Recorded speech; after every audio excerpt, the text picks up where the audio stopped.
Chapter 401. If you want to support me and read ahead.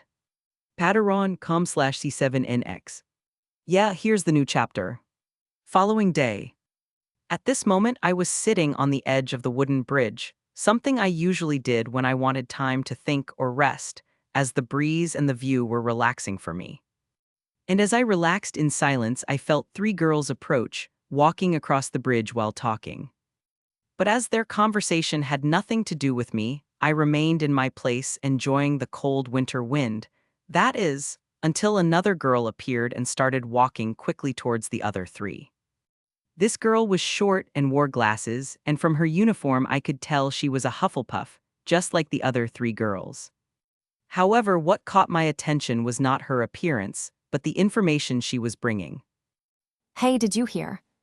She asked, arriving alongside her friends as they continued to walk. What? One of the three girls, the one wearing a yellow scarf, asked. Some girls from Hufflepuff and Gryffindor woke up today with their faces wrinkled and completely full of pimples. The puff girl with glasses said to her friends. It looks like someone jinxed them, and from what I heard, it was a very powerful spell, since not even Madame Pomfrey can cure them. Really? Her friend asked in surprise. Yes, and it seems that things are so bad that they don't even want to leave their rooms. The puff with glasses nodded, frowning. And when their friends heard this, they felt sorry for the girls who were suffering from having their faces destroyed, but at the same time they were grateful that they weren't the victims. And I, who was watching the four girls walking away, couldn't help but smile mischievously when I heard their conversation. That'll teach these girls to never mess with my friends again. I sneered with a cold gleam in my eyes. I knew I was being petty and that my revenge was a little too cruel, but I didn't care. My friends and family were the most precious things to me in this world, and I would show no mercy to anyone who decided to harm them. And because of that, I decided to hit these girls in their weak points, which were their ego and appearance. Now their faces were ugly, almost deformed, and most likely because of that they wouldn't be able to find a date for the ball. And even those girls who already have a date will probably be dumped by their partners, as no boy wants to be seen with a girl who looks like she came out of a low-quality horror movie. And considering all these facts and remembering what the puff girl said, I was sure that these arrogant girls would not attend the ball even if they had a date, as they would be too embarrassed and afraid to show their faces to others. They who were so vain and self-centered are now isolating themselves in their rooms, ashamed of their own appearance. And thinking about it, I snorted. Well, I guess that could be considered karma. And I would continue reflecting on the repercussions of my revenge, but I felt a familiar presence approaching where I was, coming towards me, which took me out of my thoughts. Hi, Fleur, I said, without turning to the French girl who was behind me. And Fleur blinked in surprise, wondering how I knew it was her. But shaking her head, she decided to put that question aside, and with a slight smile on her lips, she greeted me back. Hi, Ethan, She said, before coming and sitting next to me. And feeling her sit next to me, I looked at her. Fleur was still as beautiful as ever, with flawless skin, bright blue eyes, and long, almost silver blonde hair. She was wearing the standard Beauxbatons uniform, which was a light blue button-up classic collared above the knee-length dress under a light blue blazer with dark blue trimming on the edges, and on the left pocket of the blazer was embroidered the Beauxbatons emblem. She also wore dark blue stockings that highlighted her beautiful legs, with light blue shoes. And even though the uniform was ordinary, it still couldn't hide the captivating and seductive beauty of the villa beside me.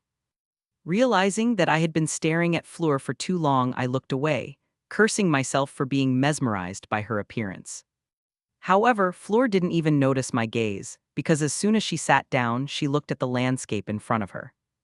I then saw her close her eyes and take a deep breath, before letting out a long sigh and relaxing.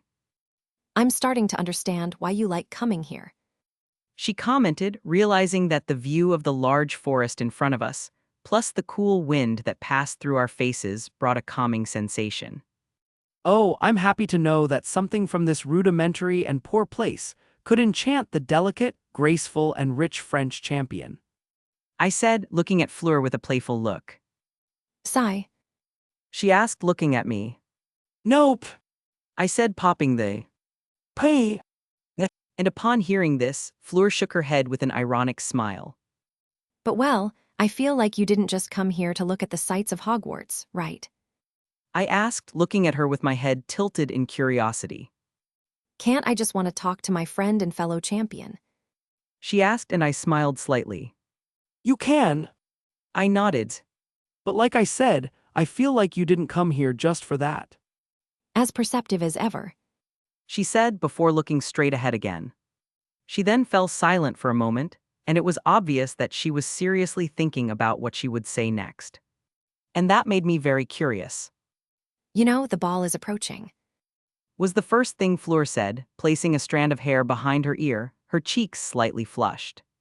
I blinked in confusion. And well, the champions are going to have to do the opening dance, and we're both champions, right? She asked, and I nodded.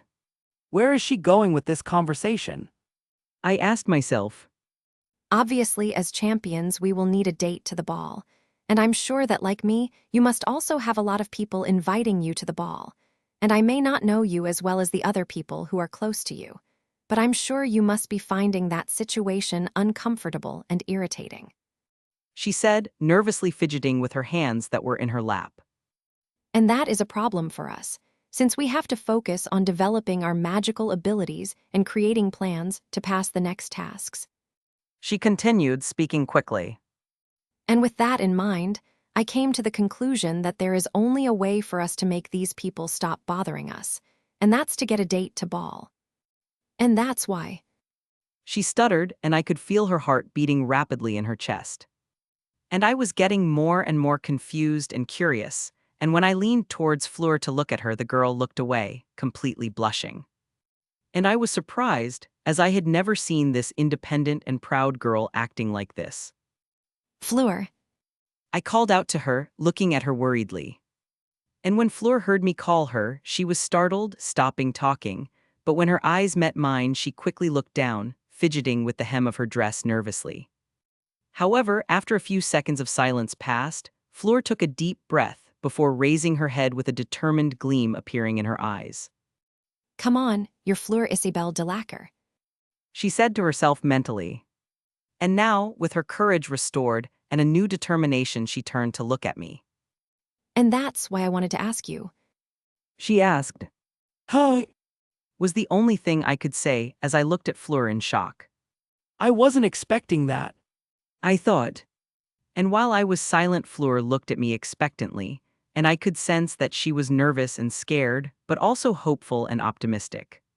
The situation just got weird. I thought, but seeing Fleur staring at me, I knew I had to answer her. Sigh. I said, scratching the back of my neck as I looked at her apologetically. Oh. Fleur said, and I could feel the disappointment and sadness coming from her. Looks like I'm late then. She said with a sad smile. And I didn't like seeing that sad look on Fleur's face, but I didn't know what to say to console and cheer her up. However, I didn't need to do or say anything, because when Fleur raised her head to look at me again, I could see that the sparkle in her eyes hadn't disappeared. Well, I may have been late to be your date, but I want you to promise me that you will save a dance for me. Fleur said with a small smile. I promise. I nodded, smiling softly at her. And my answer seemed to satisfy her, and even though I could still feel feelings of sadness coming from her, it was very weak, and that made me feel relieved. Yeah, a sad look doesn't suit her. I prefer to see her with a smile on her face. Chapter 402. If you want to support me and read ahead. Patreon.com/C7NX. Yeah, here's the new chapter. Afternoon on the grounds of Hogwarts. I wonder when it's going to start snowing. I said to myself, feeling the damp, cold air as I looked up at the sky, noticing that there was little sunlight coming through the clouds. My last class of the day, which was Ancient Runes, had just ended, and as soon as I left the classroom, I headed towards the Black Lake, wanting to take a walk in the fresh air. And now, outside the castle, I began to walk calmly along the edge of the Black Lake, seeing other students doing the same while warming themselves in their coats and scarves. And looking at myself, I noticed my clothes, seeing that I was only wearing a long-sleeve burgundy shirt, black pants, and dark gray shoes with blue details. And for a cold winter, these clothes didn't warm up much, which would be uncomfortable for anyone, but for me this wasn't a problem since my body was naturally warm. After I started developing my beast power, I never had to worry about feeling cold or hot again. I thought, and I thanked my beast power for giving me a high adaptation ability. But leaving that aside, I continued my walk, and as I passed near Durmstrang's ship, I saw Crumb, who was only wearing swim trunks, jumping into the cold waters of the dark lake, which made me raise an eyebrow. Apparently Crumb has already solved the clue to the golden egg and discovered what the challenge of the second task will be. I thought, looking at him with a thoughtful look. Either that or Karkaroff must have told him. And knowing the treacherous and disgusting personality of the headmaster of Durmstrang, I would bet on the second option. Meh, it doesn't make any difference to me. I shrugged, and ignoring the Bulgarian champion, I continued walking. However, after a few minutes of walking, I stopped again when I noticed a certain bushy-haired girl reading a book under a tree. And looking at the Know-it-all. girl from the Golden Trio, I blinked, finding it strange that she wasn't accompanied by her two faithful friends. Hi. I realized, looking at the cover of the book that was in her hands. And without me realizing it, I started to get closer to her. Looking at Hermione, I could see her eyebrows furrowed in concentration, showing that she was seriously focused on the book. And this became even more obvious when she didn't even notice my approach or that I was standing next to her. And seeing this, I stared at her for a few seconds before a mischievous smile appeared on my face. And then I bent down, bringing my mouth closer to his ear. Hey. I said, making her jump in fright, quickly turning to me. Ethan, don't scare me like that. She exclaimed, placing her hand on her chest. Ha ha ha, I'm sorry, but you were so concentrated and unprotected reading your book that I couldn't resist. I said, showing her a mischievous smile. And that is one more reason for you not to scare me. She complained, looking at me sternly, like a certain feline teacher. Yeah. I said, raising my hands in surrender. And Hermione seemed to sense that my apology was insincere, as she continued to stare at me with narrowed eyes. But seeing my calm smile, she sighed, putting down the book she was reading and placing it on her lap. Okay, but know that if you do that again, I will jinx you. Noted. I nodded. But then, what are you doing here alone? I asked. She said, looking at me like I was stupid. That I can see. I rolled my eyes. What I'm asking is, why aren't you with Harry and Ron? And hearing my question, Hermione snorted. You say that as if I always have to be with them. You don't, but you also can't deny that the three of you are almost always together, so seeing you alone is obviously weird. I said, and Hermione sighed, knowing I was right. Harry and Ron are in our common room playing some kind of magical board game with the other boys, and as I didn't want to be the only girl among them, I decided to go out and do something else, and here I am. Hermione, he said. I understand. I nodded. We then fell into a calm silence, and as I stood next to Hermione, I stared at her, feeling like I was forgetting something involving her. What am I forgetting? I asked myself, frowning. I feel like it's something important, but I can't remember what. And after a few more seconds of thinking, and even using occlumency to search my memories, I remembered. Oh, I still have to make Hermione and Harry go to the ball together as a couple. I exclaimed in my mind before looking at Hermione. Hermione. I called, making the smart girl turn to me. Yes. She asked. Well, I was curious to know, but do you have a ball date yet? I asked, and that made her blink in confusion, not expecting me to ask her that. Why do you want to know? She asked me. Like I said, I'm just curious. I shrugged, and she looked at me doubtfully. If I didn't already know that you're going to the ball with Luna, I would be thinking that you wanted to ask me to be your date. She said. Wait, how do you know I'm going to the ball with Luna? I asked, a little surprised. I know because Lavender told me. Hermione replied. And hearing that I made a face because if Lavender knew, that meant the whole school knew. And I knew Lavender and her gossipy friend's tendency to heighten and change rumors and gossip to make them. Well, at least this will stop the other girls from bothering me asking me to be their date. I thought, letting out a tired but relieved sigh. But shaking my head, I looked back at Hermione, who was looking at me with a raised eyebrow. But well, back to the topic. You still haven't answered my question. I said, and Hermione sighed. No, I don't have a date yet. She replied. Are you satisfied with the answer? In a way, yes. I nodded. Why? Hermione looked at me without understanding. Because that means you can still go to the ball with Harry. I said, and I could see his eyes widen in shock. Go to the B-ball with Harry. She exclaimed. Why would I go to the ball with H. Harry? And looking at the panicked girl with flushed cheeks, I resisted the urge to snort in amusement, seeing that she was trying to hide her nervousness. But that didn't work very well since she wasn't very good at hiding her emotions, as evidenced by her stutter. Well, obviously you would want to go to ball with him because you like him. I said with a shrug. I don't like him. She denied, but I just looked at her with a raised eyebrow. Has anyone ever told you that you're a terrible liar? I asked. And before she could say anything, I continued. Look. But it's true, I don't like him. She said, and I just looked at her with a blank expression. Really? So why did you write his name and yours inside a heart on your copy of Hogwarts? A history. I asked with a raised eyebrow, crossing my arms. How do you know that? She asked, shocked, and I smiled. Oh, so it's true. And hearing this, Hermione realized she had fallen into a trap. She then started to stutter as she tried to make up some lie or give some lame excuse, but I just kept looking at her. And when she realized that there was no longer any escape for her, the studious girl sighed. Yes, I like him, so what? She asked, looking away with slightly pink cheeks. And even though I already knew about her passion for Harry because of the feelings I could feel coming from her, I still smiled when I heard her confession. Well, apparently I'm going to win that bet I made with the twins.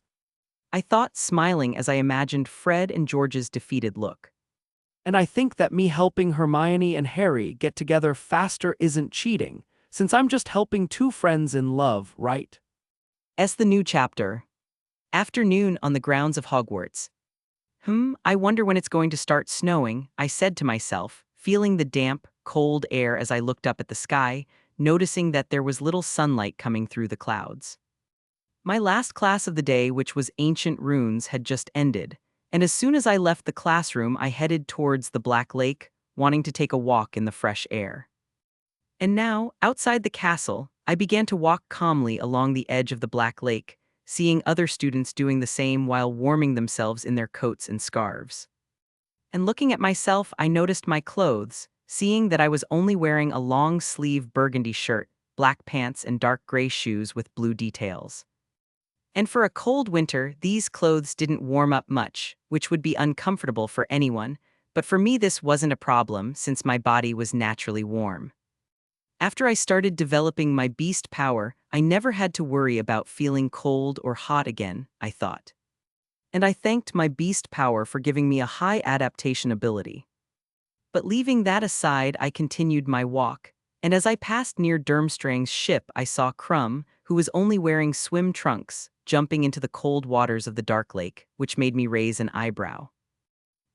Apparently Crumb has already solved the clue to the golden egg and discovered what the challenge of the second task will be, I thought, looking at him with a thoughtful look.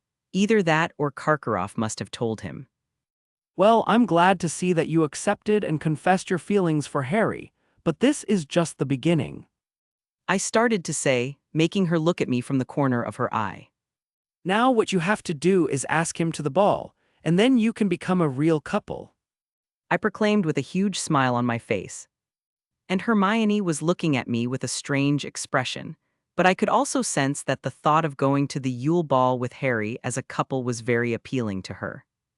And a sparkle came into my eyes as I looked at her satisfied, realizing that my plan was working. Phase 1 of Operation Harmony couple. Completed, I thought. Now let's move on to phase 2. Chapter 403. If you want to support me and read ahead. Patreon.com/C7NX. Yeah, here's the new chapter. Gryffindor Common Room. Wow, here it's still as red as ever. I commented, entering the lion common room as the passage behind me closed. And I may not have spoken very loudly, but my voice was heard by everyone, who turned to see who the intruder was who had invaded their common room. However, as soon as they saw that the intruder was me, the students from the House of Noble and Brave lost interest, having already gotten used to my spontaneous visits to their common room. I then began to walk around the common room as if I were at home, greeting my Gryffindor friends who were waving happily at me. Isn't it against the rules for a student to enter another house's common room? A first-year boy asked an older student next to him. Well, I don't know if it's against the rules. The older student began to respond. But if it were, it wouldn't make any difference to him, since he's known for being one of the biggest rule breakers at Hogwarts. And listening to the older Gryffindor's response, the first year looked at me in surprise, but there was a gleam of admiration in his eyes. Incredible! He muttered, and the older student looked at him with an incredulous expression. What's so amazing about being a rule breaker? He exclaimed in his mind, starting to wonder if the strange boy next to him was crazy. And any normal person would think the same as the older Gryffindor, but he forgot that he was in Gryffindor, the house known for its bravery and stupidity. And that's why, in a way, the first year that was the normal one in this situation, while he was the strange one. And without knowing that I had gained yet another admirer, I continued walking through the common room, looking around as I looked for a boy with black hair and glasses. Who are you looking for? Seamus asked me. I'm looking for Harry. I replied. Oh, Harry's in our room upstairs. Neville, who was tending to one of his magical plants, said. Thanks. I nodded to Nev. I then went to the stairs that led to the boys' dormitory and went up, using my senses to find the room Harry was in. And it was very easy for me to find the fourth-year boys' dormitory, and already in front of the dormitory door, I could feel that Harry and Ron were inside. And without further ado, I opened the door and walked in, and Harry and Ron, who were in bed talking, turned to me. Hello, bitches. I said with a smile. Ethan. Harry looked at me in surprise. What are you doing here? I was looking for you. I replied. And Harry looked at me curiously. Why? Because I heard you didn't have a ball date yet, and I came to help you get one. And upon hearing my answer, Harry blinked. What? Exactly what you heard. I came to help you get a date to the ball. I repeated, and that made Harry and Ron look at each other with strange looks before turning to me. Why do you want to help Harry get a date? Ron asked. Because if it just depends on Harry, he won't get one. I shrugged. Hey! Harry looked at me offended. I'm more than capable of getting myself a date. Really? I looked at him with a raised eyebrow. So tell me, which girl are you going to ask to ball? Because as far as I know, you still don't have a date, and it's just a few days until Christmas. And my question caught Harry off guard, and he looked away while scratching the back of his neck. Oh! He started to stutter. And seeing this, I rolled my eyes before looking at Ron. See? I said to him, gesturing to the boy who lived. And Ron, who was watching his friend stutter nervously, didn't know whether to feel sorry for him or whether to laugh. But when he remembered that he was in the same situation as his friend, he grimaced. And Harry continued trying to think of an answer for a few seconds, before sighing in defeat. Okay, you're right. He said unwillingly. And hearing this, I nodded satisfied. Yes, and that's why you need my help. I said. But how are you going to help me? He asked. Are you going to go around asking every girl at school if they want to go to ball with me? Well, actually, I intend to help you by making you have more confidence to ask someone. The rest will depend on you. I replied, and Harry made a face. Wow, that's a big help. He said sarcastically, but I just shrugged. Were you expecting me to pull out of my pocket a girl willing to go to ball with you? No, but I thought your help would be more. Harry said. Well, I'm sorry, but there are certain things you should do yourself, especially when there are women involved. I said. And in these situations, the most I can do is give you some tips and some moral support. And my sentence made Harry sigh, because he knew I was right. Okay, I got it. I have to ask a girl to the ball myself. He said, and I nodded. Yes, and you must do it quickly, since Christmas is just a few days away. And hearing this, the boy with a lightning-shaped scar on his forehead sighed again. I know, but the problem is that I don't know which girl to ask to the ball. He said, looking down. Oh, actually, you already know which girl you want to ask. I said with a knowing smile. And that earned me a confused look from Harry. I know. He asked. I nodded.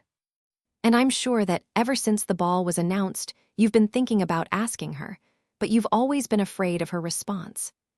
And Harry frowned because he knew which girl I was talking about. And even if he wanted to deny it, he couldn't, because as soon as I finished speaking, the image of his intelligent, proud, and beautiful friend with thick hair appeared in his mind, revealing his true feelings. Looks like you finally realized who the girl I'm talking about is. I said, and Ron, who was still sitting, looked between the two of us in confusion. What girl? He asked. And instead of saying something, I looked at Harry, as this was something he should answer as it was his secret. He's talking about Hermione. Harry replied, looking at Ron waiting to see what his reaction would be. Hermione, is she the girl you want to ask to ball? Ron asked, a little surprised, but then he stopped, a thoughtful expression appearing on his face. Actually that makes sense. That makes... Harry asked in surprise. Yes. Ron nodded. It's normal for you to want to go to ball with the girl you like. And even I at this moment was looking at Ron in surprise, as I didn't expect that he, who was known for being one of the densest and most tactless boys in the school, would notice Harry's crush on Hermione. How do you know I like Hermione? Harry asked, and Ron looked at him strangely. Man, I think everyone in Gryffindor and even at school knows you like her. He replied, which made Harry blush. Oh, He said, looking away. And Ron and I exchanged amused glances. Did he really think he was being discreet with the looks he was giving Hermione? I asked myself before shaking my head, deciding to refocus on the main topic. well, I started to say, catching the black-haired boy's attention. Now that you realize you want to go to the ball with Hermione, you just need to think about how you're going to ask her. And Harry hesitated a little before saying. I don't think I can ask her today. I need some time to prepare. And looking at him, I could see that he was restless, and the slightest movements of his body showed me that he was nervous. Okay, but you better not take too long, or someone else might end up asking Hermione first. I said, not wanting to mention the fact that the Durmstrang champion already had his eye on the book girl. Harry then looked at me when I said that, and seeing my serious look, he realized I wasn't joking. And after thinking a little, he realized that it was quite possible that Hermione would be asked to the ball by another boy, and that's why he started to get worried. But besides being worried, I could also feel determination starting to emerge in Harry, and it made me smile. Well, I helped them both take the first step. Now it all depends on themselves. I thought, having already done more than enough in making them both accept that they had feelings for each other, and also putting in their heads the idea of going to the ball together. Now let's see which of the two will make the first move by asking the other to the ball. Chapter 404. If you want to support me and read ahead. Patreon.com/C7NX. Yeah, here's the new chapter. Professor McGonagall's office at night. Okay, now raise your left hand a little higher and take 2 steps to the side, without losing rhythm. Professor McGonagall instructed me while I danced with Luna. I was holding one of Luna's hands while the other was on her waist, while she kept one of her hands on my shoulder. We were dancing a slow, calm waltz, trying to keep up with each other, with me leading Luna across the large open space in Professor McGonagall's office. Now you must be wondering why I was dancing with Luna, right? Well, the answer to that is simple. The news that I was going to the ball with Luna had spread throughout the school, which meant that not only the students but the teachers also found out about this information. And among these teachers were Professor McGonagall and Penny, who were surprised at first, but then demanded that I bring Luna to our next dance class, as according to them, it would be better and I would learn to dance faster if I were dancing with my date. And on top of that, they also said they wanted to see if Luna knew how to dance, but for some reason I felt like there was a hidden reason they didn't want to tell me about. And this became even more obvious when I arrived at Professor McGonagall's office, because usually the moment I walked through the door, the two of them would immediately come up to me, trying to vie for my attention. However, this time it was different, as they completely ignored me to focus on Luna, who they stared at with calculating and thoughtful looks. But leaving the strangeness of these two women who I considered my grandmothers aside, I realized that they were right when they said that learning to dance with Luna would be easier. Dancing with Luna was more fun and exciting, and I knew she thought the same by her happy and cheerful look, and maybe because her age was close to mine, I felt more comfortable dancing with her.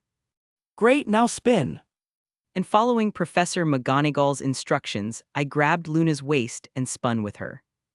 And after putting Luna down on the ground again, we did a few more turns and steps following the symphony of the music, before finishing the dance. And as soon as the dance and music ended, I looked at Luna, who had a happy smile on her face, which made me smile too. Perfect, you did very well.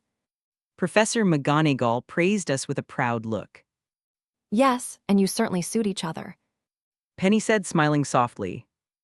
And I dare say, you will be the best couple at the Yule Ball. Thank you. I said, happy to receive compliments from my two grandmother figures. Thank you, Mrs. Flamel, and Professor McGonagall. Luna thanked them both.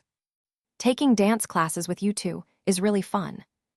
I'm really happy to hear that. Penny said, coming over to Luna and hugging her. She then broke the hug and looked Luna in her eyes. And I already told you, call me Penny. Okay, Penny.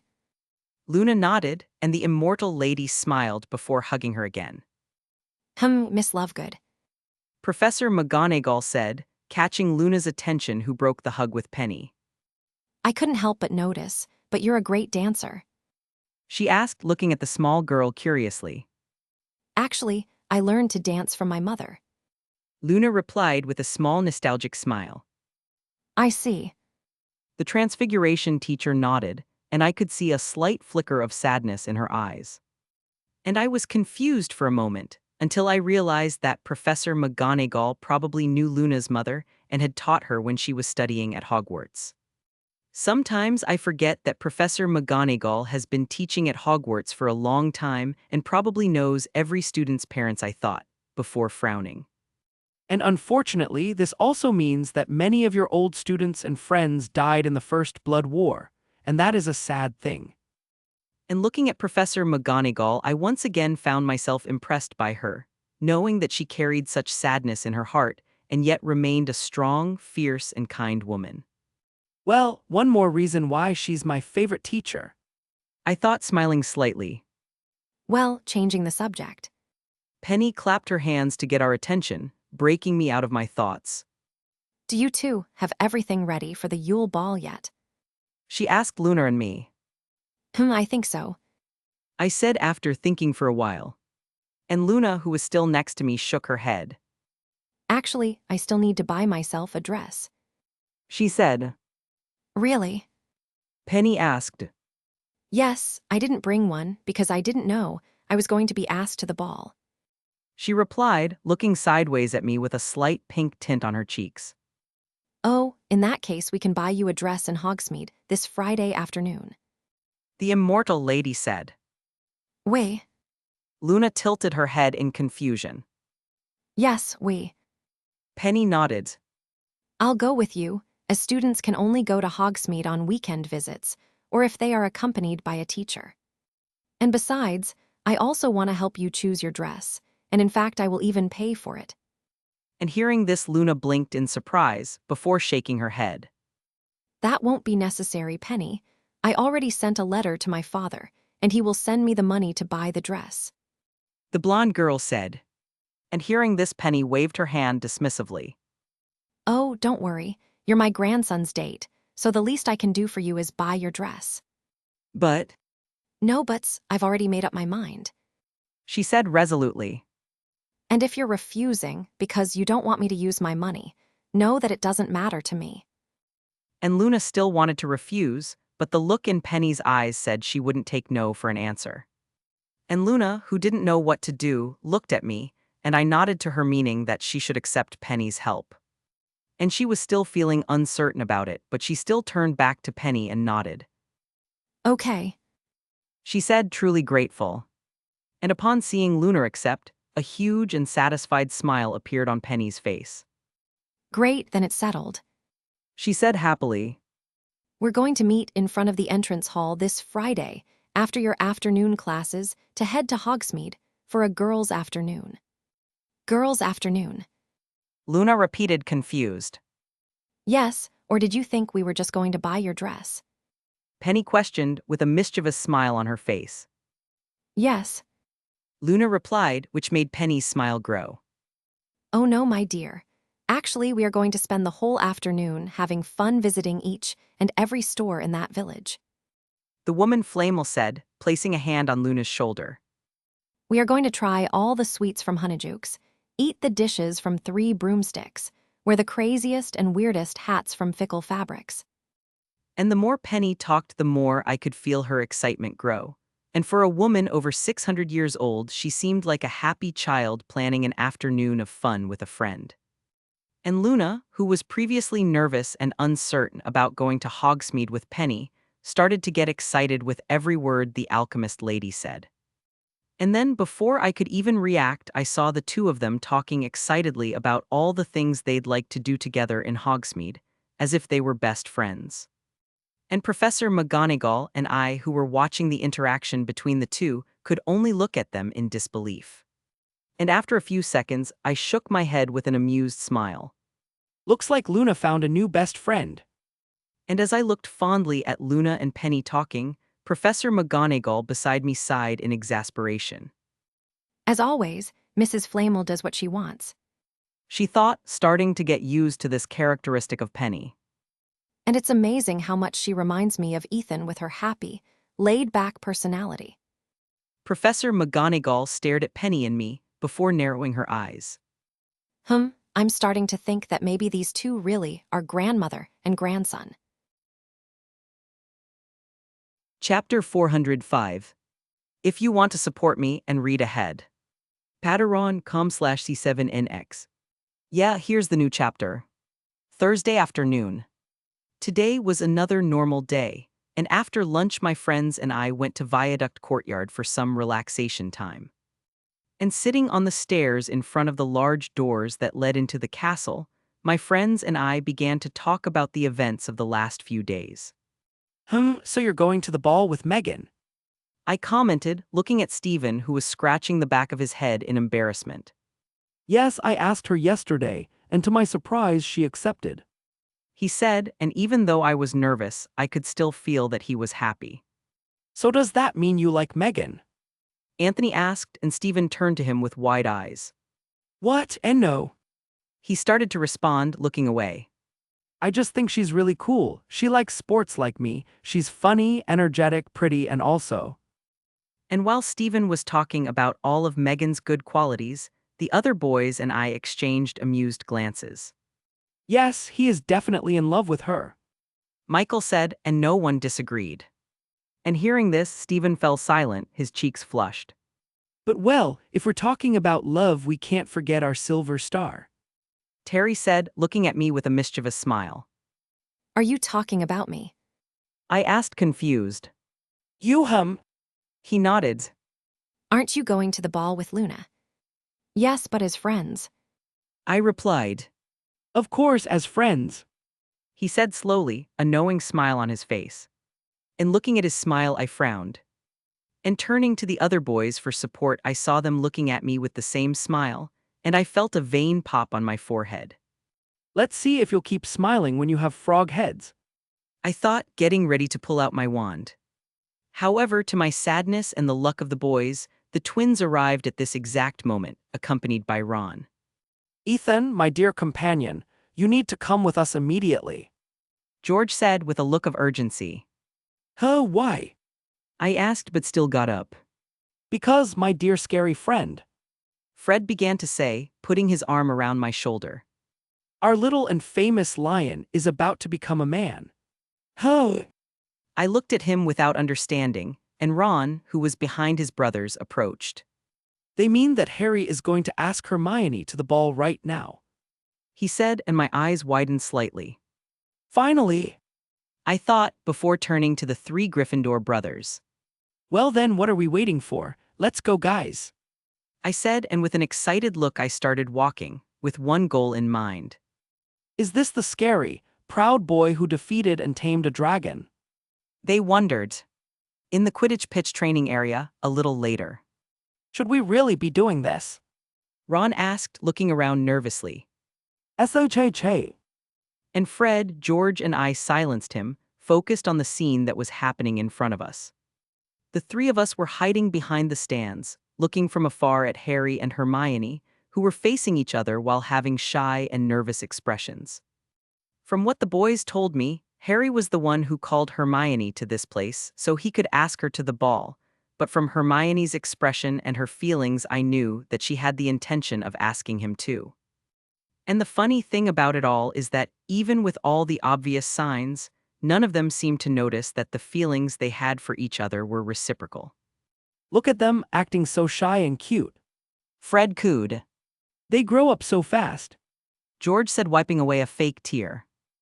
Yes, and I remember it like it was yesterday, when they were just two little first years impressed by the wizarding world. I said with a proud look on my face. I looked at him without understanding, and Ron, who was behind his brothers, approached. They mean that Harry is going to ask Hermione to the ball right now, he said, and my eyes widened slightly. Finally, I thought, before turning to the three Gryffindor brothers. Well then, what are we waiting for? Let's go, guys, I said, and with an excited look I started walking with one goal in mind. You know, Ethan, Eichel Ronikins here told us about how you helped and encouraged Harry to ask Hermione to the ball. Fred said, and I could hear the tone of accusation in his voice. Well, I just did what any good friend would do. I said innocently, and the look in the twins' eyes showed that they obviously didn't believe me. Yes. George said slowly. And this has nothing to do with a certain bet, right? Gasp! I said with an indignant expression. And the twins' only reaction was to stare at me dryly. Sometimes your shamelessness impresses me. Fred said. Thank you. I smiled. That wasn't a compliment. Hey, can you three be quiet? They're starting. Ron said, looking at his two friends. And turning to Harry and Hermione, we saw that he was right. Oh well. Harry started to say, not knowing how to start the conversation. You came. Of course I came, you called me. Hermione said, smiling wryly. Oh yes, that's true. Harry laughed nervously as he scratched the back of his head. An awkward silence then fell over the two of them, while Harry was undecided as to whether he should look at his feet or at Hermione. So, He said, and Hermione snorted slightly. Great way to break the ice, Harry. She thought, looking amused at her awkward crush. But I think it just makes you even cuter. She smiled affectionately. And when Harry saw her smile, he froze momentarily, mesmerized by the girl with thick brown hair in front of him. hi. He said eloquently, and behind the stands I wanted to palm my forehead. I feel like I'm watching one of my Aunt Abigail's romantic comedy films, I thought, sighing while shaking my head. Doesn't Harry seem pretty nervous for someone who's only going to ask the girl he likes to the ball? George commented, rubbing his chin as he looked at the black-haired boy analytically. You say that as if that wasn't reason enough to be nervous. I snorted. But I couldn't deny that there was some truth in George's statement. Harry didn't just look nervous, he was also tense and scared, and I could hear his heart beating rapidly. And in addition to these feelings, I could also feel a powerful feeling that surpassed all others and that grew stronger every second. Wait, don't tell me. I widened my eyes, realizing that what was about to happen wasn't just a boy asking a girl to ball. Wait a minute, I need to do something. I said to the boys before hurriedly taking off the suitcase that was on the chain around my neck. I then increased the size of it and opened it, and from inside it I took out a simple mirror. Sirius Black. I said to the mirror, and after a few seconds of waiting, Lord Black's face appeared in the mirror. Hey, Ethan. Sirius greeted me cheerfully, before seeing my serious look. What's wrong? He asked worriedly, and I just turned the two-way mirror towards Hermione and Harry. It's happening. I said, and I could hear Sirius' surprised gasp. Finally. He exclaimed excitedly, before looking back. Hey, Andy, Dora, come here. He called. And then I heard some footsteps coming from the mirror and then Andy and Dora's voices, and after they got closer I heard them gasp in surprise too. Oh, Merlin, so it's today. Chapter 406. If you want to support me and read ahead. Patreon.com/C7NX. Yeah, here's the new chapter. Well, I think you didn't just call me here to talk about the weather, did you? Hermione asked Harry. No. The boy with a scar on his forehead shook his head. Actually, I called you here because I wanted to ask you something. He said, and Hermione tilted her head. Ask me something. She looked at him curiously. And gathering all his courage, Harry sighed, preparing himself for the ask that would change his life. Hermione, will you go to the ball with me? And as soon as that ask left her mouth, Hermione blinked in surprise. Wait, are you asking me to the ball? She asked, wondering if she had heard wrong. Yes. He replied, and Hermione stared at him, transfixed for a few seconds. Hey. She exclaimed in her mind, in a mixture of surprise and happiness. Does this mean he likes me? But after thinking for a few moments, she shook her head. No, he probably just couldn't find any girls to go to the ball with him, so he asked me since I'm his friend. She thought. Yes, that must be it. And the Harry who saw Hermione, who was standing silently shaking her head, thought that she was refusing his ask, and immediately became discouraged. Oh, so that's a no. Harry said, and that broke Hermione out of her thoughts. What? No, I would love to go to ball with you. She said in panic, and Harry looked up in surprise. He replied, and Hermione stared at him, transfixed for a few seconds. Hey. I know you're just asking me as a friend, and that you're probably only doing this because you didn't have time to ask any other girls, because you were preparing and training for the second task. But I'm still very happy to be able to go to the Yule Ball with you, and I promise I'll try not to embarrass you at the ball. She finished with a small smile. And hearing Hermione's words, Harry frowned. Hermione, you're not going to embarrass me. He began to say, before an ironic, self-deprecating smile appeared on his face. Because, knowing my abilities and luck, the one who will end up embarrassing me will be myself. And besides, I think you misunderstood something. And that caught the Muggle girl's attention, who looked at him in confusion. He then approached her and held her right hand, noticing how soft it was. I don't want to go to ball with you just as friends. And upon hearing this and feeling his hand holding hers, Hermione felt her heart stop beating for a moment. You don't. She asked, swallowing hard, and Harry shook his head. He doesn't want to go to the ball just as friends. She repeated in her mind. So could it be? She looked at Harry, wondering if that meant what she thought it meant. And looking at the boy in front of her, she saw that his cheeks were slightly flushed, and realizing that the conversation might be going in a direction that she had only imagined would happen in her dreams, Hermione began to feel anxious. So? Hermione asked softly, and there was a hopeful gleam in her eyes. And Harry knew what answer she was waiting for from him, and even though he was nervous, he knew that now was the perfect time to make his feelings clear to Hermione, and so he closed his eyes and took a deep breath, still holding her hand. Come on, Potter, telling the girl you're in love with that you like her is nothing compared to facing a dragon and defeating the Dark Lord. Harry thought in an attempt to encourage himself. And after a few seconds of trying to rekindle his Gryffindor bravery, He looked Hermione deep in the eyes, with a calm but serious expression on his face. Hermione, I want you to go to the ball with me, not as my friend. Harry asked, looking at one of his best friends with tenderness.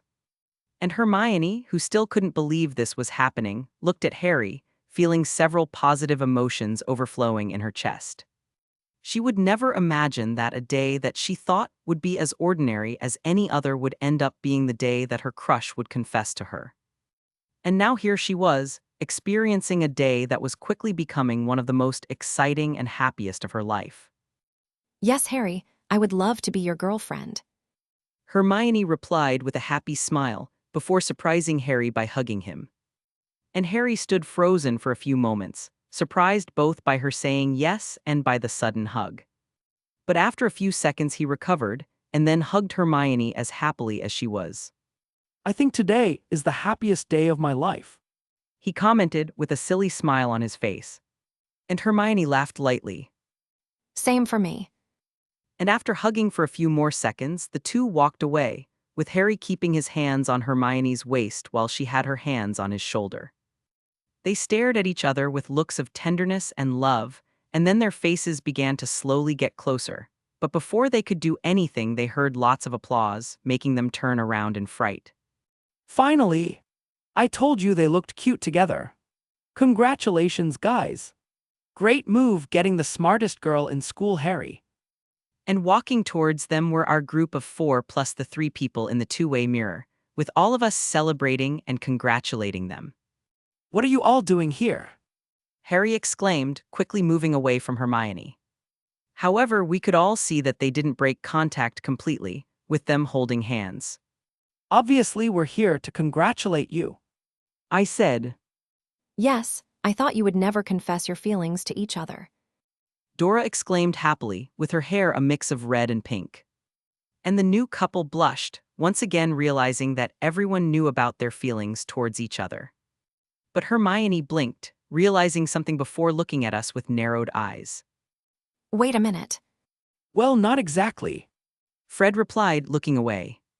And Hermione frowned in confusion. And seeing this, Andy began to explain. We couldn't hear almost anything you were saying because you were so far away, but we could tell what the result of your conversation was by your smiles and how close you were. Hermione nodded, blushing. And I decided not to mention the fact that I could hear their entire conversation clearly. Okay, but that still doesn't explain why you're here.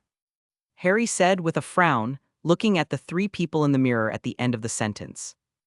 Oh, we're here because Etha. Dora started to say, before being cut off by me. That's not important. I said with a tight smile. What matters now is that you two are finally dating. Yes, and I have no words to say how happy I am about it. Sirius said, smiling. Seeing you together makes me calmer and more relieved, because I know you will take great care of each other. And saying this, he turned to Harry. I'm proud of you, pup, and I know you know that, but still I want to remind you that she's a special girl, so treat her well. He winked at his godson, who blushed as he looked at the ground in embarrassment. And Hermione. Sirius called the studious girl. Welcome to the family. He smiled. And Hermione blushed slightly, but the small smile on her face showed that she was happy to hear that. After that, Dora and Andy also congratulated the new couple, saying some words of support to them. And after saying everything they wanted, they said goodbye to all of us before Sirius cut the connection with the mirror. And looking at the two-way mirror that now looked like any other normal mirror, I put it in my pocket. Who knew Sirius would be so excited about his godson dating? I thought, shaking my head with an amused look. But well, maybe this is just another sign that he's matured, and that he's really taking his job as Harry's guardian and godfather seriously. Chapter 407. If you want to support me and read ahead. Patreon.com/C7NX. Yeah, here's the new chapter. After putting away the two-way mirror, I looked at the golden couple in front of me, feeling immensely satisfied. And I wasn't satisfied because I had won the bet with the twins. In fact, my satisfaction came from the fact that I, acting as the Cupid matchmaker, managed to bring the two together. And as a fan of the Harry Potter franchise, I, like many other fans, felt that Harry and Hermione should have ended up together at the end of the books and films. I had nothing against Ron or Ginny, but I always found their relationship with Harry and Hermione a bit forced and strange. But now I had changed that, and seeing how happy and joyful the new couple were, I felt it was worth it. And just like Sirius had said, they would take good care of each other, and I knew that would be something very important for the future, when the whole war started. But putting those thoughts aside, I started to say, You know, when I talked to you about asking each other to the ball, I wasn't expecting you to start dating. and I said this looking specifically at Harry. Oh, I only intended to ask Hermione to the ball, but I kind of got carried away and one thing led to another. Harry said, scratching the back of his head with an embarrassed look. I intended to ask Harry too, and I even thought about talking about my feelings to him, but he was quicker than me. Hermione revealed, and Harry turned to her with slightly widened eyes. Really? He asked in surprise, and Hermione nodded slightly, her cheeks flushed. And knowing this made Harry immensely happy, and the two then looked at each other with smiles on their faces and affectionate eyes. And I didn't miss their short interaction, and seeing this I shook my head with a wry smile. Well, I think it's time for us to leave. I said, getting everyone's attention. Huh, why? Ron asked. Because we already congratulated them, and now we should give the two lovebirds some privacy. I said, looking at the red-haired boy to see if he got the hint. Oh, He nodded. In that case, I would like to congratulate you again. George said before a playful smile appeared on his face. and I also wanted to tell you that I am awaiting my invitation to your wedding. Me too, and know that my favorite cake flavor is orange. Fred said. And Ron nodded, looking at his best friends with a smile, happy for them. And don't forget about me. I'm waiting for you to ask me to be the best man at your wedding. And listening to them, Harry and Hermione blushed, murmuring that they had only just started dating and that a wedding was still a long way off. But well, since we've said everything there is to say, we're leaving. I said. Yes, we don't want to keep disturbing your moment. Fred smiled mischievously. And after Fred said that, the four of us turned to leave, with me already thinking about the money I would get from the twins. Actually, we still need to resolve the issue of you guys spying on us. Hermione said, making us all freeze. And when we turned to her, we saw that she was smiling dangerously at us. And you know, I really needed some training dummies to test the spells that Professor Moody taught us. She started to reach for her wand. Hee hee, let's calm down Hermione. Fred laughed nervously, taking a step back. This is all just a misunderstanding. That's right, we weren't spying. We happened to be passing by and saw you, and so we stopped to see what you were doing just out of curiosity. George said, sweating nervously. But Hermione obviously didn't believe his explanation, or maybe she just didn't care. Harry mate. Ron looked to his best friend for help. But Harry did nothing, as he knew they deserved some punishment for spying on them, and besides, he was finding an angry and domineering Hermione strangely attractive. So like a good boyfriend, he just stood behind Hermione looking at the boys with an apologetic look, and the betrayed and desperate look that appeared on Ron's face was almost comical. Hermione, you wouldn't hurt a housemate, right? George said with a nervous smile. However, the answer to his question was a spell cast by Hermione, which narrowly missed him. And looking at the ground where the spell had hit, the three Weasley boys could see the charred grass smoking, and they realized that yes, Hermione would hurt a housemate. Ron, Fred, and George then looked at each other, having a silent conversation with their eyes, and after a nod, Fred turned to Hermione. It was Ethan who planned everything. He exclaimed, in one last attempt to escape Hermione's punishment. Yes, he's the one who convinced us to spy on you. George nodded. Yes, exactly. Everything is Ethan's foul. Ron began to say in an accusatory tone, looking and pointing to his left. However, the red-haired boy blinked in confusion as soon as he realized that there was no one beside him. Huh, where's Ethan? He asked. And everyone then looked at the empty space between Ron and George, which was where I was a few seconds ago, finally noticing my absence. And all 5 Gryffindors had confused expressions on their faces until they looked back and could see me running towards the castle. Sorry, but I'm late for my yoga class. I looked back as I shouted at them, before smiling at Harry and Hermione. And congratulations, you two again. And with that, I turned around and continued running towards the castle, quickly disappearing from everyone's sight, leaving behind 3 confused Weasleys, an angry Hermione, and an amused Harry. I didn't know Hogwarts had yoga classes. Ron commented, breaking the silence. And the other 4 people who were still on the Quidditch pitch looked at him with blank expressions. However, he didn't have time to ask why everyone was looking at him like that, as the tip of Hermione's wand began to glow as she returned to facing them with a threatening look. And for the rest of the afternoon, until evening, all Hogwarts residents could see a trio of red-haired boys running and screaming in panic as they were chased by a girl with thick brown hair who was casting several spells at them. The news that Harry and Hermione were dating spread through the castle like wildfire, and people's reactions were mixed. Some people, mainly the Gryffindors, just shrugged their shoulders as if this was expected. And Ginny, who should have been one of those most affected by the news, just congratulated her friend happily, having already known about their feelings for each other for a long time and having accepted that she would never be Mrs. Potter. Others expressed surprise or shock upon learning that Boy Who Lived was in a relationship, and there were also those who were disappointed, upset, or angry, and unfortunately this was the most vocal group. Many girls were disappointed and sad that Harry now had a girlfriend, and jealous and angry at Hermione for being the lucky girl who would share the fame, wealth, and influence of the Dark Lord's defeater. And besides them, there were also those who felt that Hermione, a Muggle-born, was staining the Potter family legacy with her blood from a non-wizarding family. And it was ironic to think that the Potters had always been a pure-blood family with no blood relation to Muggles, until James, Harry's father, decided to marry Lily.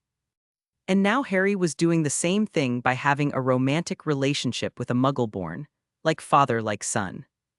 But well, most of those people upset with Harry's relationship with Hermione saw the studious girl as the main problem, but there was someone in the castle who thought otherwise.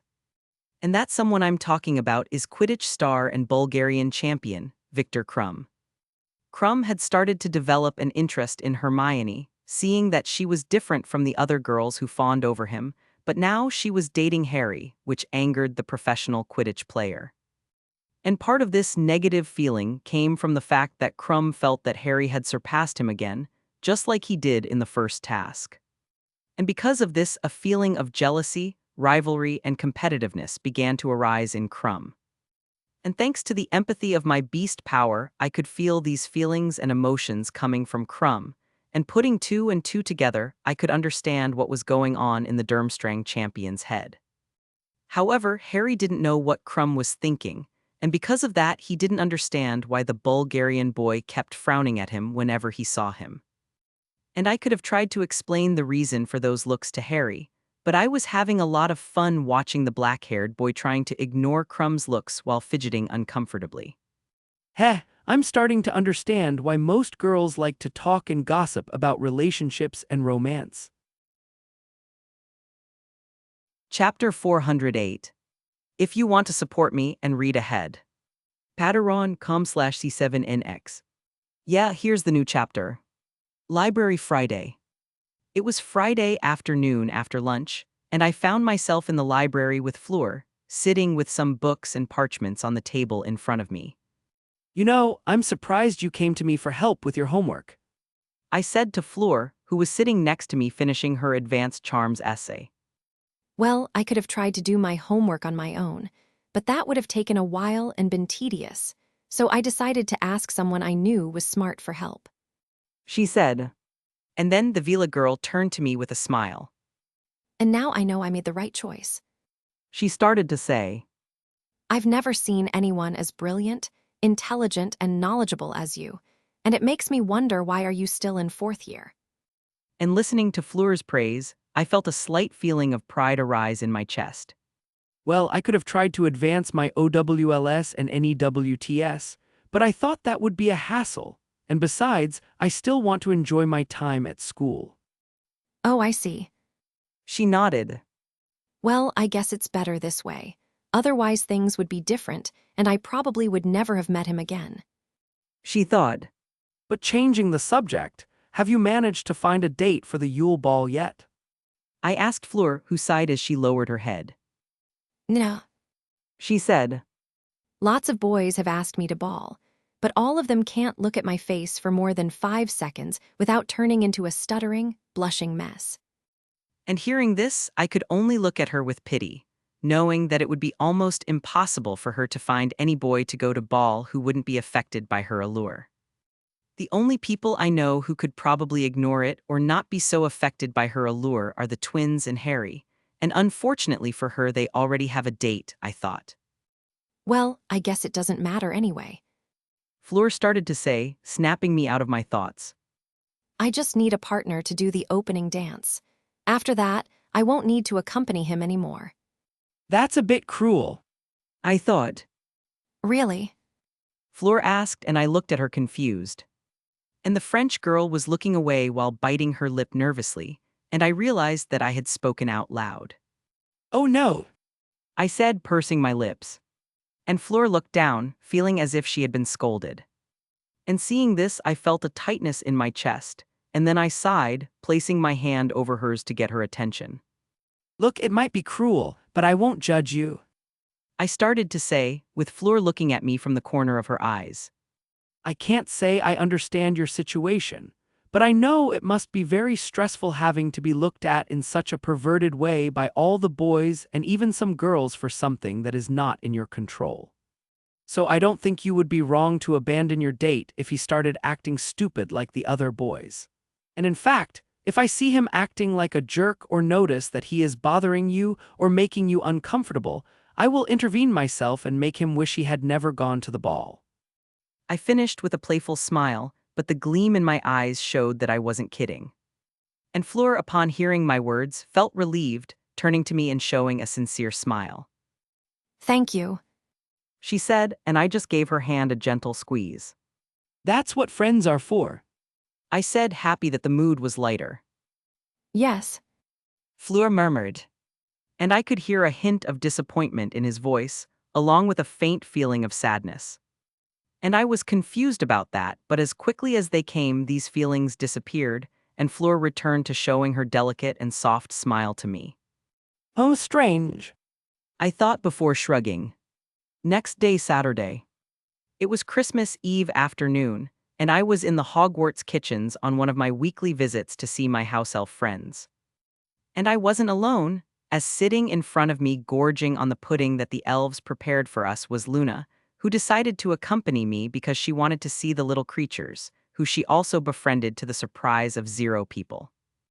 This coffee pudding is delicious, Palki. Luna said to a thin elf with yellow eyes. Sniff. The elf cried with joy.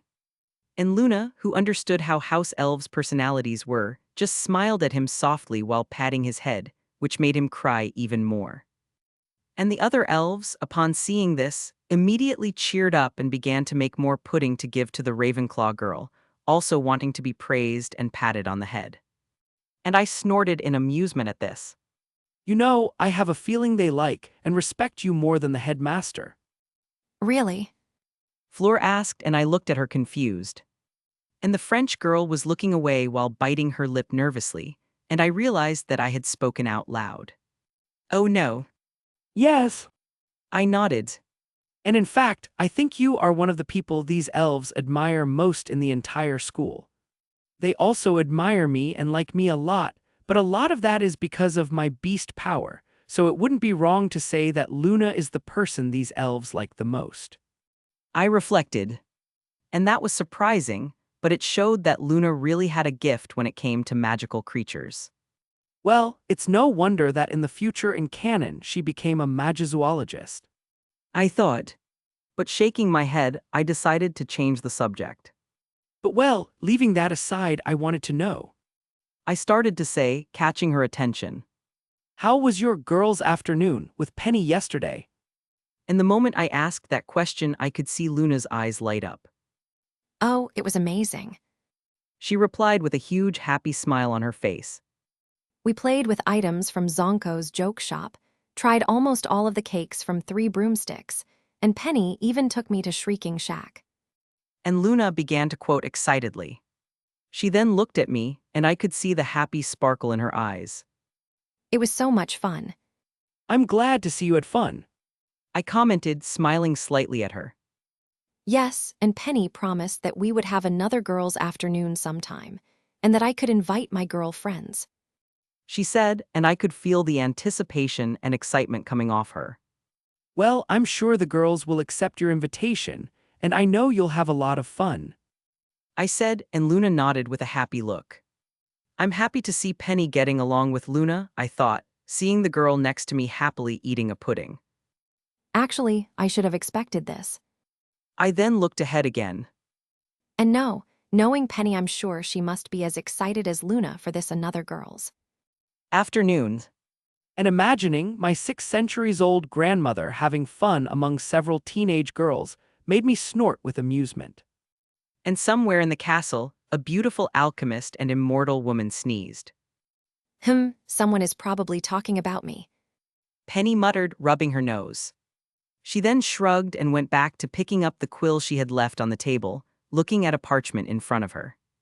And on that parchment was written at the top in beautiful, elegant letters. Girls' Week. And beneath that phrase was a detailed schedule for a full day of fun, which included visiting Hogsmeade, having a picnic, and even a slumber party. In reading the parchment, Penny nodded satisfied, with a big excited smile on her face. Okay, the schedule for the first day is ready. She said to herself, putting that parchment aside and picking up another. Now let's move on to the second day. Chapter 409. If you want to support me and read ahead. Patreon.com/C7NX. Yeah, here's the new chapter. Christmas Great Hall Breakfast. This is the first Christmas I've spent at Hogwarts. I thought, looking around and seeing the Great Hall completely decorated, impressing me with the beauty of the place.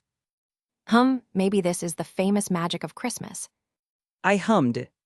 It was breakfast time and the Great Hall was almost completely full of students, which was very rare, but I couldn't say it was surprising. Many students hadn't returned home for the Christmas holidays because of the Yule Ball, and we were also hosting students from the other 2 schools at the castle, so it wasn't a surprise to see that there were so many people at Hogwarts. But shaking my head, I stopped thinking about it and decided to focus on the conversation of my friends, who were talking about the Christmas presents they received this year. Oh, was that the Christmas present your parents sent you? Anthony asked Padma, who was playing with a gold disc the size of her palm. Yes. She nodded with a happy smile. Oh, but what is this? Stephen asked with a strange expression. Because to me, it just looks like a simple disc. This is a retractable model. I answered for her. She nodded with a happy smile. But what is this? Stephen asked with a strange expression, because to me it just looks like a simple disc.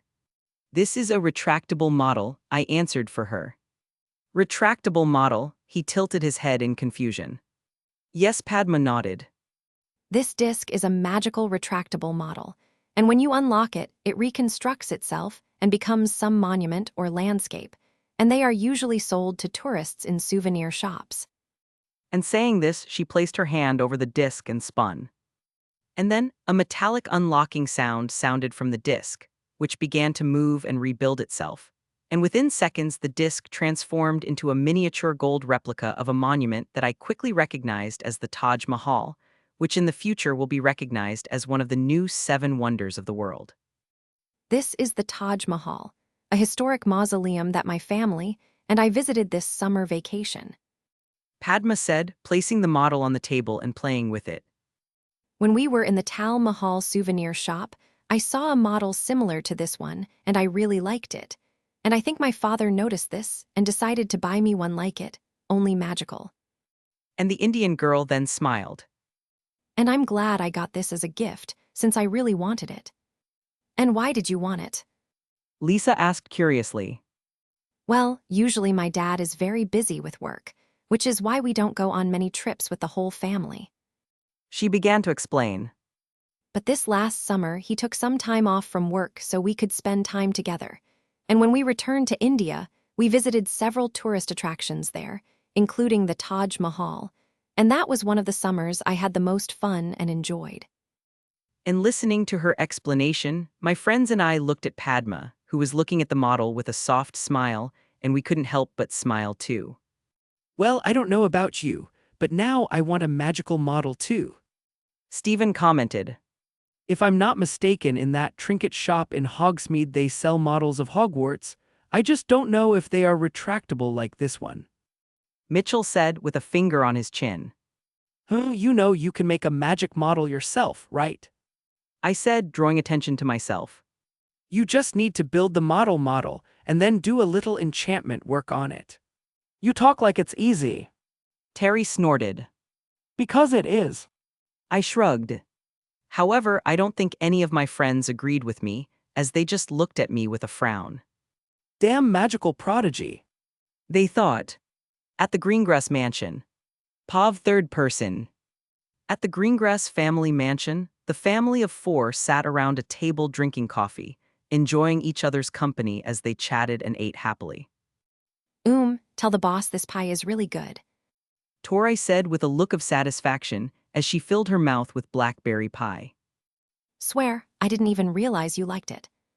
Her mother, Elizabeth, commented amusedly, looking at the plate where the pie was and seeing that it was almost completely eaten. And beside her, her husband looked at his youngest daughter with his mouth open.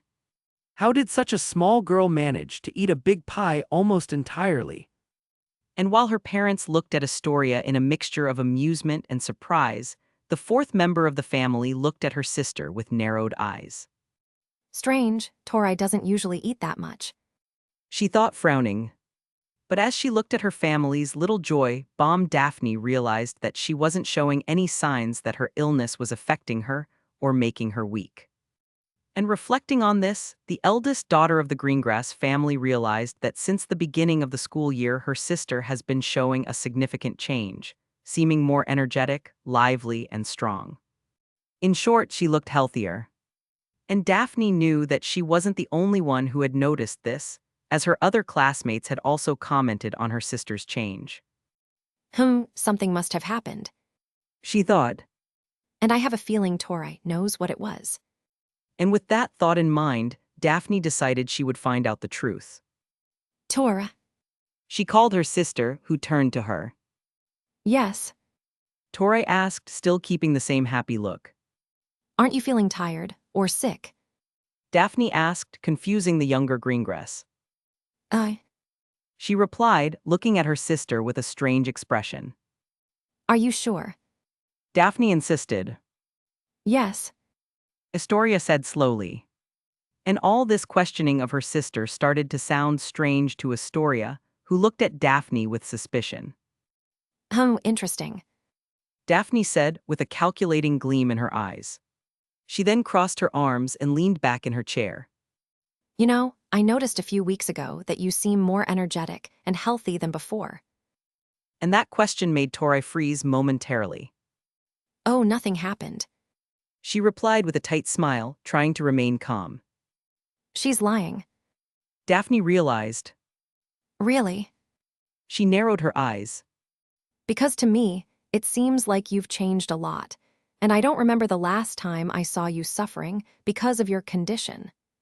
And by the way, I also don't remember seeing you going to the hospital wing for your weekly checkup when we were at school.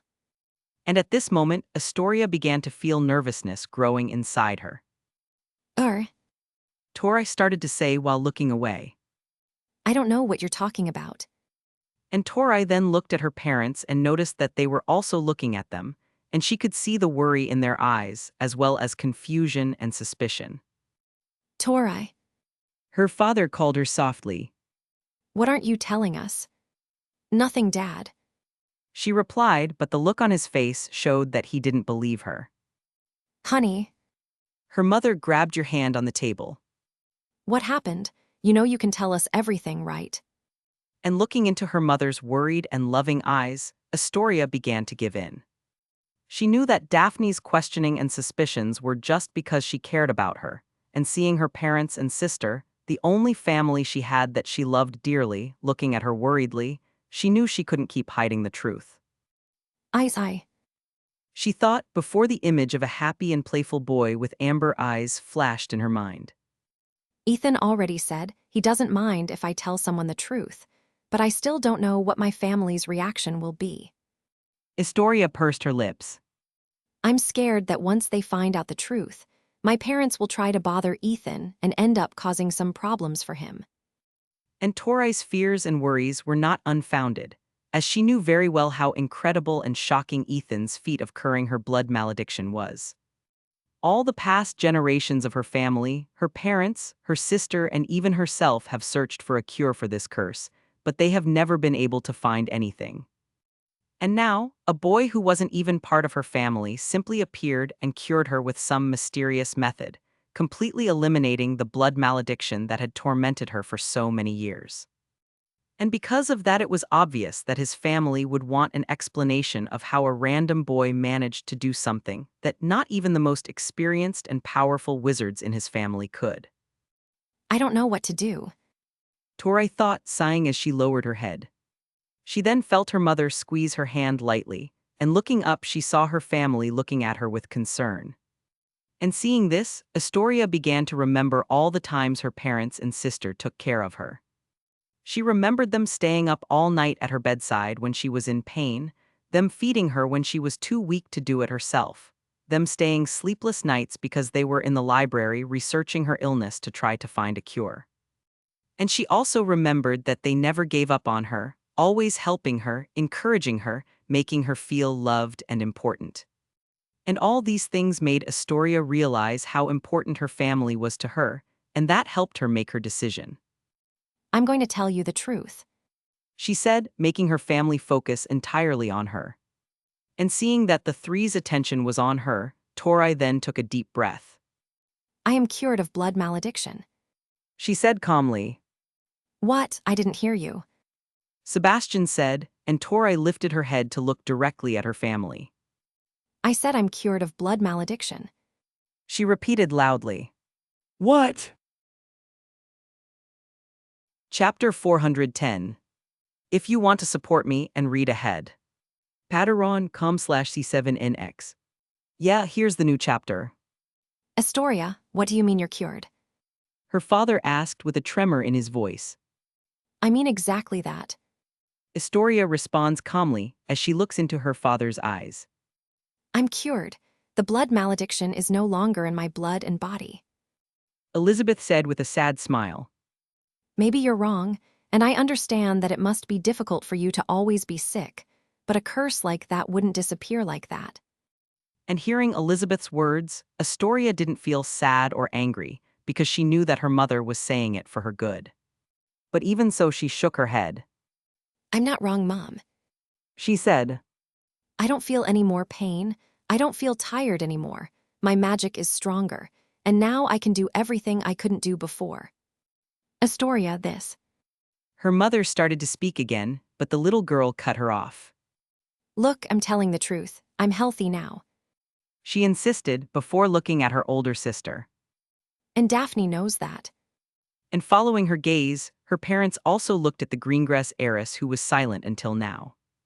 And when they looked at her, they saw that she was looking at her sister with her hands over her mouth with tears in her eyes. Daphne! Sebastian called worriedly. I. Daphne began to say with a trembling voice. But now I know. And at that moment, Daphne was looking at Astoria with different emotions in her eyes, but the strongest of them was happiness and relief.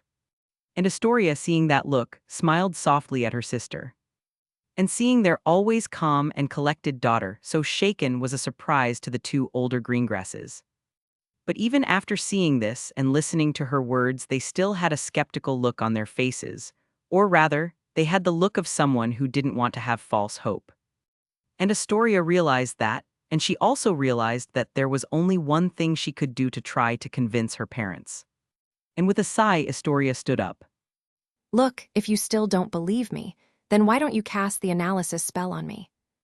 she suggested, gesturing to herself. The analysis spell Astoria was talking about was a spell created by the Greengrass family to inspect the blood and magic of those who belonged to their family for the blood malediction. This spell was created because the Greengrasses were ashamed of the fact that their family was cursed, and so they wanted to keep the curse a secret. And to remain a secret, they couldn't go to a healer or the wizarding hospital every time they wanted to find out if the blood malediction had resurfaced. And after hearing their daughter say to use the analysis spell on her, Lord and Lady Greengrass looked at each other with nervous expressions, realizing how serious Astoria was being about the matter. And slowly and a little tensely, Sebastian stood up, taking his wand from its holster before pointing it at his daughter. He then cast the spell on Astoria, and as soon as the spell hit her, a purple glow covered her. Everyone in the room began to look at Astoria carefully, with Sebastian and Elizabeth holding their breaths as they felt their hearts beat rapidly.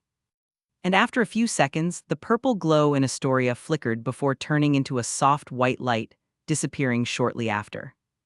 And upon seeing this, Sebastian took a step back with a shocked expression on his face, while Elizabeth gaped. How is this possible? He muttered in amazement. A white light. Elizabeth started to say.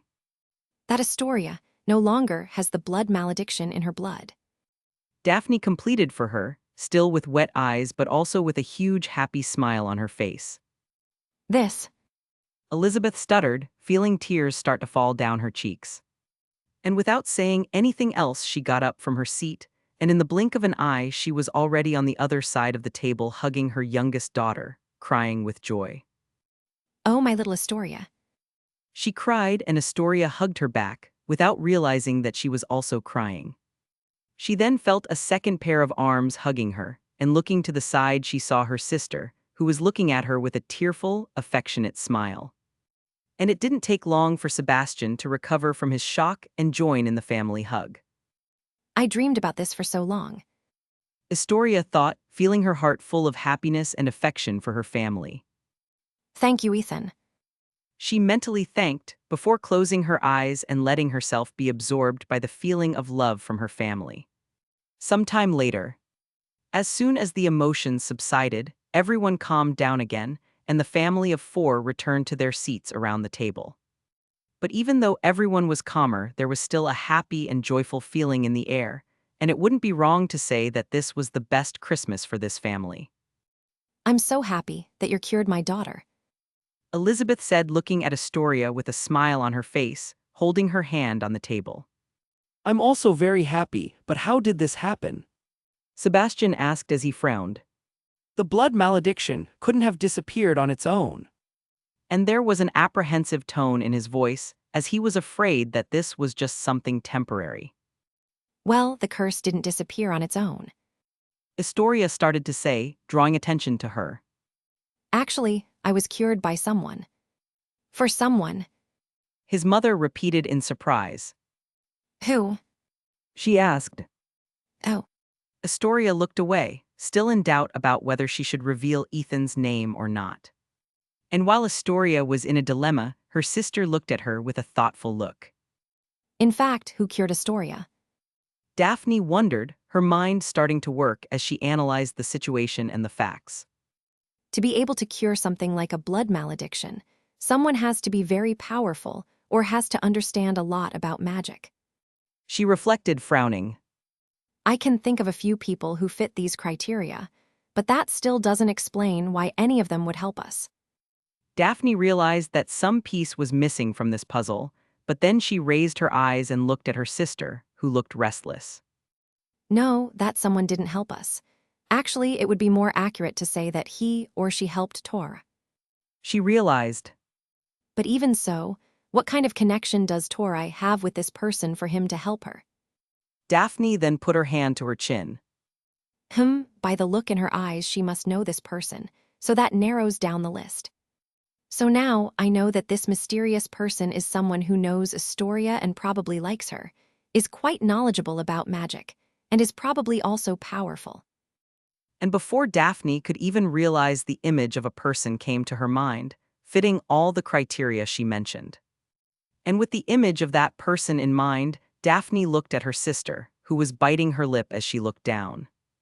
And it was at that moment that realization hit her, making her eyes widen slightly. Night. She muttered, but it was loud enough for the others to hear. Huh, did you say something, Daphne? Her father asked, and the girl turned to her parents. Night. She said, still shaken by the discovery. He was the one who cured Astoria. And that made her parents blink in surprise, before they looked at Astoria, who also looked surprised, but for a different reason. How did you find out? Torai asked Daphne, before widening her eyes and covering her mouth, realizing too late that she had basically confessed that her sister was right. Wait, Ethan Knight. Elizabeth looked at them shocked. Isn't he that boy from Daphne's year that you always talk about? And hearing this, Sebastian raised his eyebrows. Oh yes, I remember him at the Quidditch World Cup. He was with Lord Black's group. Yes, and he was the one who cured Astoria. Daphne nodded. But how, isn't he your age? Her mother asked. Well, yes. Daphne replied, pursing her lips. He's not one of the best, he is the best. Astoria said, pouting as she looked at her sister, who had a sour expression. Oh, really? This sparked Elizabeth's interest. Healing Astoria, receiving a compliment from Daphne, and having Astoria's admiration. She wondered. And next to Lady Greengrass, Sebastian was looking down with a frown, as he felt that the name Ethan Knight seemed familiar to him. And after thinking for a while, he remembered this name being mentioned in several articles in the Daily Prophet. Wait, isn't this boy the Hogwarts champion in the Triwizard Tournament? The same one who completely defeated a dragon until it became docile. Yes, and he is also the grandson of Nicholas and Perenelle Flamel. Daphne said. And again, Lord and Lady Greengrass blinked in shock. So he's the heir to the Flamels everyone was talking about. Sebastian thought. However, with this information, the two older Greengrass began to connect the dots, understanding how a 14-year-old boy had managed to cure a blood malediction that had been in their family for centuries. A seemingly powerful and talented boy with influential connections, and who cured my daughter of a theoretically incurable curse. Sebastian thought, scratching his chin. Maybe I should set up a meeting with this Ethan Knight so we can have a little chat. Chapter 411.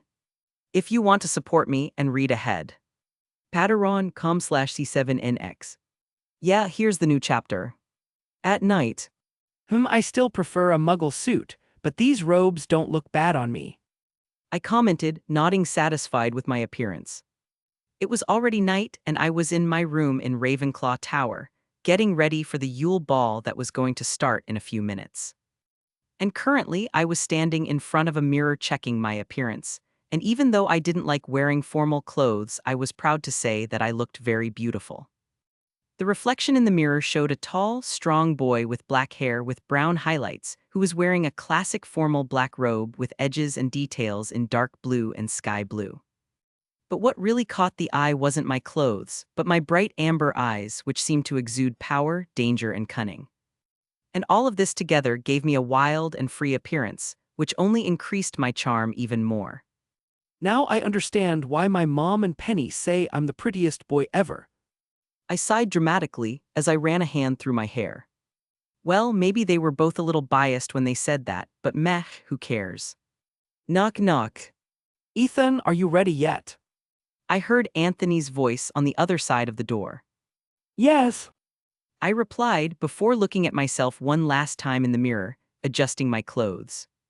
After that, I left my room, finding my semi-badger friend waiting for me, also already dressed for the ball. Are all the boys ready yet? I asked. Yes, we are just waiting for you. He replied. And the girls? Oh, they are still finishing getting ready, but they told us to wait for them in the entrance hall. And hearing that, I nodded. Well, it's not like we didn't already know they were going to take a while to get ready. I snorted ironically. After that, Anthony and I went down to the common room where we met with the other boys, and soon after that we all went towards the entrance hall. And arriving at the entrance hall, I could see that it was full of students from the three schools who were waiting for the doors to the great hall to open. And looking at all these students, I could feel their excitement, anxiety, anticipation, and nervousness. I can't say I don't understand them, since I'm also quite excited for this ball. I thought, smiling slightly. Hey, Ethan! I heard someone call me, and turning around, I saw Harry coming towards me. Hey, Harry! I greeted him before looking him up and down. You look nice. Are you trying to impress someone? I asked, smiling mischievously as I wiggled my eyebrows. And no. He stuttered as he looked away. I nodded, obviously not believing him. And I was going to continue making fun of Harry, but some sighs caught our attention, and turning around, we noticed everyone looking at a girl who was coming towards us. And this girl was Hermione, who had a shy smile on her face, and she looked completely different from the girl we knew. She now had her straight, shiny hair in a fancy hairstyle, wore a little makeup, and her front teeth were smaller.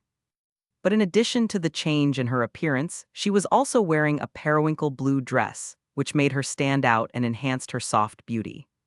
Well, I already knew this was going to happen, and I always considered Hermione to be a pretty girl, but still seeing her like this is surprising.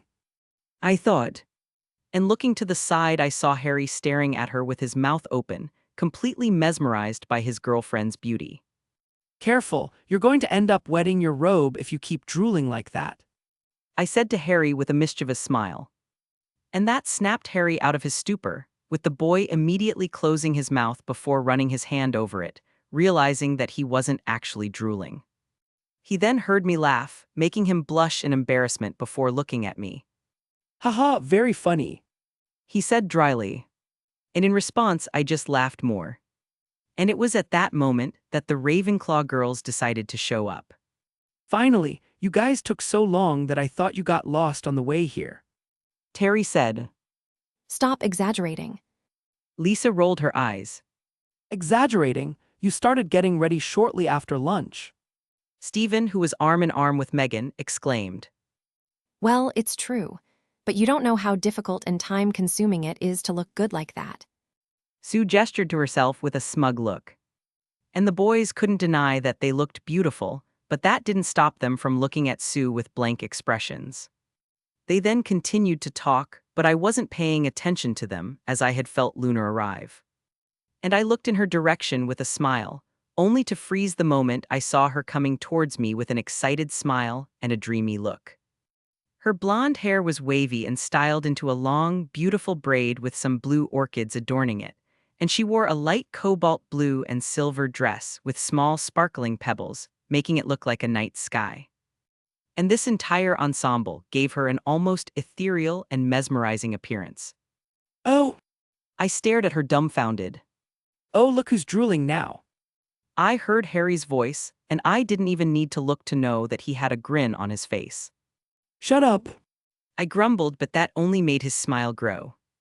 I then shook my head and controlled my emotions before walking towards Luna.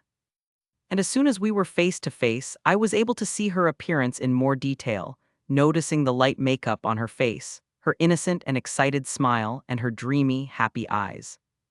And looking at her, I could see a strand of her wavy hair falling over her face before she tucked it behind her ear as she looked at me with her blue eyes. And all of this made me realize that I was going to the ball with the most beautiful girl at Hogwarts. You look beautiful, Luna. Was the first thing I said to her. Thank you. Luna smiled shyly, her cheeks slightly flushed. You look beautiful too. I'm glad to hear that. I smiled softly. And we were going to continue talking, but Professor McGonagall's voice caught our attention. Champions and their dates here, please. Professor McGonagall called loudly. I think she's talking to us. I said, turning to Luna with a playful look. Maybe. She joked back.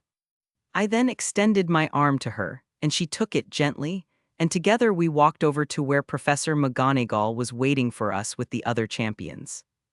And standing a little distance from the other students, we saw the doors of the Great Hall open for them, and after all the students entered, only the champions, their dates, and Professor McGonagall were left outside. And now that it was just us here, I was able to take a good look at my fellow champions from other schools. Crumb was frowning as always, but he still tried to maintain a firm and proud posture, and accompanying him was a girl who I assumed was from his school, since I had never seen her at Hogwarts before and she didn't look like the rich, stuck-up girls at Beauxbatons either. After that, I turned to look at the only female champion, and seeing Fleur, I felt my breath stop for a second. She wore a gray satin dress with cyan embroidery, which fitted her body, showing her slim and curvy figure, and her golden blonde hair was in a simple yet elegant bun. And I also noticed that she wore a pair of teardrop earrings and a silver necklace with an amethyst pendant carved in the shape of a lotus flower, and I was happy to see her wearing them, as they were the Christmas present I gave her. Now I understand why so many girls are jealous of Vila's. I thought. But then I shook my head and looked at the one who was accompanying Fleur, and I blinked when I saw that her date, just like in canon, was still Roger, who was staring at her in a daze. It seems like some things haven't changed. I mused. But I was taken out of my thoughts when I felt someone looking at me. I then looked at Fleur and saw her staring at me, and realizing that I was looking at her, she showed me a beautiful smile.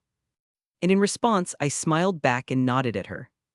And that was all of our short interaction, as Professor McGonagall walked in front of us, making me pay attention to her. And when she realized that I wasn't looking, Fleur looked at Luna, who was holding my arm, with a happy smile, and feelings of jealousy and envy arose in the French girl's chest. So she's the girl. Fleur thought, frowning. Listen, when the doors open you will all follow me into the Great Hall, one pair at a time. Professor McGonagall began to say, getting everyone's attention. I will then lead you to the large round table at the end of the hall, where you will find your seats with your names waiting for you. And saying this, she turned towards the door, but not before looking at me with a proud and affectionate little smile. They really grow up fast. She thought.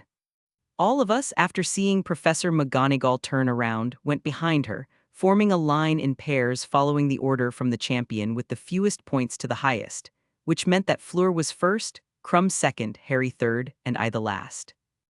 I could hear the voices inside the great hall quieting down as our entrance was announced, and I could also feel the excitement of everyone inside as well as the nervousness of those who were here with me.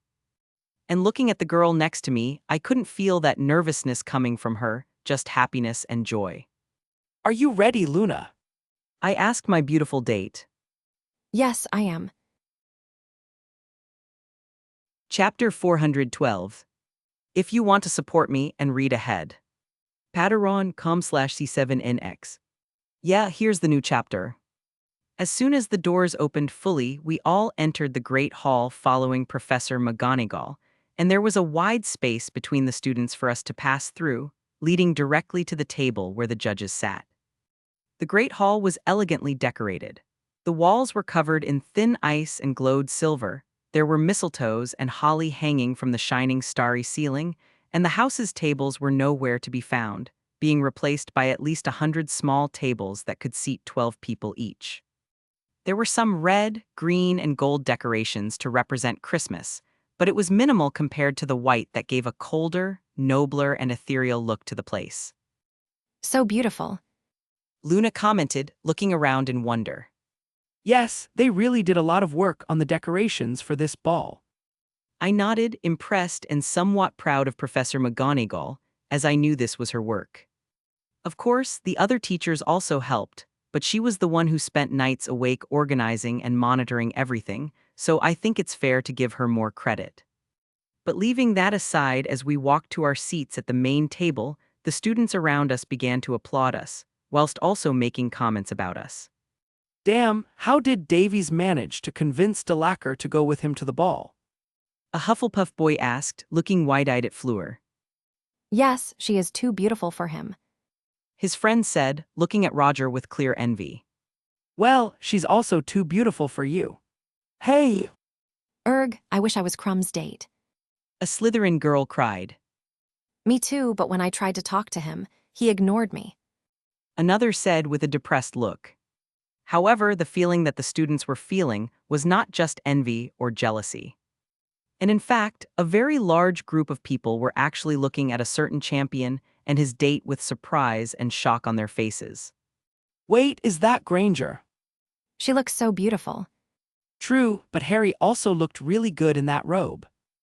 And without any surprise, Hermione's appearance caught everyone's attention, surprising those who knew her as a simple bookworm.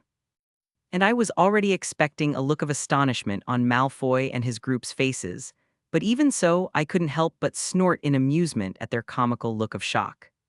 Look, it's Ethan and Luna. And finally, everyone finally noticed the most incredible, beautiful, and fun couple at the ball. Wow, night is hot.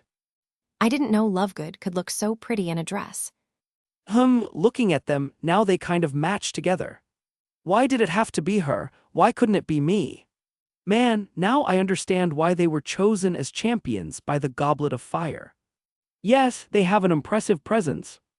And listening to the students and even the teachers praising Luna and me, I couldn't help but smile, proud of myself and my date. And between these compliments, we arrived at the main table, where we easily found our seats. I was sitting between Luna and ironically Fleur, while on the other side of Luna was Penny and Nick. And I didn't pay much attention to where the other champions and judges were sitting, but I was grateful that Bagman, Karkaroff, and Percy, who was already replacing Crouch, weren't sitting next to me. But thinking about it, I think Professor McGonagall arranged the seats like this knowing that I didn't like them, and she probably didn't want me to get irritated with them and end up hexing them or playing some prank on them in front of everyone. And looking at Professor McGonagall, who was at a table with the other teachers, I noticed that she was also looking at me. Well, just because I like her a lot, I'll try not to tease or humiliate them tonight. I thought. You look quite handsome in those robes, Ethan. I heard Fleur say next to me, breaking me out of my thoughts. And turning to her, I winked. Oh, thank you. I said before looking her up and down. You look really pretty too. Merci. She smiled softly.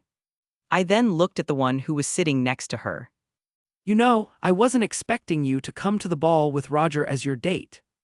And I wasn't lying, as I thought my presence would have somehow influenced and changed who her date would be. Oh. Fleur blinked before looking at her date, who was still staring at her without reaction. And I could see her make a slight face before turning to me again. Actually, after you turned down my ask to the ball, I didn't have anyone else to invite. She began to explain. And then the day of the ball started approaching, and I didn't know what to do anymore. It was then that he came and asked me to the ball, and as I was out of options, I accepted. I understand. I nodded. Wait, she asked Ethan to the ball, and he turned her down. Luna thought, looking at me and Fleur in surprise. She then thought about the fact that I had turned down Fleur's ask and had asked her, and a feeling of happiness and satisfaction arose in her. He chose me. She thought with a small smile, before looking at Fleur with a feeling of victory. And Fleur seemed to feel Luna's gaze, and when she saw the dreamy girl's smile, she frowned. Why do I have this feeling that I was surpassed by her? The French girl wondered. But then, I started to say, breaking Fleur out of her thoughts. how is Roger doing as your date? Well, Fleur turned to Roger. She then saw that he was still looking at her with a dazed expression, making the Vila purse her lips. I think it could be worse. And thinking about how most of the boys even drooled in Fleur's presence, I couldn't deny that at least Roger showed a little more control compared to them. well, that's true. I said, before looking at the captain of the Ravenclaw Quidditch team. But I still think Roger needs a little advice on how to behave in front of a lady. And it seems that my look at Roger brought him out of his stupor. Oh, what? He asked, blinking in confusion before realizing we were looking at him. What happened? Oh, nothing. I was just telling Fleur here that you're going to behave really well while you're with her, and that you're not going to do anything stupid. I said before smiling dangerously. Isn't that right, Roger? And upon seeing my smile, Roger immediately began to sweat, feeling a chill run through his body as a frightening pressure fell on him. Why, yes, I promise I'll behave. He was quick to respond, nodding his head repeatedly. Great. I smiled satisfied, before looking at Fleur, who was trying not to snort in amusement at Roger's panicked expression. The female champion then noticed my gaze on her, and turning to me she nodded with a slight smile, and I could see a grateful gleam in her eyes. And I was going to continue my conversation with Fleur, but I felt some feelings of irritation coming from my side, and turning around I saw Luna looking at me with a pout. Luna, what happened? I asked my Ravenclaw date, and my questioning took her by surprise. Oh, She replied, looking away. And I obviously didn't believe her. Really? yeah, She said, nodding to herself. Um, I hummed with a skeptical look. However, I couldn't say that I wasn't also a little hungry, and looking around I saw that everyone was still talking or looking at the empty plates in front of them in confusion. And looking at the plate in front of me, I knew what I had to do. steak and mashed potatoes. I said out loud, and magically the exact food I had said appeared on the plate in front of me. ooh, so that's how we get our food. Luna said in surprise, before also looking at her plate. But before she could order something to eat, I stopped her. Remember, the pudding is just for dessert. I said. On. Luna pouted in disappointment, making me smile in amusement. And while Luna was thinking about what she wanted to eat that wasn't some really sugary treat, the other people at the main table who had seen how I had gotten my food also started to place their orders. And not a second later, everyone in the Great Hall was dining on their favorite dishes, and I could feel the headmaster's sad gaze on me.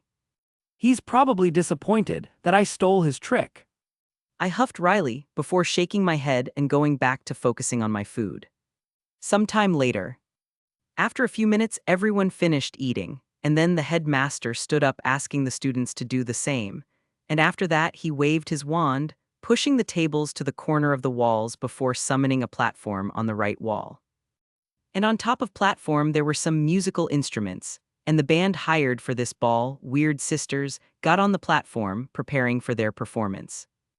And seeing this, I knew it was time to start the champions' opening dance, which became even more obvious when the headmaster asked the champions and their dates to stand up. Well, it's time to show everyone how effective my dance lessons with Penny and Professor McGonagall were. I thought confidently, before looking at Luna beside me, who looked excited. Heh, and I'm sure it will be a really fun experience. Chapter 413. If you want to support me and read ahead. Patreon.com/C7NX. Yeah, here's the new chapter. Holding Luna's hand, I took her to the free area in the middle of the great hall that would serve as the dance floor for this night, and shortly after the other champions and their dates joined us. And now that the 8 of us were on the dance floor, the headmaster waved his wand again, blowing out some candles and making the great hall dimly lit, and the only light in the place was focused mainly on us.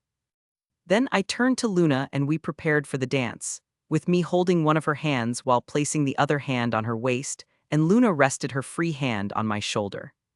Just like in dance classes. I said to Luna with a small smile. Yes, just with a bigger audience. She smiled back, not at all nervous about having so many eyes on us. That's true. I nodded. But it just means there will be more people to watch and enjoy our incredible dance.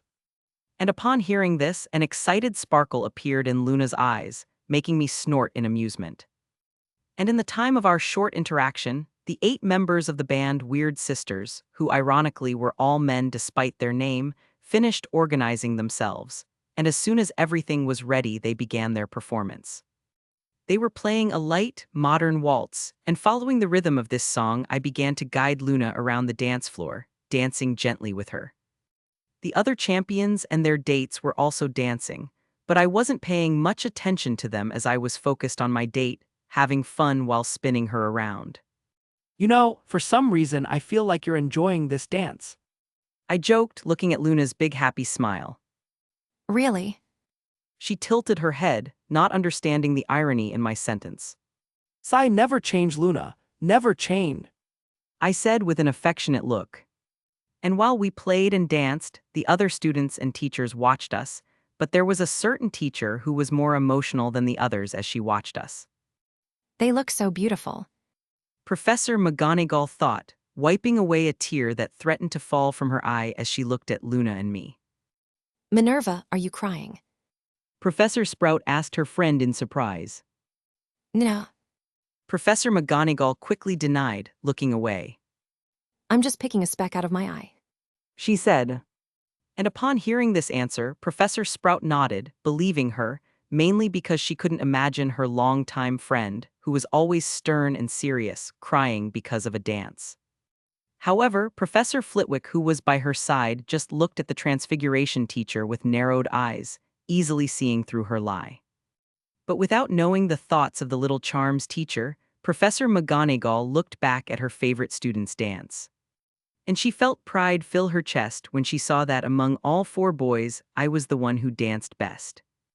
And in fact, the only people who were dancing better than me were Luna and Fleur, which was no surprise since they were taught to dance since they were children.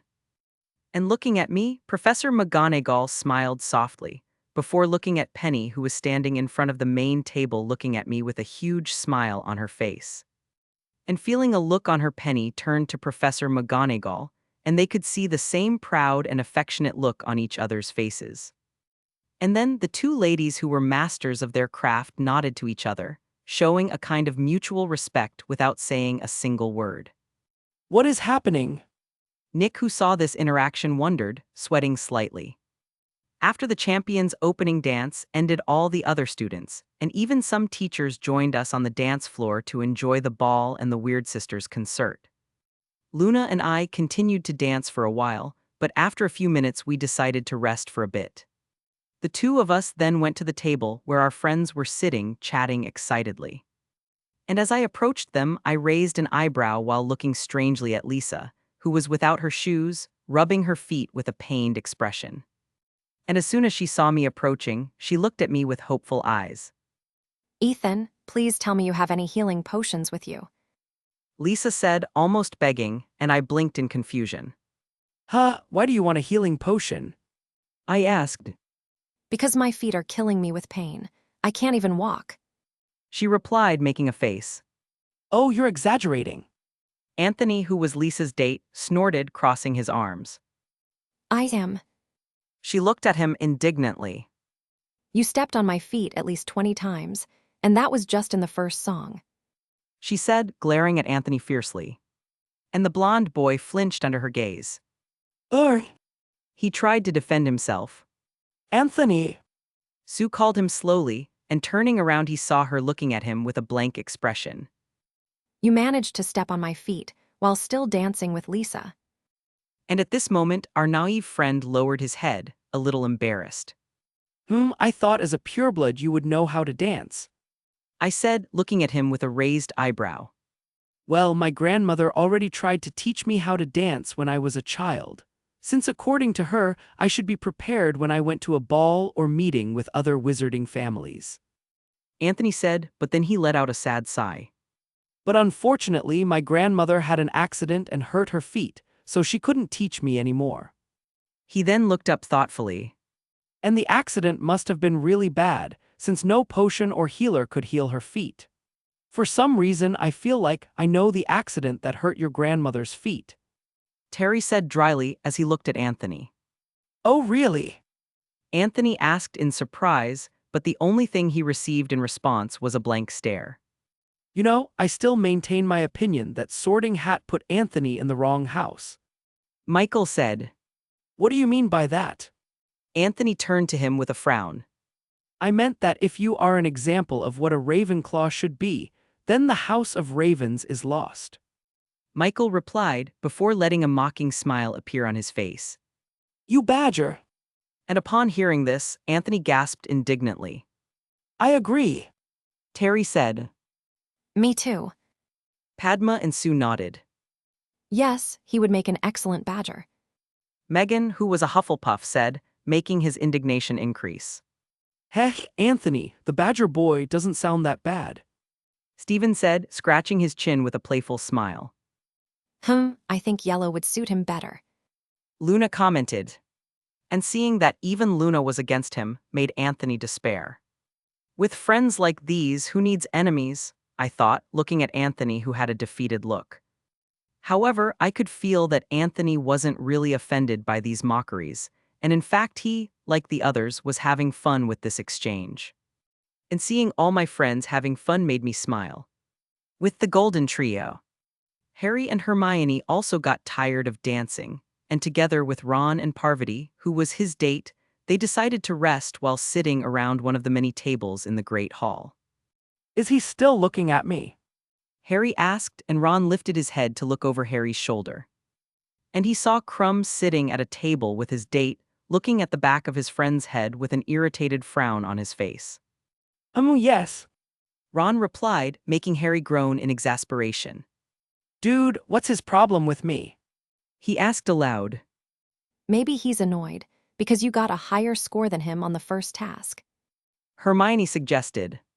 But then why isn't he staring at Ethan too? He was the one who got the highest score among all of us. Harry said with a grimace. Well, Hermione started to say, before looking at Ron for help, but the red-haired boy just shrugged. She also thought about asking Parvati for her opinion, but the Indian girl was too busy looking at everyone in the Great Hall with twinkling eyes, and Hermione knew that she was looking for some interesting scene to fertilize her gossipy mind, something her best friend, Lavender, was also doing on the other side of the Great Hall. And with a sigh, the brains of the Golden Trio looked back at her boyfriend. I don't know why he's staring at you, She said. And Harry already expected an answer like that, so he just sighed. it's not enough that I became a champion against my will. Now it seems that one of my rivals in this stupid competition has a grudge against me. He thought, starting to feel irritated. And seeing this, Hermione moved her chair closer to Harry's, letting their shoulders touch while holding his hand in an attempt to calm him down. Don't think about it too much. She said, looking at Harry. Tonight is a special night for us to have fun and relax, so let's enjoy the ball without worrying about those annoying little details.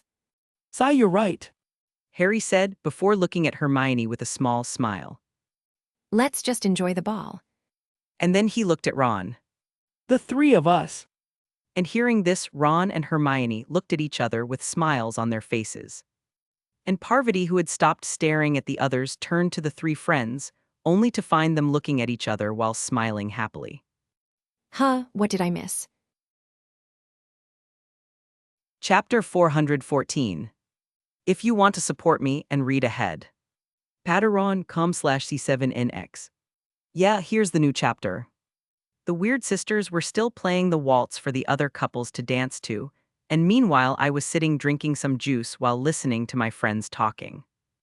And I was also watching the couples on the dance floor, having fun with the most unusual and strange couples, and I snorted when I saw the fake Moody dancing with Professor Burbage, who taught Muggle studies. The irony of fate. I thought. Ethan! I heard someone call me. Hey, Fleur. I said, turning to the beautiful Vila, having already felt her approach. I then noticed that there was no sign of Roger accompanying her. Where's your date? I asked. Oh, he knew that I only accepted his ask to the ball because of the opening dance, and now that the dance was over, he went to join his friends. She replied, and I nodded. I feel a little sorry for him, since he was practically dumped by his date after the dance, I thought, frowning. But then I looked around the Great Hall and found him with the other boys on the Quidditch team and some of his yearmates, and he didn't look sad or bothered at all. And he was actually having a lot of fun talking to his friends, and that made me feel relieved. But well, Fleur started to say, breaking me out of my thoughts. I hope you're not tired, because I remember you promising me a dance. She smiled slightly. it's going to take more than a few laps around a dance floor to tire me out. I snorted dismissively. I then looked at her and smiled. And don't worry, I always keep my promises. Excellent, She said. However, before going dancing with Fleur, I turned to Luna, who had stopped talking to our friends to pay attention to us the moment Fleur called me. Do you mind, Luna? I asked my date, and she looked at me for a few seconds before looking back at Fleur. Ethan is going to dance with her. Well, he turned down her ask to the ball before, so a dance shouldn't be a big deal. Luna thought. And besides, he promised. And with a decision made, Luna looked at me. No problem, you can dance with her. She replied with a slightly forced smile. Thank you. I gave her a quick kiss on the cheek. And I had done it without thinking, but I considered it just a friendly gesture. I then stood up and looking at Fleur, who was staring at me with her mouth open, I extended my arm to her. So let's go. I said, and that woke her up, and she blinked while shaking her head. Huh, oh yes, let's go. She said, holding my arm. I could feel a slight pang of jealousy coming from Fleur, but I decided not to comment on it as it would be problematic. Fleur and I then started heading towards the dance floor, but I hadn't noticed that the other blonde girl who stayed behind was frozen in her seat. Luna looked at my back, completely paralyzed, still feeling the heat of my lips on her cheek. Many thoughts were going through her mind, and her emotions were a mess. However, the strongest emotion was happiness, and unconsciously the dreamy girl began to smile foolishly as her cheeks flushed. And some of my friends had seen the scene where I kissed Luna's cheek, and looking at Luna, they couldn't help but smile in amusement. Well, I think this ball is going really well for some people, right, Luna? Sue asked mischievously to the smiling girl. Hey. And the response she received from Luna was a silly, happy laugh. As soon as Fleur and I arrived on the dance floor, we immediately faced each other, and then I held her left hand and placed my other hand on her slim waist, while she placed her other hand on my shoulder. And I found it amusing that even though she was older than me, I was still bigger than her, and she even had to look up sometimes to be able to look into my eyes. But leaving that aside, after we got into the classic waltz position, which was also known as ballroom dancing, we started dancing. So, are you enjoying the ball? I asked Fleur, gliding with her to the left. Way. She nodded. The decoration is magnificent, the food is delicious, and among all the balls I have attended, including those at my school, this is definitely the most lively and fun. So many compliments. I said before a playful smile appeared on my face. If someone listens to you, they might think you like Hogwarts more than Beauxbatons. Well, maybe that's true. She joked back as we rose and fell in time to the music. At first glance, this place seems a little rudimentary and old, but it has a way of getting into our hearts that seems like magic. And hearing that, I snorted lightly. Yes, you definitely like Hogwarts more. Well, Hogwarts has something that Beauxbatons doesn't, so it's hard not to like it here. She shrugged as we took 2 steps to the right. Oh really, and what would that be? I asked with interest. However, Fleur didn't answer me, deciding to just look at me with a soft smile. Sigh. I shook my head, slightly exasperated. And the girl dancing with me found my exasperated look amusing, and she then decided to change the subject. What about you? Are you enjoying the ball? Fleur asked. Well, this is the first ball I've attended, and I have to say that so far it's been really good. I replied. Really? She blinked in surprise. I thought as the Flamels. Grandson, he would have gone to several balls. You I nodded. and I guess I should thank the Triwizard Tournament for this opportunity. I then grabbed Fleur by the waist and spun her around. And speaking of the Triwizard Tournament, how are you preparing for the second task? I asked. It's going great. She replied as soon as I set her down. And I still haven't thanked you for helping me solve the golden egg clue. You told me about the dragons in the first task, so it was only fair that I help you with the second task. I shrugged. Maybe, but thanks anyway.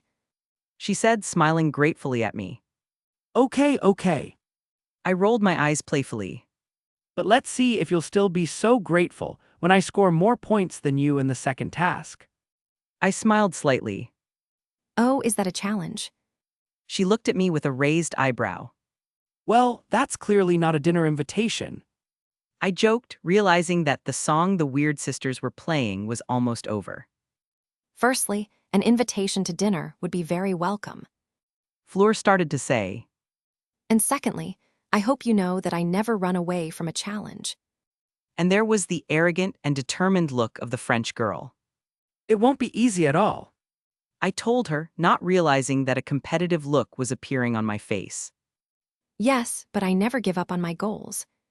And for some reason, I felt like she wasn't just talking about the Triwizard tournament. And I didn't notice the very meaningful look she glanced at Luna, who was sitting talking to Ginny while eating some pudding. Now you spoke like a true champion. I smiled before spinning her around one last time. And after that, we continued dancing for a few more seconds before the song finally ended. And as soon as the song ended, all the couples on the dance floor stopped dancing, turning around to applaud the Weird Sisters' performance. Well, you're an amazing dance partner, Fleur. I said to the Vila, removing my hand from her waist. Thank you, and you're a great dance partner too. She smiled at me, and I could see that her breathing was a little labored and her cheeks were slightly flushed.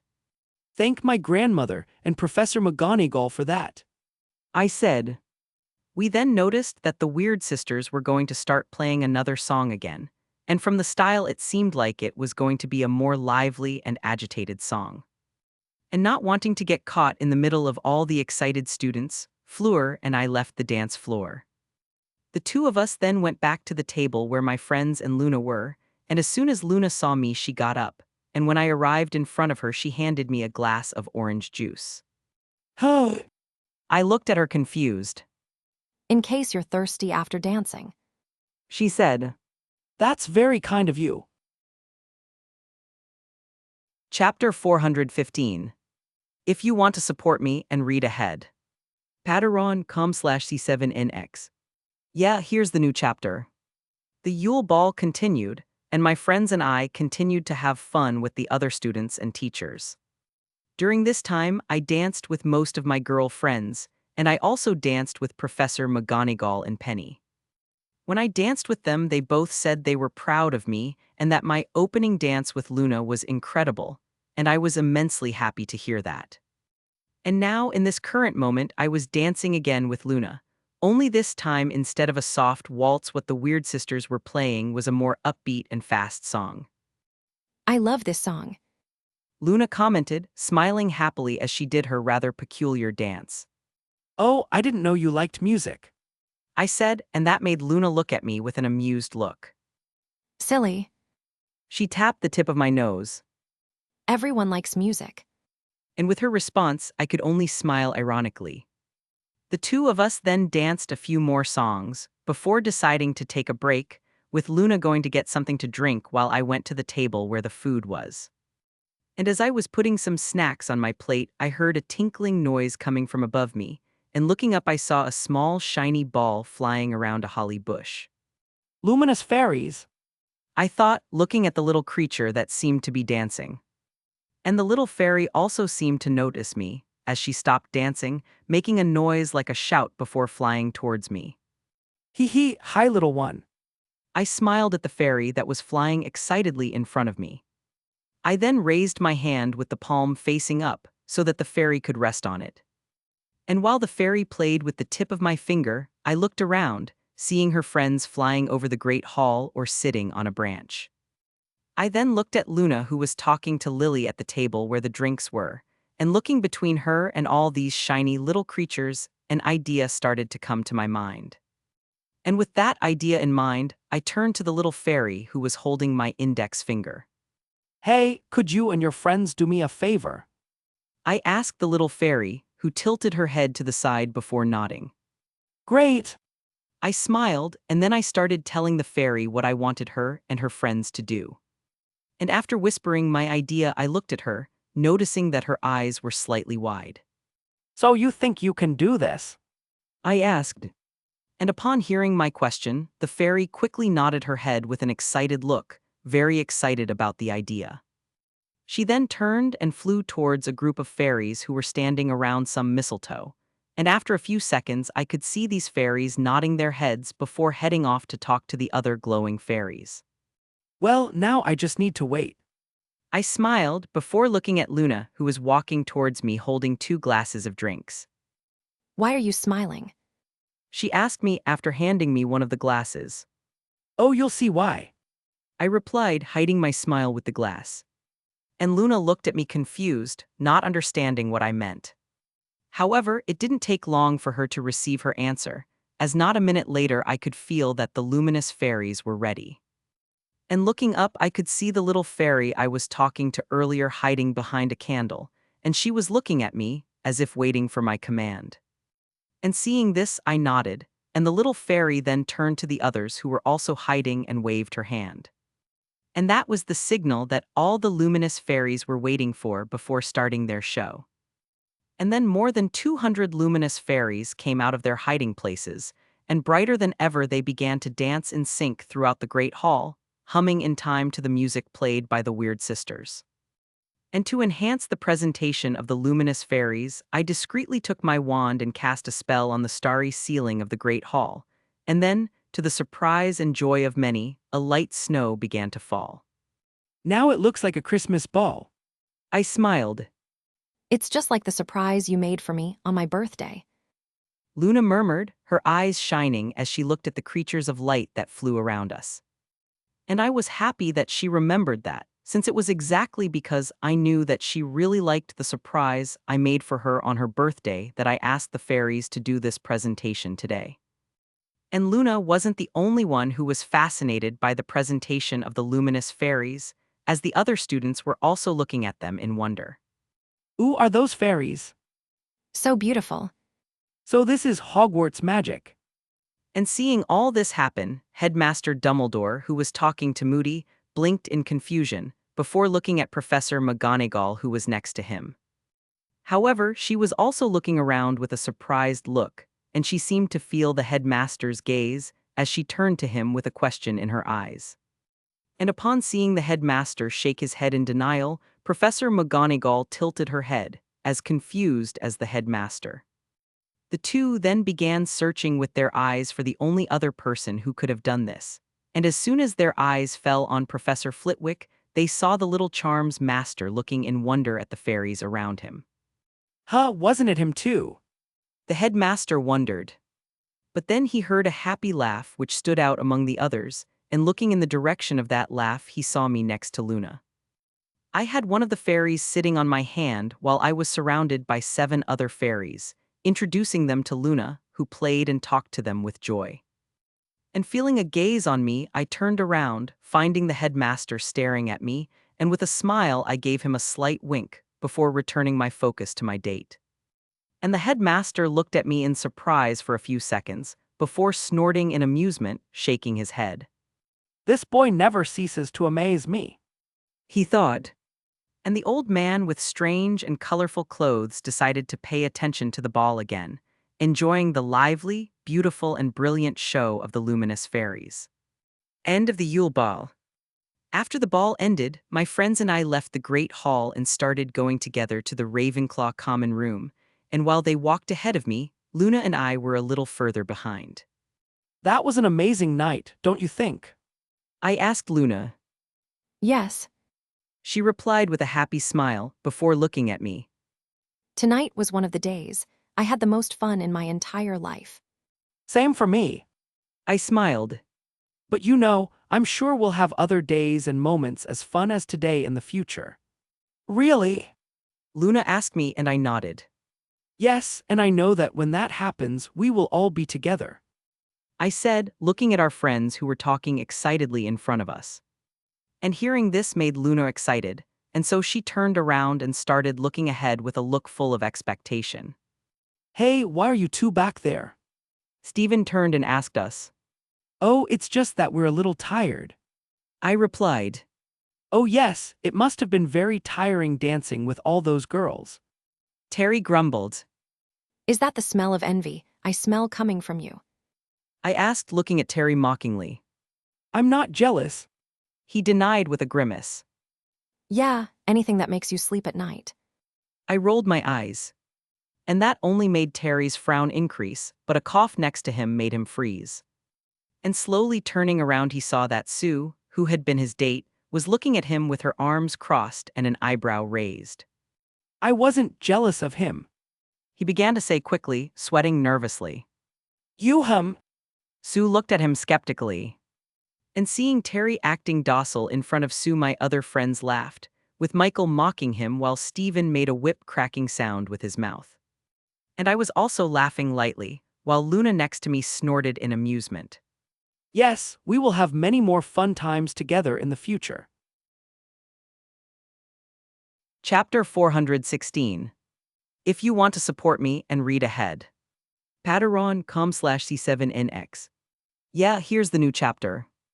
We had officially entered the year 1995, and a week had already passed since the beginning of January, which meant the end of the Christmas holidays. And with that, all the students who had gone home for these holidays were returning to school this afternoon for the new term. And currently, I was walking through the corridors of Hogwarts, having just left the room of requirement after an afternoon of training and research. The other students must have already arrived at school. I thought, feeling more magical signatures in the castle than before. But knowing it wasn't important to me, I shrugged it off. I then continued walking. However, my walk was interrupted by the sudden appearance of Greengrass that had just appeared around the corner of the corridor. Good afternoon, Greengrass. I said to the cold Slytherin girl, who was walking towards me. However, she didn't answer me and just held my arm before starting to drag me somewhere. Greengrass. I looked at her confused, not trying to make any effort to get out of her hands. I tried to feel her feelings, but immediately I grimaced as her feelings and emotions were in turmoil. Relief, sadness. I looked at her confused, not trying to make any effort to get out of her hands. I tried to feel her feelings, but immediately I grimaced as her feelings and emotions were in turmoil. Relief, sadness. Greengrass, you're acting strange, I said, but she remained quiet, Greengrass. Pain, tiredness. Gringa. I asked, frowning. Happiness, concern. And still without stopping, she continued to drag me through the castle, going to an isolated part of it. Daphne, talk to me. What happened? And at this moment I started to get worried, because she had never acted like that before. Kindness, gratitude. And looking at the Ice Queen, whose hair shadowed her face, I began to try to guess what had happened. And the only thing I could think of that could make her this way with her emotions so out of control was her sister. Daphne. And thinking that Astoria might be in trouble, I started to get anxious. And she remained silent, and I realized she probably wasn't even listening to me, too caught up in her own thoughts. And tired of this situation and irritated at not receiving any response from her, I stopped walking, no longer letting myself be dragged around the castle like a rag doll. Daphne. I called her name louder, basically yelling.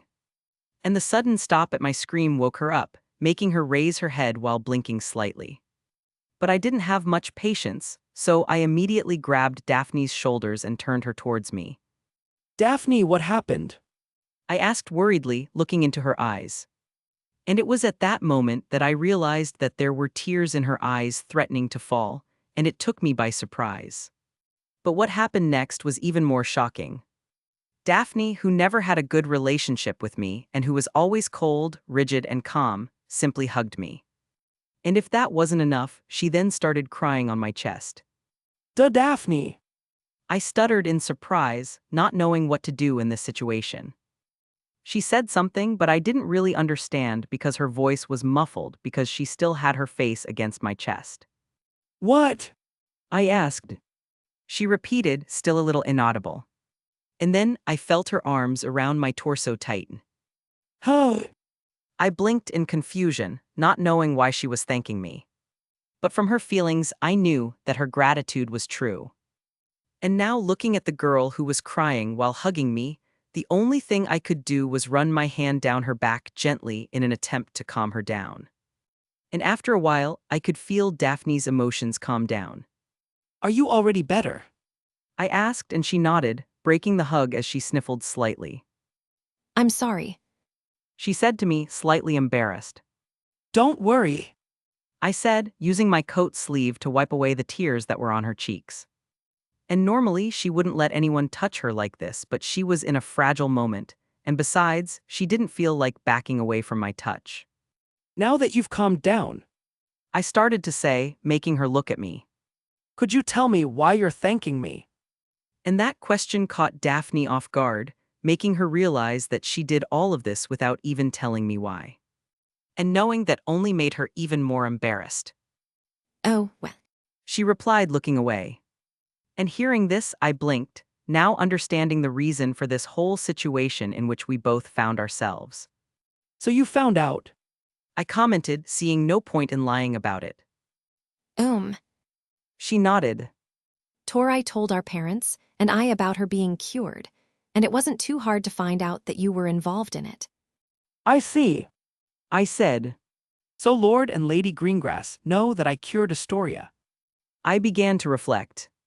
I didn't have a very favorable opinion of the Greengrass family besides Astoria, due to the whole issue of prejudice against Muggles and Muggleborns. And now that they knew I cured their daughter of a practically incurable curse, they'd probably want answers, which meant they'd try to talk to me. Well, it was inevitable that they would find out the truth. I thought. And that doesn't change my initial plan of saying that this was all thanks to Nick and Penny's help, which would take the attention away from me and onto them. And before I could continue thinking about it, Daphne started speaking, breaking me out of my thoughts. Look, I'm really grateful that you cured Astoria, really, and I don't even know how to thank you. Daphne said sincerely, looking into my eyes. But I want to know why. Why did you help Astoria? Why wouldn't I help? I asked back. Because you don't gain anything by helping her. She replied, and I frowned. Do you think the only reason someone would have to help someone else would be to get something in return? I asked. And hearing this, Daphne made a face, but before she could say anything, I continued. If that's so, then tell me, Daphne, why did you want to cure Astoria? What? I asked. Why did you spend almost all day in the Hogwarts library looking for books that could help you cure your sister's curse? I continued questioning, not giving her time to respond. Why did you always look at Astoria with concern? Why did you always stay close to her to take care of her? Why do you care about her? And with that question, I faced Daphne, without showing any emotion on my face. Answer, Daphne, why? Because she's my family. Daphne began to respond, placing her hand on her chest. Because she's my little sister. She said, passion in her voice. Well then, there is the answer to your question. I said, smiling softly at Daphne. I helped Astoria because she is my friend, which makes her someone precious and important to me. So he did all this just because she's his friend. She thought. And at the same time as she felt happy that Astoria had a friend like that, she also felt sad and a little jealous since she couldn't imagine any of her Friends. doing something like that for her. And looking at Daphne, who looked down, I felt her sadness. Daphne. I called, making her look up. Oh. She said, smiling at me, but I could tell that her smile wasn't entirely genuine. Well, I've already said everything I had to say, so I think I'll go now. She said, looking away. And besides, I don't want to keep disturbing you. And without waiting for me to say anything, she turned and started to leave. And I frowned at her feelings of sadness, and I began to wonder what caused this change of emotions in her. She was like that after I told her the reason why I cured Astoria, I reflected, but that only made me even more confused. But why would she be sad that I said I cured Astoria because I was her friend? And then I remembered that besides sadness, I also felt jealous coming from her. And thinking a little more, I managed to connect the dots, finally understanding the reason for her sadness. And with that, I looked at the back of the depressed girl as she walked away, and I knew what I needed to do. Daphne! I called her, stopping her from leaving. Yes. She turned to me. And now that I was looking at her face, I could see deep in her eyes the sadness, the loneliness, and the fear. You know, you can be a little annoying, arrogant, and snobbish sometimes. I started to say, making the girl frown, wondering if I called her just to offend her. But still, I continued. after all our intentions and conversations, I don't think it would be wrong to say that we are friends, right? I smiled at her, and hearing that made her eyes widen slightly. Friends. She thought, looking at my soft smile. And the thought of having a true friend who wouldn't be with her just for her family and money, who would want to spend time with her, and who would care about her made Daphne smile unconsciously. So, I waited for your response. And now feeling happier and lighter, Daphne looked at me. Well, I guess as a way of thanking you for healing Torre, I'll allow you to be my friend. She said with a playful smile. oh, I'm honored. I bowed to her in mockery, but the smile on my face showed my true feelings. Don't be cheeky, Ethan. She said, calling me by my first name for the first time. I don't think that's possible. Chapter 417. If you want to support me and read ahead. Patreon.com/C7NX. Yeah, here's the new chapter. Chamber of Secrets. It's still the way I left it. I said out loud, looking around the old house of Salazar's late pet. The chamber was still the same cold, damp, and dark place, with the only difference being the absence of an immense serpent with a literally murderous gaze and deadly venom. It had been a long time since I last entered the Chamber of Secrets, but now I had something to do in this place, and that's why I came here. This will need some redecoration, but after some work, this will become a perfect base. I nodded to myself. And yes, the reason I came to the Chamber of Secrets was because I intended to make it my new secret base at Hogwarts. Before, my base was the Room of Requirement, but I wouldn't be able to use it as often anymore since now the twins also knew about its existence and used it almost every day to create their prank items. And besides, I was in my 4th year, and if no drastic changes occurred in the timeline, Umbridge would still come to Hogwarts the next school year. And I was sure that if she came to the castle, she would still try to disrupt our defense against the dark arts classes, imposing her absurd rules approved by the Ministry. And one thing would lead to another, and in the end, Harry and the other students would end up discovering the existence of the Room of Requirement, before using it as a classroom for defense against the dark arts classes and a base for Dumbledore's army. Well, it's not like I can't keep using the Room of Requirement. In fact, I just won't be able to use it as often. I shrugged. I then started walking around the chamber, analyzing the place and seeing what I should or wanted to change. And obviously one of the things that I will definitely change, or better said, I will destroy, are these dozens of statues with the face of the founder of Slytherin House. Even I who like the way I look wouldn't build a secret base and put my face all over the place. That's a lot of vanity, arrogance, and ego for one person. But thinking about it, I could imagine many other wizards and witches who value blood purity doing something like this. All the more reason I think these purists are weird and crazy. But leaving that aside, I continued to walk through the Chamber of Secrets, and arriving at the end of my inspection, I stopped at the place where my battle with the basilisk took place. The place where we fought was in the center of the chamber, where the immense full-body statue of Salazar Slytherin was, and the floor, walls, and even the ceiling were cracked or destroyed. And in front of the statue, there was a large stain of dried blood, which was the place where I killed the XXXXX class creature. Speaking of the basilisk, I still have its corpse stored inside my suitcase. I remembered. I removed most of the poison from it and put it in jars and flasks, but I can still use its skin to make armor or other things that use animal skin. And besides, I'm sure that the other parts of the basilisk's body must be useful for something, like the organs, the eyes, the flesh, and the bones. I placed a hand on my chin. And after reflecting a little, what came to my mind when thinking about the basilisk's organs was to create some potion using them. Well, I don't know if it's possible to make a potion with basilisk remains, but I know 2 people who can figure out what to do with them. And the image of Nick and Penny appeared in my mind. Now I just need to think about how to explain to them why I have a 1,000-year-old giant basilisk corpse in my suitcase. I sighed, knowing that this wouldn't be an easy or normal conversation. But well, at least they are more understanding and calm than Professor McGonagall, Andy, and Merlin save me, my mom. And I felt nervous and scared just thinking about what my mom would do if she found out about the basilisk. What is a bloodthirsty and dangerous creature compared to my upset mom? I sweat dropped. Next day, Black Lake. So does the second task have any connection to the Black Lake? Stephen asked, sitting in the shade of a tree with our other friends. Well, Mandy and other Ravenclaw girls said they saw Crumbs swimming in the Black Lake. And unless he's crazy, I don't see any reason for him to swim in that cold water without a good reason. Lisa commented. That's true. Padma nodded.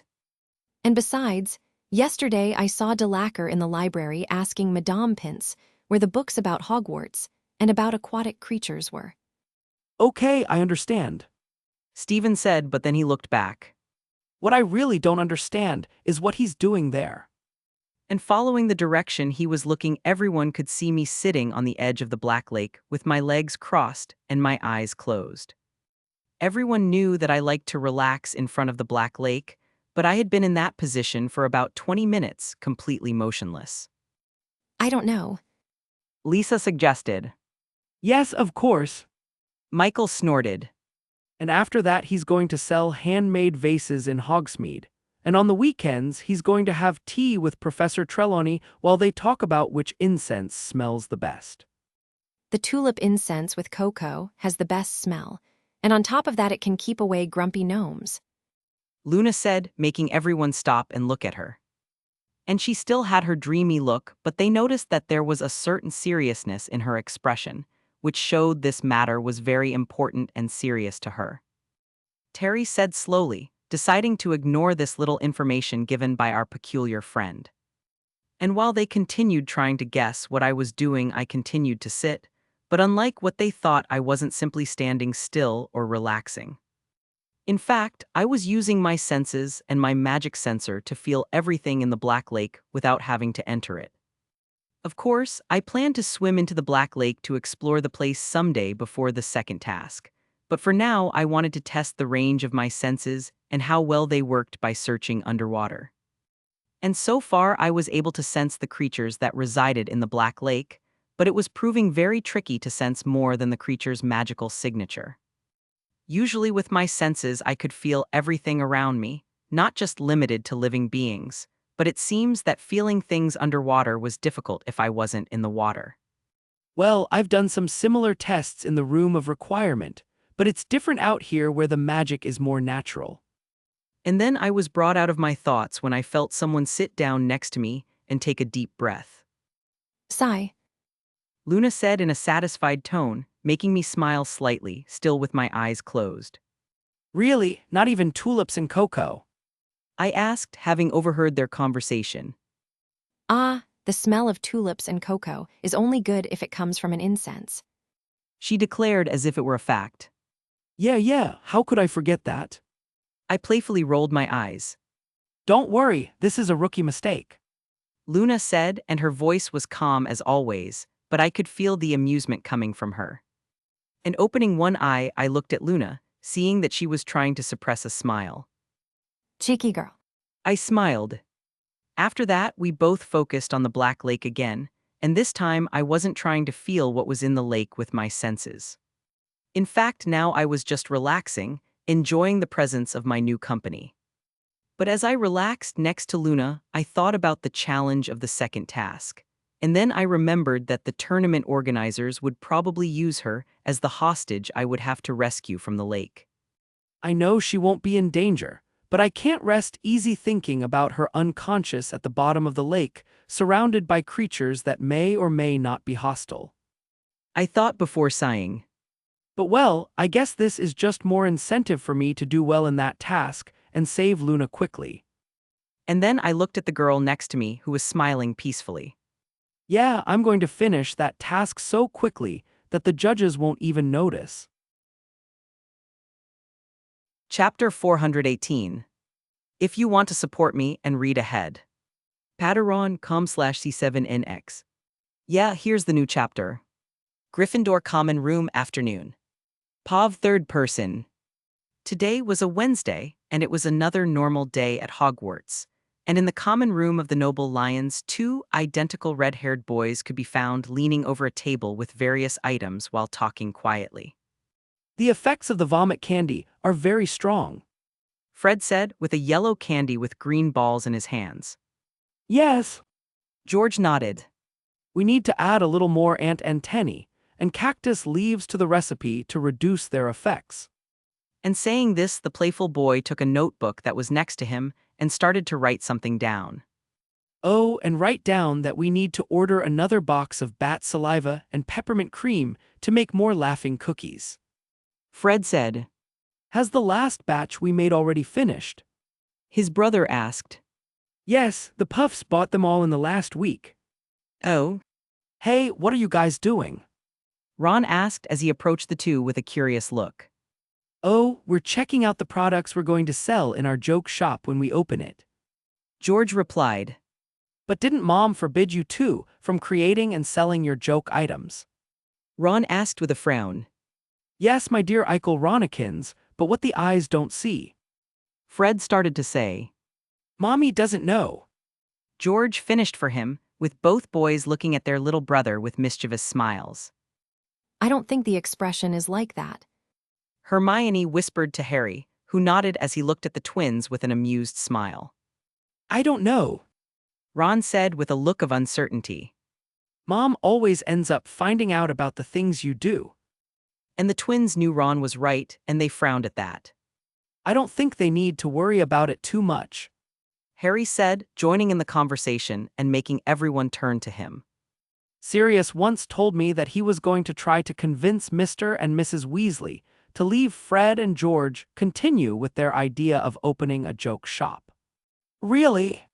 Ron asked, and even the twins looked at the black-haired boy in surprise. Yes.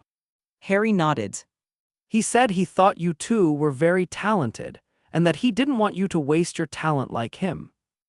And knowing that someone they considered a hero and an idol said this made the twins smile, feeling happy that another person supported their dream. Oh well, if Sirius is going to talk to Mom, then I guess it's okay. Ron said, having complete trust in the man Animagus. And Hermione, who hadn't been involved in the conversation, remembered something when she heard the boys quoting Lord Black. Talking about Sirius. She began to say, looking at the twins. Are you still in a prank war with him and Professor Lupin? She asked. Well, not exactly. Fred said, which confused the Golden Trio. What do you mean? Hermione asked. You know this was supposed to be a three-way war between us, Sirius and Remus and Ethan, right? George asked. Oh yes, Ethan is also involved in this prank war. Harry said, having forgotten about it. Yes, he is. Fred nodded. And because of that, this became a war between three groups where everyone should play pranks on each other. And during that time, we played a lot of pranks on the Marauders, and they played a lot of pranks on us. George continued. And we also try to play some pranks on Ethan, but somehow he always finds out and gets away with it. Fred said, a little disappointed. George nodded. We need to add a little more ant antennae and cactus leaves to the recipe to reduce their effects. And saying this, the playful boy took a notebook that was next to him and started to write something down. Oh, and write down that we need to order another box of bat saliva and peppermint cream to make more laughing cookies, Fred said. Has the last batch we made already finished? His brother asked. Yes, the Puffs bought them all in the last week. Oh? But well, we ended up discovering that Sirius and Remus were suffering at Ethan's hand just like us. And because of this, the four of us decided to enter into a temporary truce to deal with our common enemy, the great evil. George said with a serious and determined look. I see. Hermione said slowly. In that case, then you four are working together against Ethan, right? Harry asked, and the twins nodded. Well, how are you guys doing? And that question immediately discouraged the twins. Let's just say that his retaliation is now 10 times more powerful. Oh. George nodded, knowing that besides the Gryffindors, those who most liked and had fun with their joke products were the Hufflepuffs. And as the two members of the Three Musketeers continued to check and analyze their joke items, the Golden Trio entered through the common room passage. Hey, what are you guys doing? Ron asked as he approached the two with a curious look. Oh, we're checking out the products we're going to sell in our joke shop when we open it, George replied. But didn't Mom forbid you two from creating and selling your joke items? Ron asked with a frown. Yes, my dear Ronakins, but what the eyes don't see. Well, this could be considered karma for all the pranks they played on me as a child. Ron thought, feeling a vengeful smile appear on his face. And the twins who saw that smile turned to face their gluttonous brother. And the look they were giving Ron said that they had found their next test subject, and that immediately sent Ron into a panic. Damn! Room of requirement. So you're studying this Strauss. Nick asked me, looking at the dozens of parchments that were on a table with a curious look. Yes, but more specifically about their magic. I replied, causing him to look at me with a raised eyebrow. We were both in the room of requirement, as I had called Nick here to ask him for help with my research on the Thestrals, and I was currently showing them the parchments that contained the information I had collected about these winged creatures. Most of the information came from books about magical creatures, but the rest was my own research and study. And I could say that for the very specific topic that I was studying, which was the magic of the Thestrals, my research was the most complete and detailed that existed, mainly because I had help from my magic vision. But why would you be researching their magic? Does it have anything different compared to other magical creatures? Nick asked me, taking one of the parchments from the table. You have no idea. I snorted, which only piqued the immortal wizard's interest. Nick then started reading the parchment, which happened to be one of the first ones I wrote, and which contained a summary of everything I discovered about the Thestrals. At first he showed an interested expression, but the more he read the more his eyes widened in surprise, until at the end he put the parchment down and looked at me in complete shock. Harry nodded. He said he thought you two were very talented, and that he didn't want you to waste your talent like him. And knowing that someone they considered a hero and an idol said this made the twins smile, feeling happy that another person supported their dream. Oh well, if Sirius is going to talk to Mom, then I guess it's okay, Ron said, having complete trust in the man Animagus. And Hermione, who hadn't been involved in the conversation, remembered something when she heard the boys quoting Lord Black. Talking about Sirius, she began to say, looking at the twins. Are you still in a prank war with him and Professor Lupin? She asked. Well, not exactly, Fred said, which confused the Golden Trio. What do you mean? Hermione asked. You know this was supposed to be a three-way war between us, Sirius and Remus and Ethan, right? George asked. Oh yes, Ethan is also involved in this prank war, Harry said, having forgotten about it. Yes, he is, Fred nodded. And because of that, this became a war between three groups where everyone should play pranks on each other. And during that time, we played a lot of pranks on the Marauders, and they played a lot of pranks on us, George continued. And we also try to play some pranks on Ethan, but somehow he always finds out and gets away with it, Fred said, a little disappointed. And the worst thing of all is that he always retaliates, and his pranks are 5 times more unpredictable, powerful, and flashy, George said, shaking as he remembered the last retaliation they suffered. Yes, Fred grimaced at the memory before shaking his head, but well, we ended up discovering that Sirius and Remus were suffering at Ethan's hand just like us. And because of this, the 4 of us decided to enter into a temporary truce to deal with our common enemy, the Great Evil. The magic of the Thestrals is unlike any other. I explained. Incredible! Nick said in amazement. That's a fantastic discovery. I know, I said, making a face. but even with everything I know about them and their ability to purify magic, I still don't know enough. But why do you want more knowledge than that? He asked me. Because I want to replicate and use their ability. I replied. And my answer made Nick's eyes widen slightly. He then started thinking about the things a human could do if they had this ability, and he realized that the possibilities were endless. Well, now I understand why you decided to ask for my help. He said before placing his hand on his chin. But you know, if you really want to know more about these creatures, then I think you should talk to someone who studies them. He suggested. Yes, I was already planning to do that. I said. But I wanted your help because of your great knowledge of centuries and because of your magic insight, which can see something that my magic vision cannot see. Unlikely. Nick snorted, knowing how powerful and complex my ability to see magic is compared to his and Penny's. But well, since it was you who asked for my help, then I feel obliged to help you to the best of my abilities. He said, and hearing that I smiled. Thank you. No need to thank me. He smiled, ruffling my hair.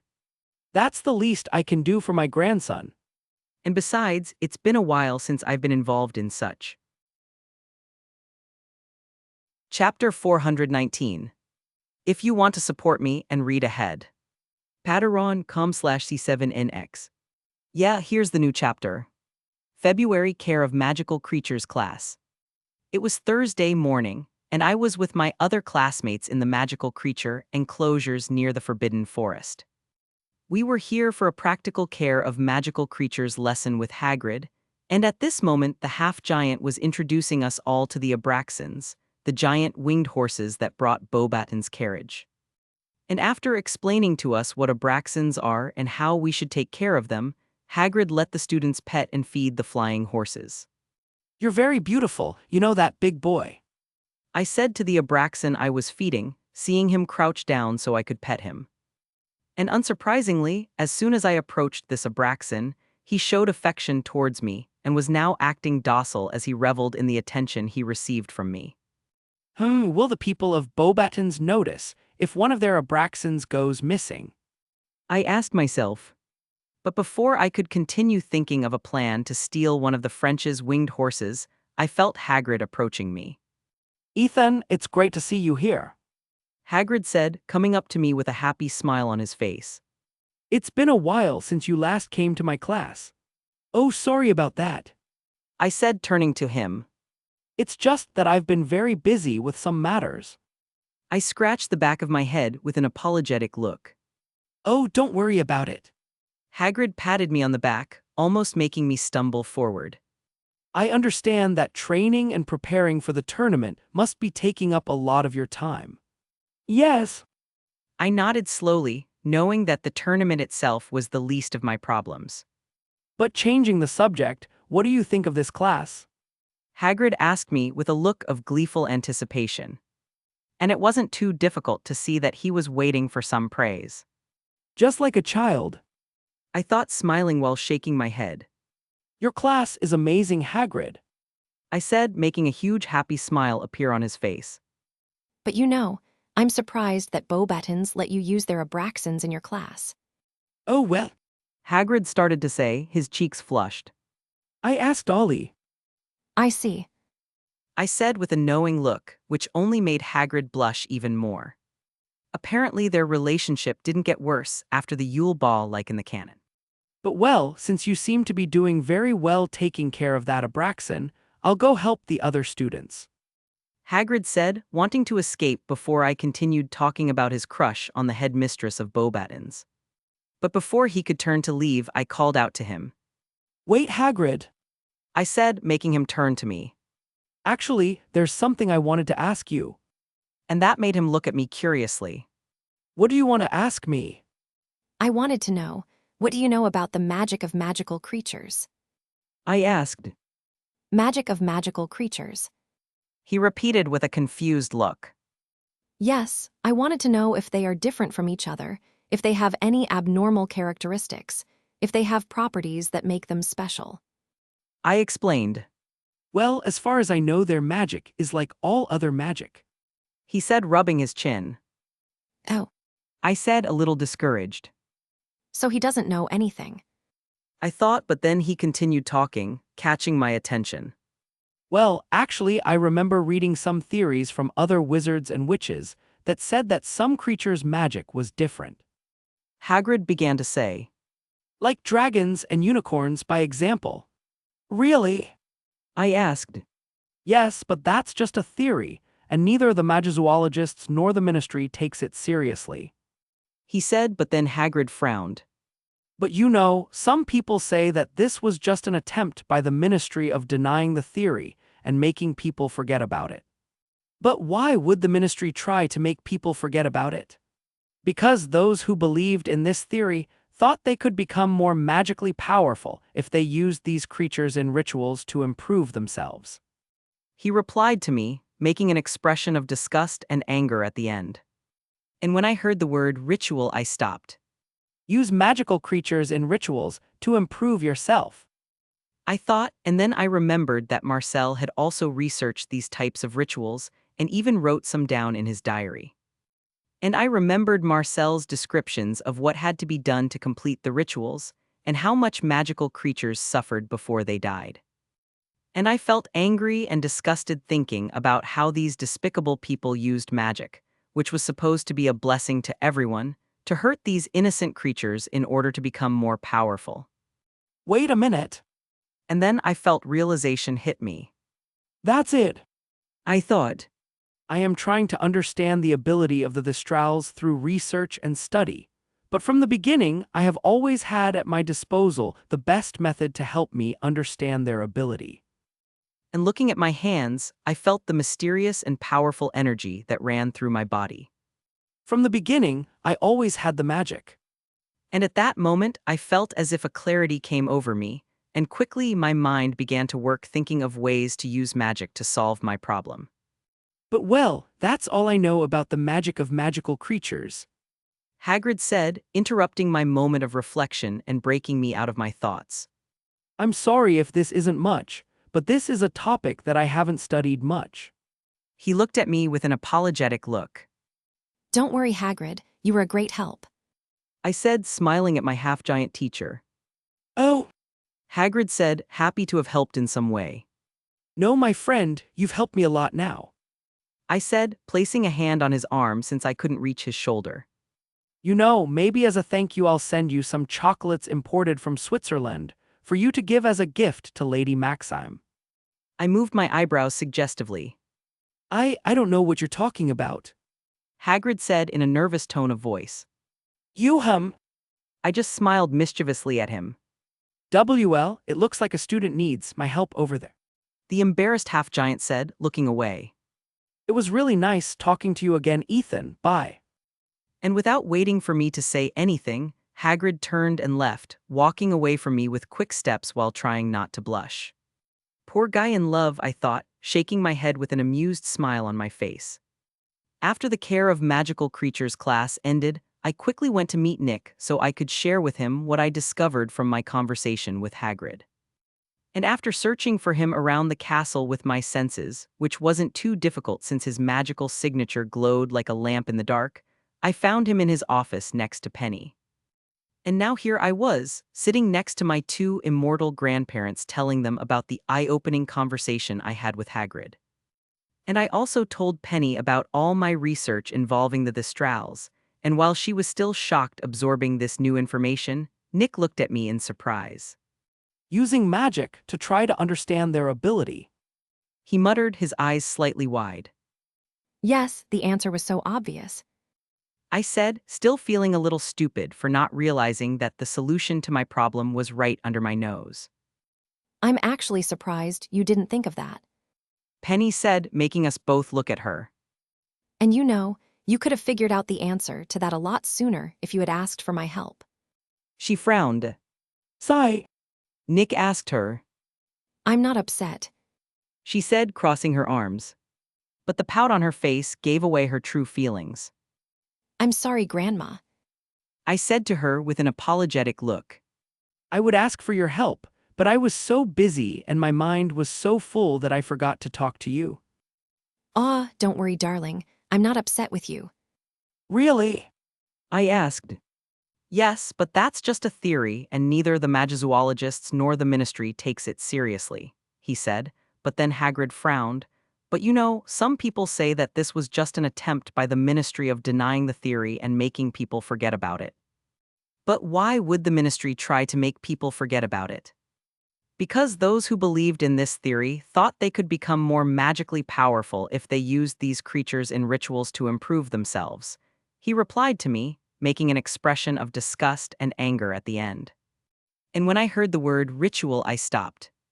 Use magical creatures in rituals to improve yourself. Yes. She nodded. Actually, I'm upset with HIM. And then she faced Nick, who backed away. With me. He asked, shocked. You should be upset with him, since all this research and project is his thing. He pointed at me accusingly. And you think I could be upset with this cute face? Penny asked, cupping my cheeks and squeezing them.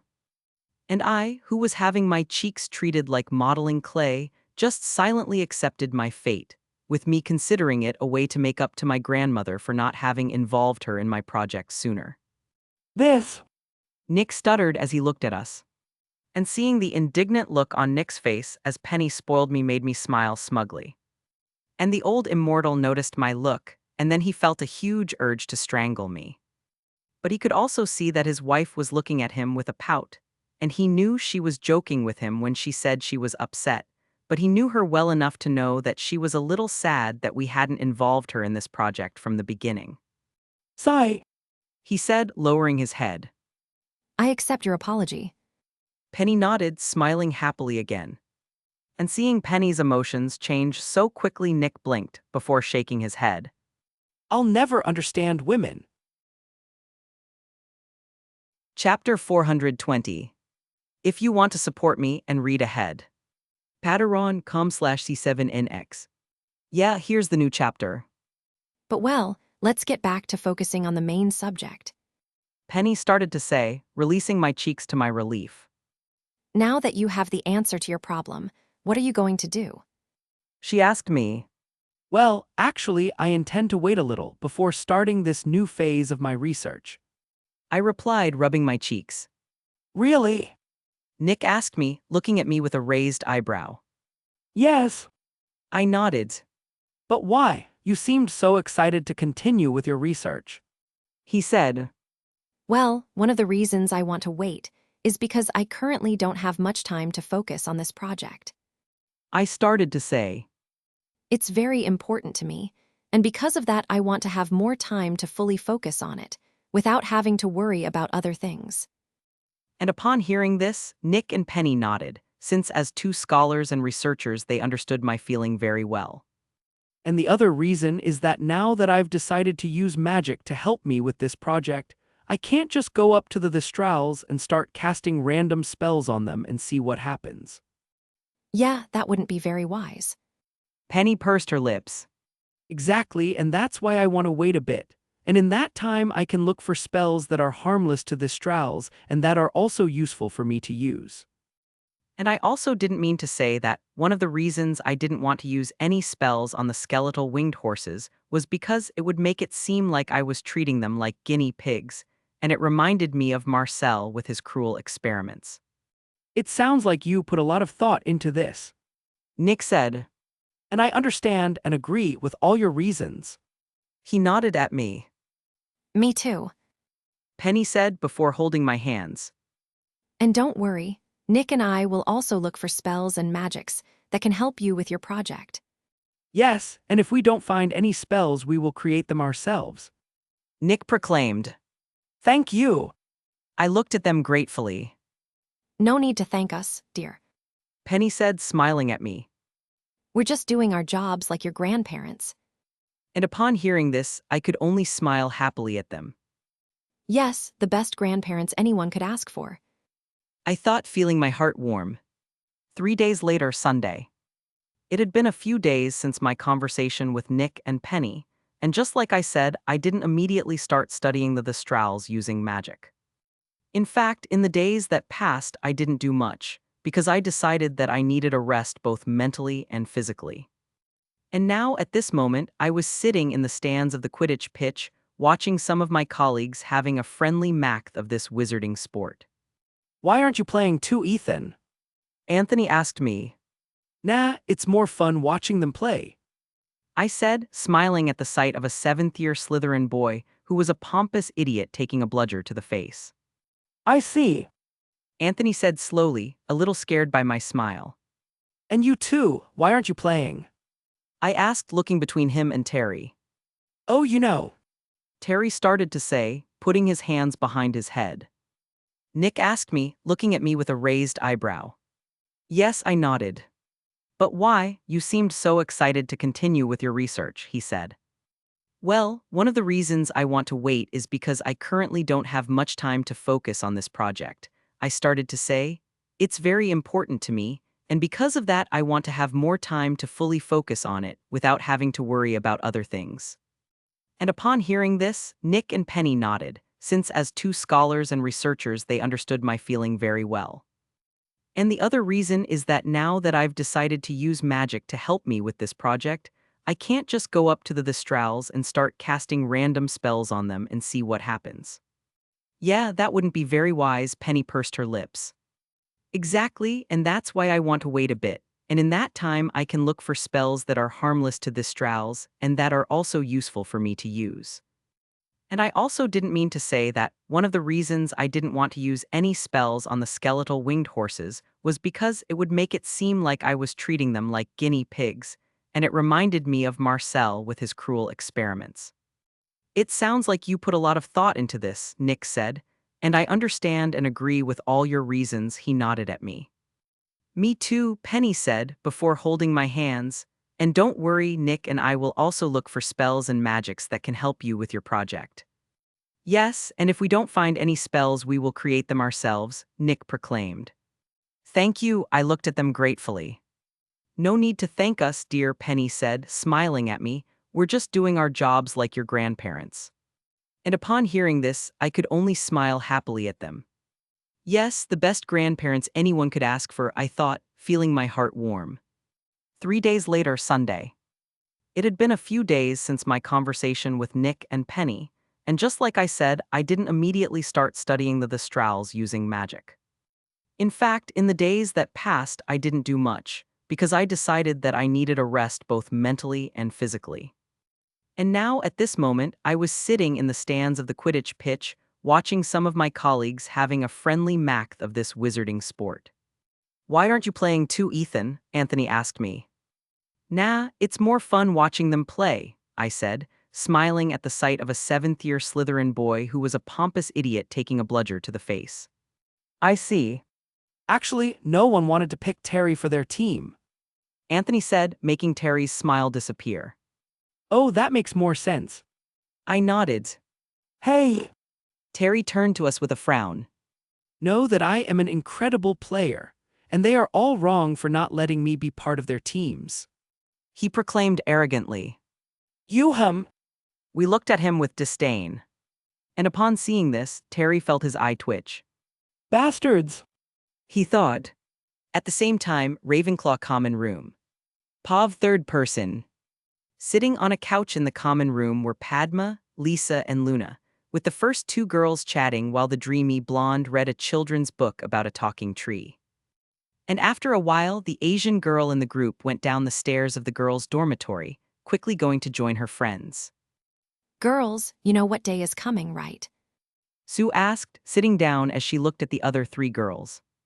And upon hearing her question, Luna, Padma, and Lisa looked at each other, with confused expressions on their faces. And then Padma turned to Sue. Huh? She said uncertainly. No, I'm talking about Valentine's Day. Sue said exasperatedly. Penny said before holding my hands, and don't worry, Nick and I will also look for spells and magics that can help you with your project. Yes, and if we don't find any spells, we will create them ourselves, Nick proclaimed.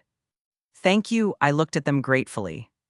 No need to thank us, dear, Penny said, smiling at me. We're just doing our jobs like your grandparents. And upon hearing this, I could only smile happily at them. Yes, the best grandparents anyone could ask for, I thought, feeling my heart warm. 3 days later, Sunday. It had been a few days since my conversation with Nick and Penny, and just like I said, I didn't immediately start studying the Thestrals using magic. In fact, in the days that passed, I didn't do much, because I decided that I needed a rest both mentally and physically. And now, at this moment, I was sitting in the stands of the Quidditch pitch, watching some of my colleagues having a friendly math of this wizarding sport. Why aren't you playing too, Ethan? Anthony asked me. Nah, it's more fun watching them play, I said, smiling at the sight of a 7th-year Slytherin boy who was a pompous idiot taking a bludger to the face. I see. Well, I haven't forgotten, and I'm here to remind you all of this magnificent and exciting holiday. Sue said with an expectant smile on her face.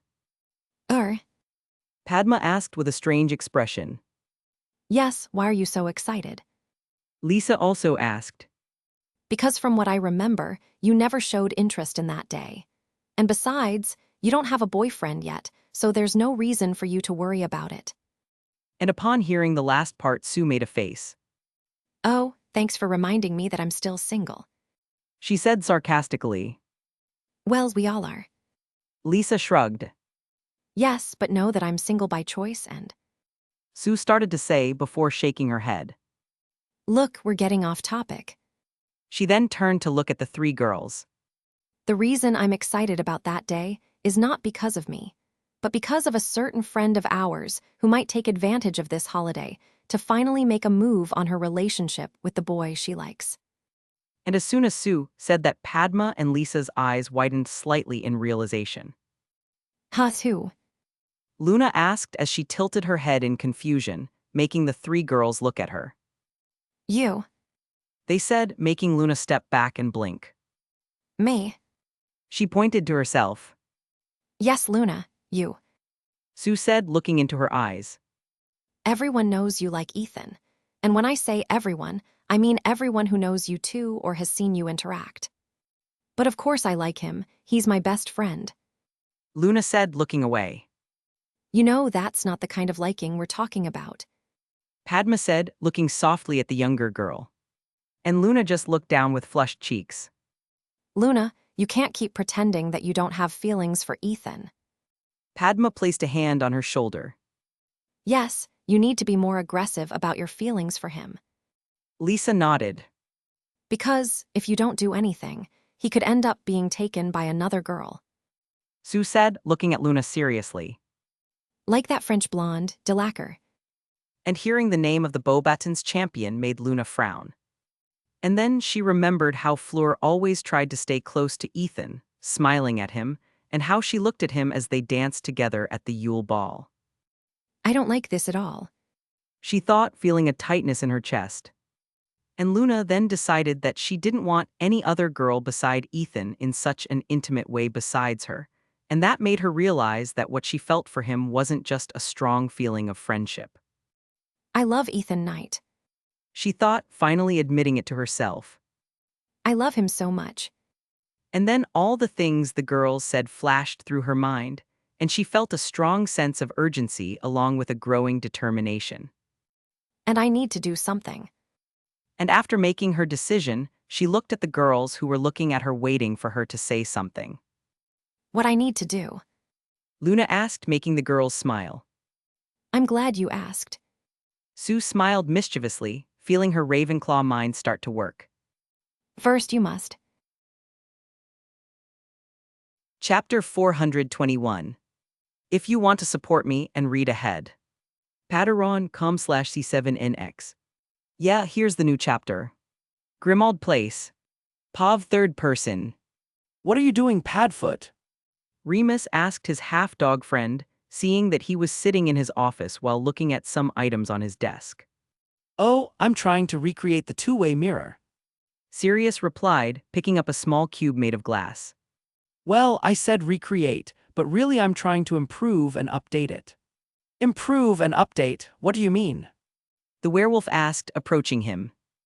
And as he approached, he saw that on the table there were several objects of different sizes and shapes, and there was a parchment next to it full of notes. I mean that I want to make a magical item that is almost the same as a two-way mirror, only more practical and with some additional functions. Sirius explained. And why do you want to do this? I've never seen you show interest in this type of magical item before. Remus said with a raised eyebrow. Well, this is actually a new project of mine and Ethan, and since he is busy with the Triwizard Tournament and I have a better understanding of how the two-way mirror works, I decided that I would be in charge of studying and creating this new magical item. Sirius replied, finishing analyzing the glass cube. And placing the cube back on the table, he began to write something on the parchment. I understand that, but what exactly are you trying to create? Remus asked. I'm trying to create a magical communication device that can be used by multiple people, just like that Muggle device. Sirius made a thoughtful face. Telephone. Remus suggested. Oh yeah, that's it. Animagus nodded, before placing his hand on his chin. But actually, Ethan also said that what we're going to create will also be a little different from these telephones. He said with a confident and excited look. Oh, I see. Remus said, scratching his chin with a thoughtful look. A magical communication device. But well, since you're already here, what do you think about helping me? I don't have anything better to do, so okay. Remus shrugged before pulling out his wand and summoning a chair, sitting across from Sirius. So where should I start? He asked, going into studious mode. Well, first we must find a perfect item to be used as the device, and then the two friends started working together, just like in the old days. And they didn't know it, but what they were doing would be something of great importance in the future when the blood war breaks out. Valentine's Day. Pav Ethan. Today was Tuesday, February 14th, which meant it was also the favorite day of couples and lovers, Valentine's Day. And many could like this day, but for me, it has become a headache since Valentine's Day last year when girls started showing interest in me. And today was no different. love. For me, I was having to deal with the dozens of gifts they gave me. And speaking of gifts, I was right now heading to the Ravenclaw common room while carrying a dozen gifts to keep in my room. I don't even know when these girls had time to buy or prepare these gifts. I thought, looking at the gifts in my arms with a frown as I walked into the common room. Seriously, Ethan, tell me what's the trick? And Terry, who had been following me for the last hour, asked me for the 19th time. How do you get so many gifts from these girls? I swear if he asks me that again, I'm going to make him eat the Gryffindor Quidditch team's dirty socks. I groaned. Anthony warned him. Why? Terry turned to him. Because I think your questions are making Ethan angry. The blonde boy said carefully. Nonsense. Terry waved his hand dismissively, before turning to me only to see that I was looking at him with eyes that promised pain if he opened his mouth again. You know what? He quickly said, looking away. And seeing this, I snorted, looking straight ahead again. And I had seen the girls sitting around a table, probably studying, but as I wanted to put away these gifts quickly, I just nodded at them and went up to my room in the boys' dormitory. Sigh. Terry said, plopping down on the couch. Well, maybe if you were born again, with a more presentable face. Anthony said, making Terry look at him with disdain. You talk like you're pretty. Terry said. But I am. The half-badger boy shrugged. Who told you that? Terry looked at him with a raised eyebrow. And hearing the question, Anthony raised his hand and began to count. My mother, my aunt, my grandmother, the lady from the candy store in Diagon Alley when I was 7 years old, Man, you're not helping yourself. Terry interrupted, not knowing whether to mock or feel sorry for his friend. Oh. The poor naive boy looked at him confused. And in that short period of time, I had finished putting away all the gifts in my room and was heading downstairs to the common room. What were all those gifts, Ethan? Lisa asked me as soon as she saw me. Oh, they were just some gifts some girls gave me.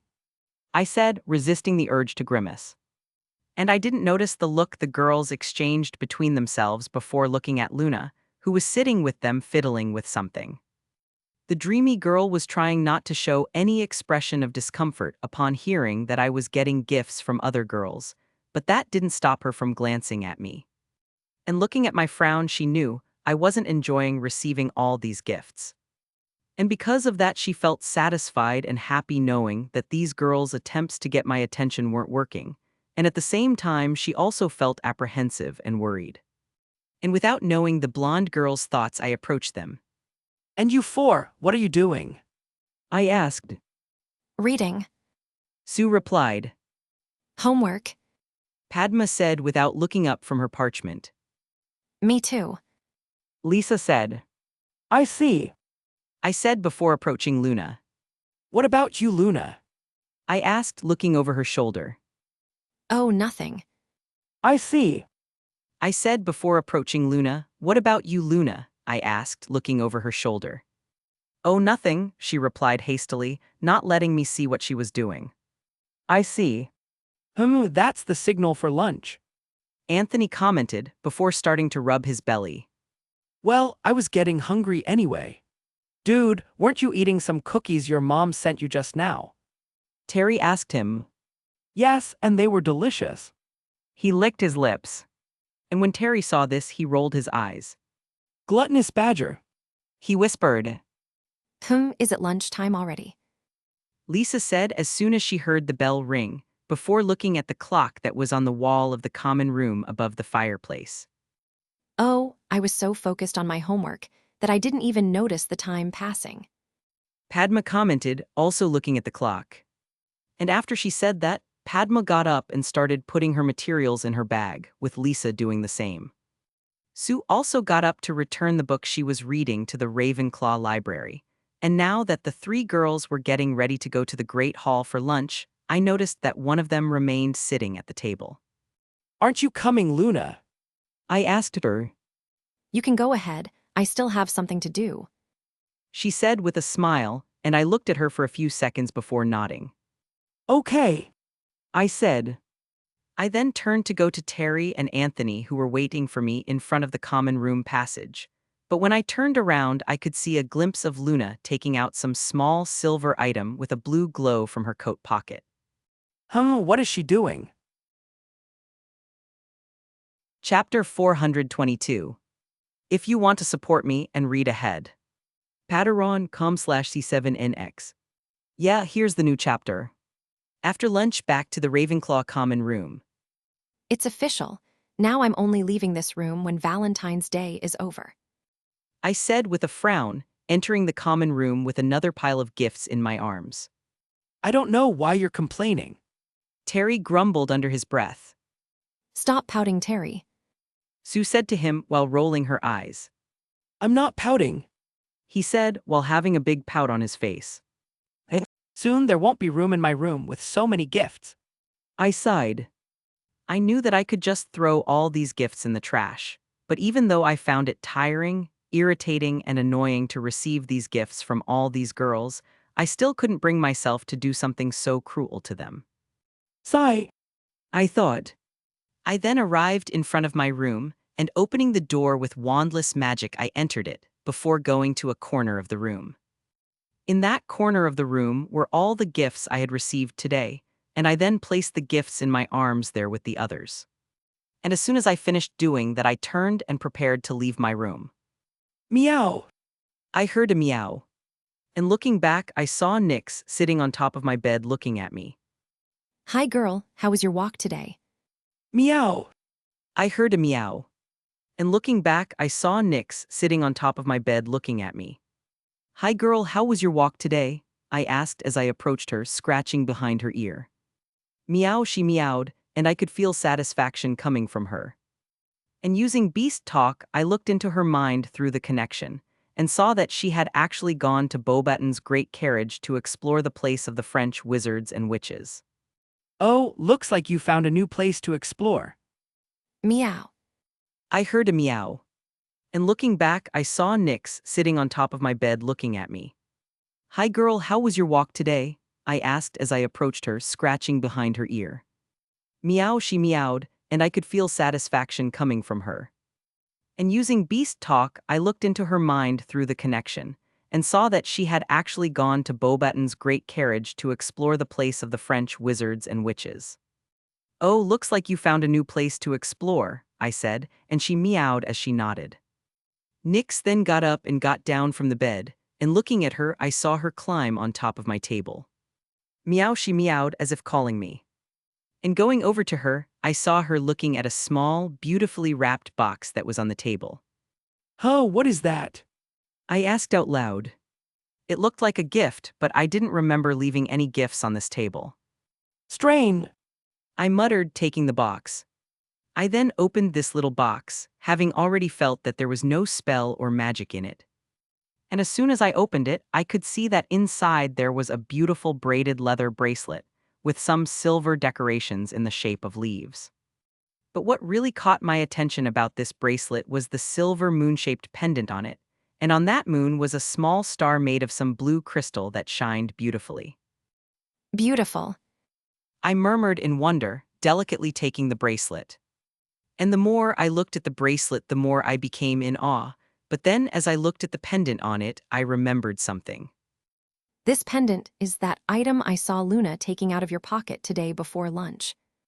I realized, eyes widening slightly, So that means this is a gift from Luna to me.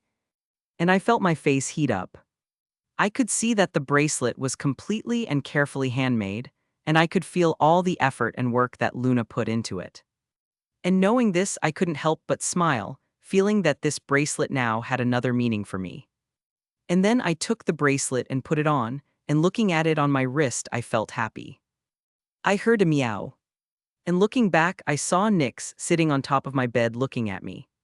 "Hi girl, how was your walk today?" I asked as I approached her, scratching behind her ear. Meow, she meowed, and I could feel satisfaction coming from her.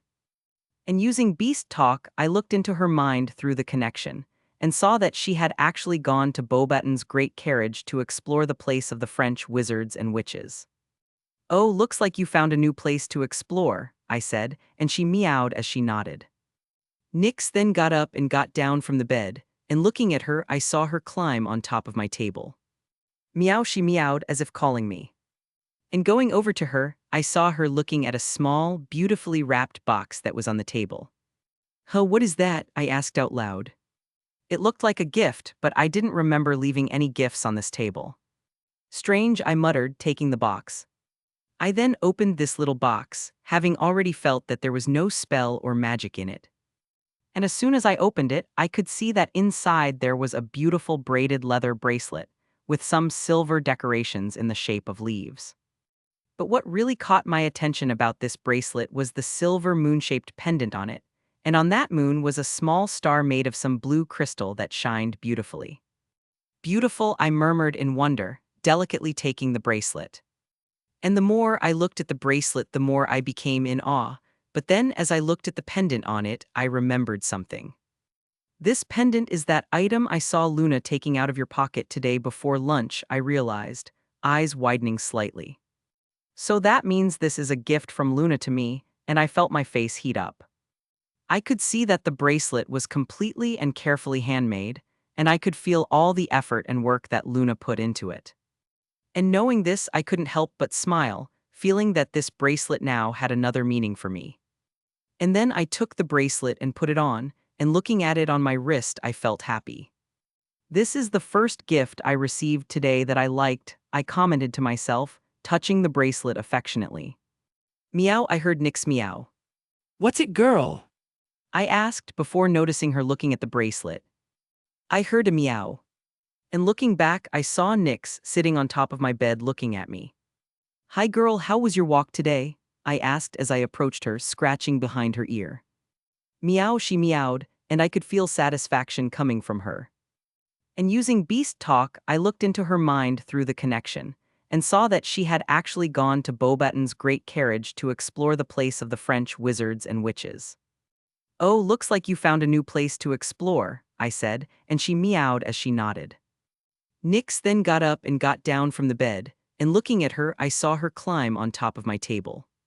Meow, she meowed as if calling me. And going over to her, I saw her looking at a small, beautifully wrapped box that was on the table. "Huh, what is that?" I asked out loud. It looked like a gift, but I didn't remember leaving any gifts on this table. "Strange," I muttered, taking the box. I then opened this little box, having already felt that there was no spell or magic in it.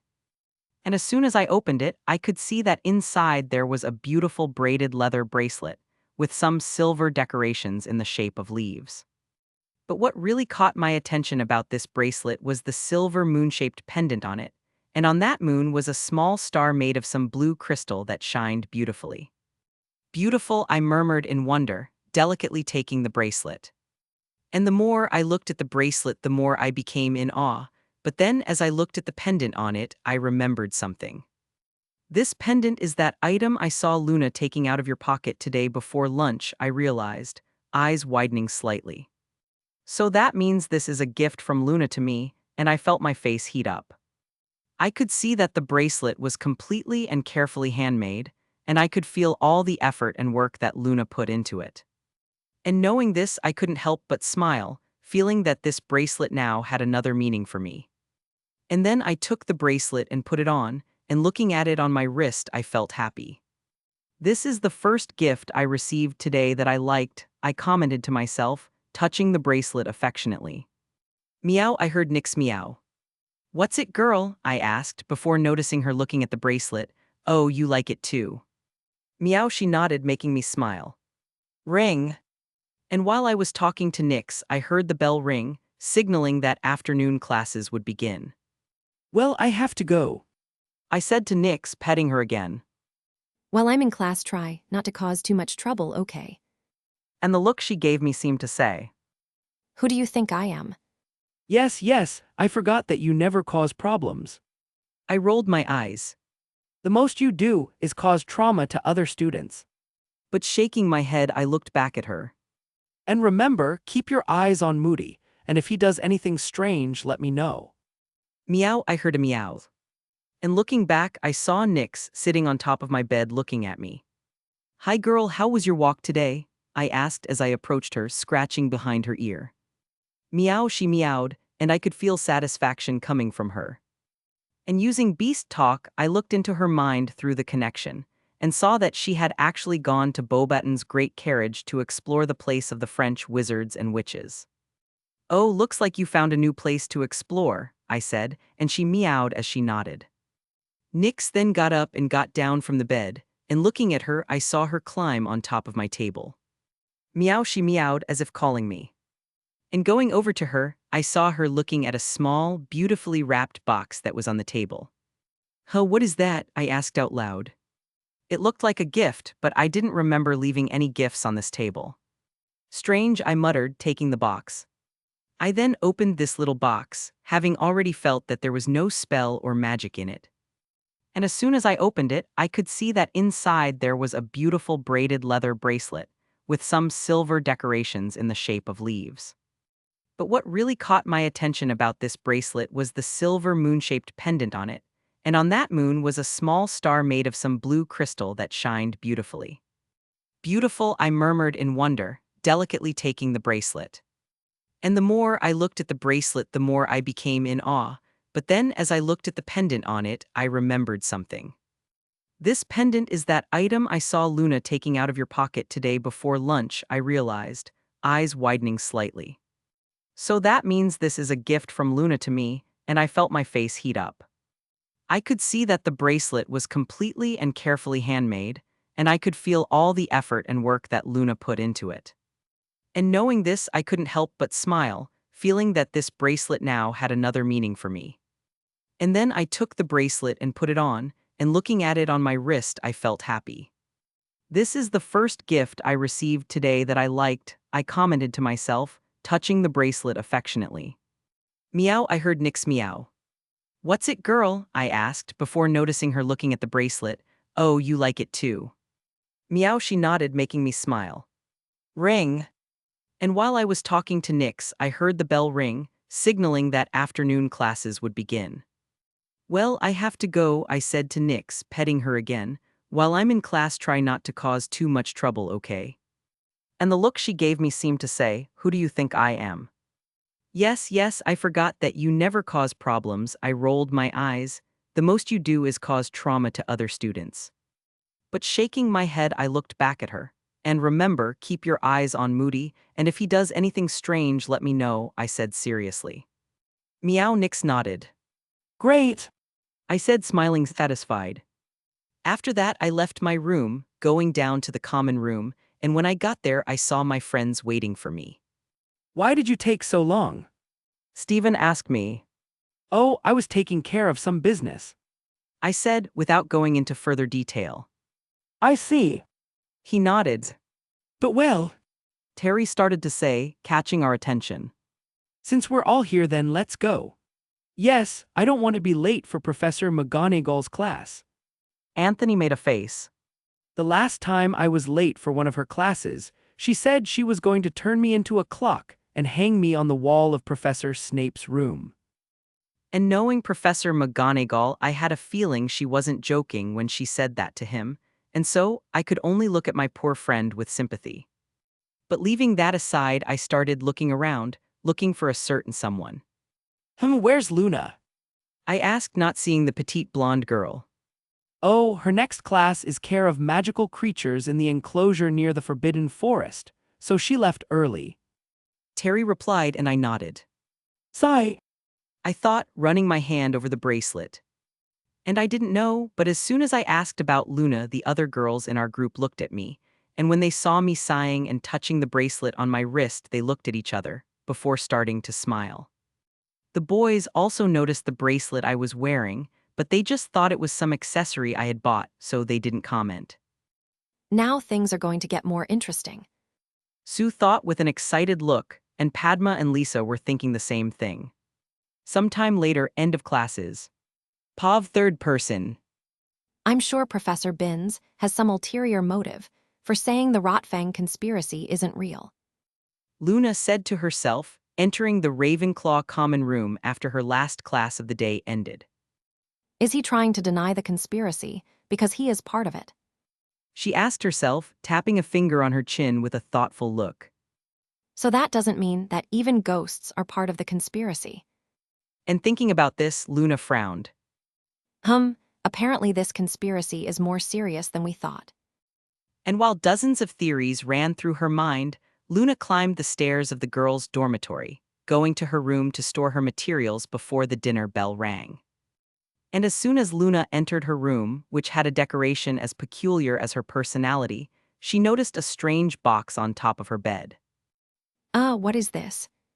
She wondered, placing her materials on a table before moving closer to look at the box more closely. And now beside her bed she crouched, looking at the box more closely. The box was made of white wood elegantly carved in an antique style, and it had some silver and gold details on it that made it even more beautiful. And with a curious look on her face, Luna ran her hand over the box before lifting its lid. And as soon as the box was opened, light and calm music began to play, making Luna realize that it was actually a music box. And she also noticed that inside the box was a folded piece of parchment, which she took and opened, seeing that there was something written on it. I saw this music box in an antique shop in Hogsmeade and immediately thought of you. I hope you like the gift. And thank you for the bracelet, I loved it, and I was also very happy to receive a gift from you. Signed, Ethan Knight. And after finishing reading the note that Ethan had written to her, Luna took the piece of parchment to her chest, smiling softly. Could this be considered a Valentine's Day gift? Chapter 423. If you want to support me and read ahead. Patreon.com/C7NX. Yeah, here's the new chapter. 1 week before the second task. It was a Friday afternoon, which meant that today's classes were over and the rest of the day was free time for all the students. Since I didn't have anything to do, I thought about going to Penny's office to spend some time with her, but halfway there I met up with Fleur, and now I was walking with her around the castle. Well then, the day is coming, isn't it? Fleur commented, and it wasn't difficult to figure out that she was talking about the second task. Yes, it's next Friday. I nodded. And looking at the girl next to me, I could feel that she was tense and nervous, and I knew that this was because of the second task. And it wasn't a surprise that she was nervous, since the challenge of that task had to do with rescuing something precious to us from the bottom of the Black Lake, and that would leave anyone alarmed and afraid. If she knew that this precious thing was going to be a person, and in this case her little sister, she would be having a heart attack. I thought, feeling sorry for the beautiful Vila. But well, let's not talk about that. I said, wanting to change the subject. So what are we going to talk about? She asked me, tilting her head. I don't know, we could talk about our hobbies, our favorite foods, things we like or don't like to do. I listed the things we could talk about. Oh, I know, how about you tell me a little about your family? I suggested. About my family. Fleur looked at me confused. Yes, you know a little about mine since I already told you about them, but I haven't heard you talk much about your family, and I'm curious to know more about a French wizarding family. I said. And upon listening to my explanation, Fleur gained a thoughtful look. My family. She murmured. I don't think I have many interesting things to say about my parents. And as for Gabrielle, And when thinking about her little sister, a smile appeared on Fleur's face. why were you suddenly so happy? I asked Fleur confused. What do you mean? She asked me back. Well, as soon as I asked about your family, a huge smile appeared on your face. I said, looking at her with a raised eyebrow. Really? She raised her hand to touch her face, realizing that she was actually smiling. Yes. I nodded before leaning over to look at her, with a curious look on my face. What did you think about to make you so happy? Oh, well. Fleur started to say. It's just that when you asked about my family, I thought of my sister. Your sister? I raised an eyebrow. Yes. She nodded. You probably don't know this, but she actually arrived here at Hogwarts yesterday, and I'm really happy about that, since I hadn't seen her in a while and I missed her. Oh, really? I looked at her surprised. Actually, I already knew she was going to come to Hogwarts, but I didn't really know she had already arrived. I thought. Yes, and it may seem strange for her to come here even though she is not a student at my school, since she is still only 8 years old, but Madame Maxime allowed this, perhaps to make me happy. Fleur said with a finger on her chin. The French girl then shrugged. Well, that's probably another privilege of being a champion, I guess. Probably. I said slowly, knowing that the headmistress of Beauxbatons only allowed her sister to come to Hogwarts to use her as a hostage for the task. But well, I'm happy for you, and I hope your sister enjoys her time here at Hogwarts. I smiled at Fleur. Thank you, and I'm sure she'll love the castle. She said. Oh, if you want, I can give your sister a tour of the castle. I proposed. I know Hogwarts like the back of my hand, and I know lots of fun and interesting places to show her. I'm glad you offered to do this, since I already wanted to introduce her to you. Fleur said, and I blinked. Did you already want to introduce her to me? I asked, pointing to myself. Why? Oh, My question took her by surprise, and she began to stutter as she looked away with a slight blush on her cheeks. And I kept looking at her, which only made her more nervous. well. She said slowly before nodding to herself. She raised her hand to touch her face, realizing that she was actually smiling. Yes, I nodded before leaning over to look at her with a curious look on my face. What did you think about to make you so happy? Oh, well, Fleur started to say, it's just that when you asked about my family, I thought of my sister. Your sister, I raised an eyebrow. Yes, she nodded. You probably don't know this, but she actually arrived here at Hogwarts yesterday, and I'm really happy about that since I hadn't seen her in a while and I missed her. Oh, really? I looked at her surprised. Actually, I already knew she was going to come to Hogwarts, but I didn't really know she had already arrived, I thought. Yes, and it may seem strange for her to come here even though she is not a student at my school, since she is still only 8 years old, but Madame Maxime allowed this, perhaps to make me happy, Fleur said, with a finger on her chin. The French girl then shrugged. Well, that's probably another privilege of being a champion, I guess. Probably. Yes, and in fact, you are not only the first friend I made here, but you are probably my only friend. She said, and I could hear a little sadness in her tone. Oh, I said, remembering her friendship problems because of her Vila heritage. But as quickly as it came, Fleur's sadness went away. but well, that doesn't matter. I'm happy to have just you as a friend. She looked at me with a happy and affectionate sparkle in her eyes. That's, I said, scratching the back of my neck, not really sure what to say. you're welcome. She smiled before looking straight ahead again. But changing the subject, how about I introduce you to Gabby now, since we have time? That's fine with me. I shrugged, which made Fleur excited. Good. She said with a twinkle in her eye. Then in that case, follow me to my school carriage. And without waiting for me to say anything, she grabbed my arm and started dragging me, and seeing how excited she was, I could only shake my head in amusement. So this is how I act when it comes to Seal. I wondered with a wry smile. A little later, in front of Beauxbaton's carriage. Ethan, this is Gabrielle, my little sister. Fleur said to me, gesturing to a small duplicate of her who was next to her looking at me curiously. She then looked at her sister.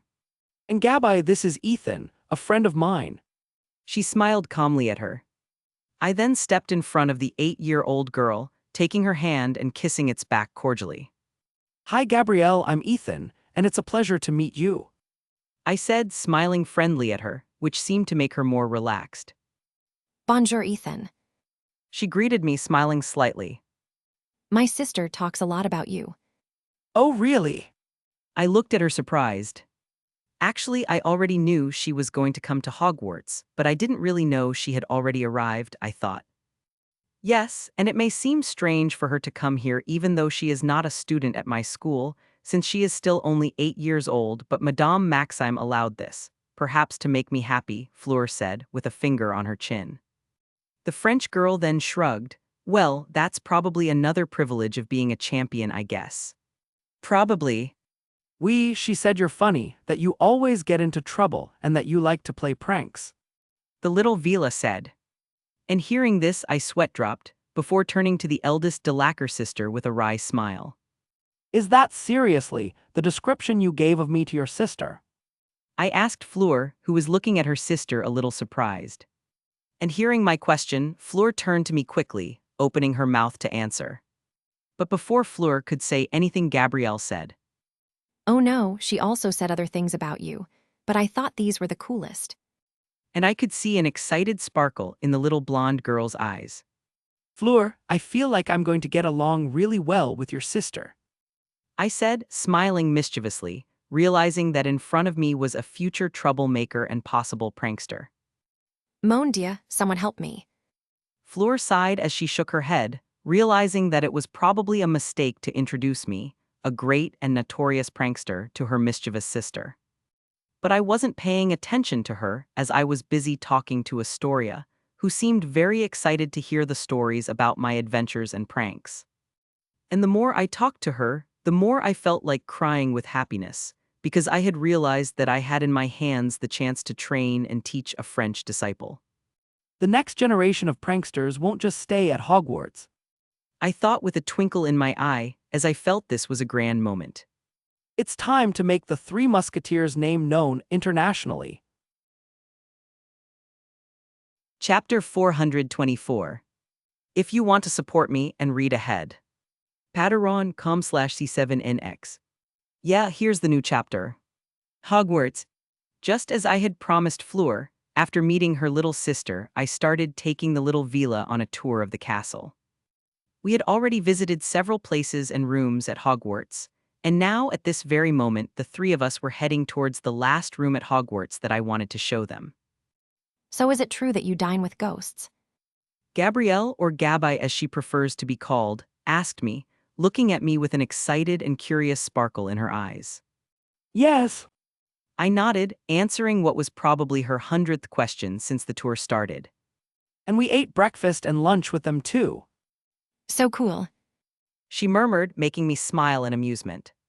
Look, I know and am friends with most of the ghosts here in the castle, so if you want I can introduce you to them. I offered to Gabi. Really? Yes. I nodded, answering what was probably her 100th question since the tour started, and we ate breakfast and lunch with them too. So cool, she murmured, making me smile in amusement. Look, I know and am friends with most of the ghosts here in the castle, so if you want I can introduce you to them, I offered to Gabi. Really? She asked in surprise, her eyes wide open. Yes, I replied. So, would you like to meet them? And as soon as I asked that question, I could see the 8-year-old girl nod quickly. I would love to. She said, smiling excitedly. And Fleur, who was watching our interaction, turned to me. You know, I didn't realize this before, but you're really good with kids. She commented. Well, that's because I have a younger sister, so I learned how to deal with children because I took care of her. I shrugged. I understand. Fleur nodded, but she had a smile on her face that gave me a strange feeling. Why is she looking at me with that smile? I wondered warily. But leaving that strange feeling aside, we continued our tour, and entering the 7th floor corridor, I led the two Delacour sisters to a wall very familiar to me. Huh, why did we stop? Fleur asked me confused. Well, we stopped because we arrived in front of the last room of the castle that I would like to show you. I replied. Really? She looked at me with a raised eyebrow before looking around. But where is this room? It is here, I said, pointing to the wall in front of us. but specifically, the room is behind this wall, and the passage to it only appears if certain conditions are met. Oh, so it's a secret room. Gabai asked me excitedly. Yes, and it's not just a secret room.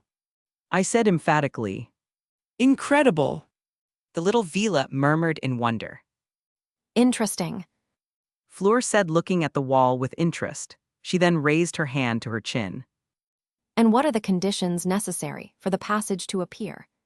Well, the conditions are simple. I started to answer.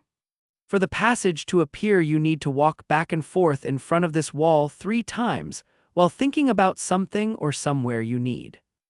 And after I said that, I turned to the little girl next to me. Tell me, Gabai, if you could choose a room or place to be right now, what would it be? It could be anywhere. And hearing my question, the little French witch placed a finger on her cheek while gaining a thoughtful look. She asked me. Yes. I nodded. Well, in that case, I would like to be in an amusement park. She said, and I blinked at that. That. I commented, realizing that in all my time using Room of Requirement, I never thought of choosing such a place for the room to transform. But I shouldn't be surprised that a child would think of a place like that. I smiled slightly. And come to think of it, who better to use a magical room that can turn anywhere and create anything than a child full of imagination? And shaking my head with an ironic look, I looked back at Gabai. Well, since you've already chosen a place, I want you to go to this wall and walk back and forth while thinking about an amusement park. I explained to Gabai, who nodded before going to the front of the wall. She then began to walk back and forth, and on the 3rd time a door began to magically appear in the wall.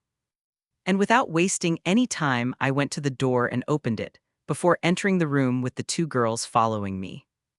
And as soon as we entered the room, we were faced with the sight of a magnificent and huge open-air amusement park, and even I, who was already used to the magic of the Room of Requirement, was amazed. The amusement park was colorful and full of lights, with several incredible attractions, such as a roller coaster, a giant wheel, a carousel, a haunted house, and several other rides and games. It was an excellent decision to let Gabai choose what the room would become. I thought, looking around in wonder. But shaking my head, I turned to the 2 French girls who accompanied me, seeing that they were looking around with their mouths open. Well, welcome to the Room of Requirement, the most magical room in Hogwarts. I said, opening my arms as I gestured around. This is a magical, almost sentient room that only appears to those who need it, and it can transform into anywhere and create anything anyone needs. And upon hearing this, the 2 girls blinked in shock. Wow, this room is amazing. Gabai exclaimed. Yes, very amazing. Fleur nodded, perplexed. The oldest Vila then shook her head before turning to me. Why didn't you ever tell me this place existed? She asked, pouting. Well, I started to say, tilting my head to the side. I forgot. And hearing this, Fleur's sweat dropped. How could you forget something like that? She asked, and I just shrugged. And meanwhile, Gabai, who was ignoring us, started walking around the park, completely fascinated by everything. Look, there's even a cotton candy machine here. She said, turning to us with a huge smile on her face. Well, here's everything you'd find in a regular amusement park. Really?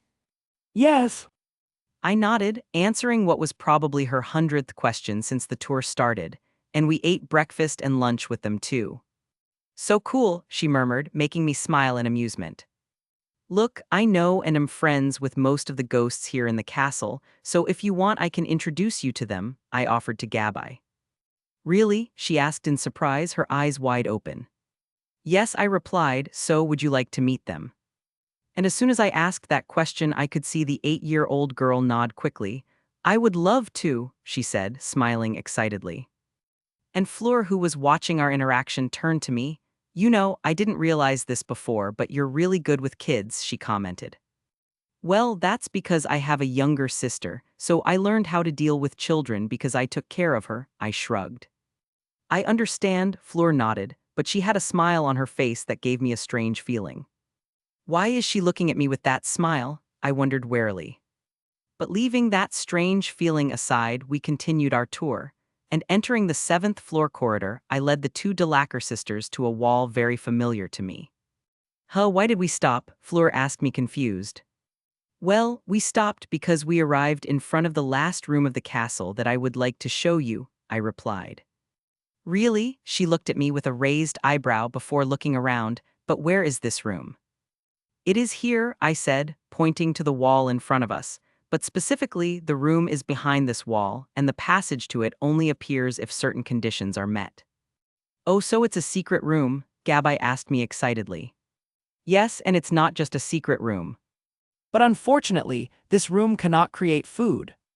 And upon hearing this, Gabai's smile disappeared. On. She whimpered. And seeing this, I shook my head with an amused smile. But you don't need to worry about that. I started to say, making her look at me. There are other ways to get food here.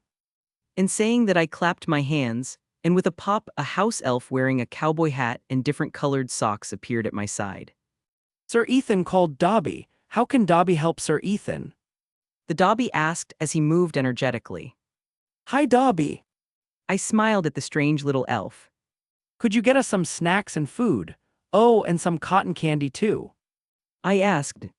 Of course, you can leave it to Dobby. The small creature said, saluting. He then disappeared with another pop, and I turned to the Vila sisters, who were looking at the place where Dobby was a short time ago with strange looks. Fleur started to say, but I interrupted her. I know, he's a little. I said. A little. She snorted, and I could only smile wryly.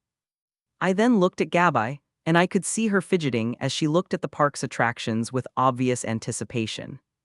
Well, enough talking, I said, catching the attention of the two girls. I didn't bring you here to just watch, but to have fun, so let's have fun. And as soon as I said that, Gabai smiled excitedly. Yay. Chapter 425. If you want to support me and read ahead. Patreon.com/C7NX. Yeah, here's the new chapter. February 24. A few days passed, and the day of the second task of the Triwizard tournament finally arrived, and at this moment I was heading to the Black Lake where the task would take place. I still can't believe you're going to have to swim in the lake in this cold weather. Sue, who was accompanying me along with my other friends, said with a frown. Yeah, that's crazy. Anthony said, with the others agreeing. Just imagining how cold the water in that lake must be makes me shiver. Terry said, hugging himself to keep warm as he shivered. And looking at him, I saw him wearing 3 coats, 2 scarves, and a beanie, and I remembered how much he hated the cold. I don't know why you're complaining, since you won't be the ones who have to go into the lake. Michael said, looking at all our friends with disdain. We're only complaining because we care about our friend. Lisa said, staring at Michael fiercely. Yeah. Padma nodded. And are you going to tell me that you also don't think it's an exaggeration that the task is to go into a lake in this cold weather? And seeing the 2 girls staring at him made Michael grimace, but even he couldn't deny that having to swim in a freezing lake was a bit much. And feeling my friend's concern for me made me feel happy and cared for. You don't need to worry about me, guys. I said to my friends, joining the conversation too. You know very well that the cold doesn't bother me at all. And turning to them, I smiled lightly. Then let's consider that swimming in the Black Lake will just be a refreshing fun for me, okay? How can you call swimming in a lake that must be as cold as the waters of the North Pole a refreshing fun? Sue asked, looking at me like I was crazy. Now who is exaggerating? I looked at her with an amused smile. Don't change the subject, Mr. Knight. She pointed at me with narrowed eyes. And realizing that she was actually waiting for an answer from me, I shook my head. Look, I already told you that swimming in the lake is no big deal for me. I said. I then saw her open her mouth to say something, but before she could say a single word, I continued. And besides, it wouldn't be a Triwizard Tournament task if it didn't have some challenge, would it? And cold water is nothing compared to a fierce and deadly dragon. I thought Riley. And upon hearing this, Sue and my other friends couldn't deny that I was right, but I could still see the dissatisfaction on some of their faces. And I was sure they would keep complaining, but to my relief, we had finally reached the Black Lake. The tournament organizers had set up some stands around the Black Lake dock, and looking around you could see that almost everyone from the school was present here. Magic really makes things easier. I thought, remembering that there were no stands here yesterday. And as I looked around, Harry, Ron, the twins, and Ginny approached us. Hey Ethan, have you seen Hermione around? Harry asked me with a worried face. No, I didn't see her. I replied. Damn! I heard him swear under his breath, frowning. And Ron beside him also had a frown on his face. Where did she go? He asked aloud while scratching his head. Huh, don't you guys know where Granger is? Michael asked them with a raised eyebrow. No, we don't know. Ron replied. The last time we saw her was before Professor McGonagall called her into her office this morning, and after that, she disappeared. Maybe she lost track of time while in the library again. Fred said with George nodding. However, the other two members of the Golden Trio weren't too sure about that. But before they could say anything, Ginny interrupted our conversation. Where's Luna? She asked, looking at our group as she looked for the blonde girl. And as soon as she asked that, everyone looked back, noticing the absence of our peculiar friend. Now that you ask, I don't remember seeing Luna since this morning either. Lisa commented. Yes, the last time I saw her was when Professor Flitwick came to our common room and called her to his office. And as soon as Padma said that, a silence fell over the group. It didn't take a genius to realize that there were many coincidences in Luna and Hermione's disappearance, and that's why everyone began to suspect that something was happening. Ethan. And while everyone was looking at each other, a female voice with an accent called me, and looking to the side, I saw Fleur walking hurriedly towards me. Hi, Fleur. I greeted her, but then I noticed her distressed look. Have you seen my sister around? I can't find her anywhere. She said, and as soon as those words left her mouth, everyone turned to look at her in surprise. Wait, your sister is missing too. Sue asked her with her mouth open. Huh, what do you mean by two? The Vila asked, confused. And Sue then started to explain to her that Luna and Hermione were also missing, but I wasn't paying attention to them. I was actually looking at the Black Lake, using my senses to feel the magic of the three missing girls who were at the bottom of the Black Lake. So these are our three hostages. I thought, frowning. And Harry, who noticed that I was quieter than usual, looked at me, and then he noticed that I was looking at the Black Lake. He was confused for a few moments, but then everything clicked in his mind, making his eyes widen. No! He thought, turning to look at the Black Lake with a feeling of dread washing over him. And then he remembered the clue in the golden egg, talking about something precious to us that we should rescue from the bottom of the Black Lake. Hermione's there. He felt his breathing become more difficult. Hey buddy, are you okay? Ron, who noticed his abnormality, asked worriedly. And this seemed to catch the attention of the others, who noticed that Harry was pale as he looked at the Black Lake. What's happening to him? Stephen asked, confused. I don't know. Terry said with a strange look on his face. He then turned to me. And you, Ethan, what do you think? And Terry noticed that just like Harry, I was also staring at the Black Lake with a serious and even irritated look on my face. Ethan! Terry repeated, and my friends looked at me too. And following my line of vision, Stephen noticed where I was looking. Man, what is there in the Black Lake that you two are looking at it with expressions like that? He asked. And upon hearing this, everyone then started looking between me, Harry, and the Black Lake in confusion, wondering what was wrong with us and what was in the Black Lake.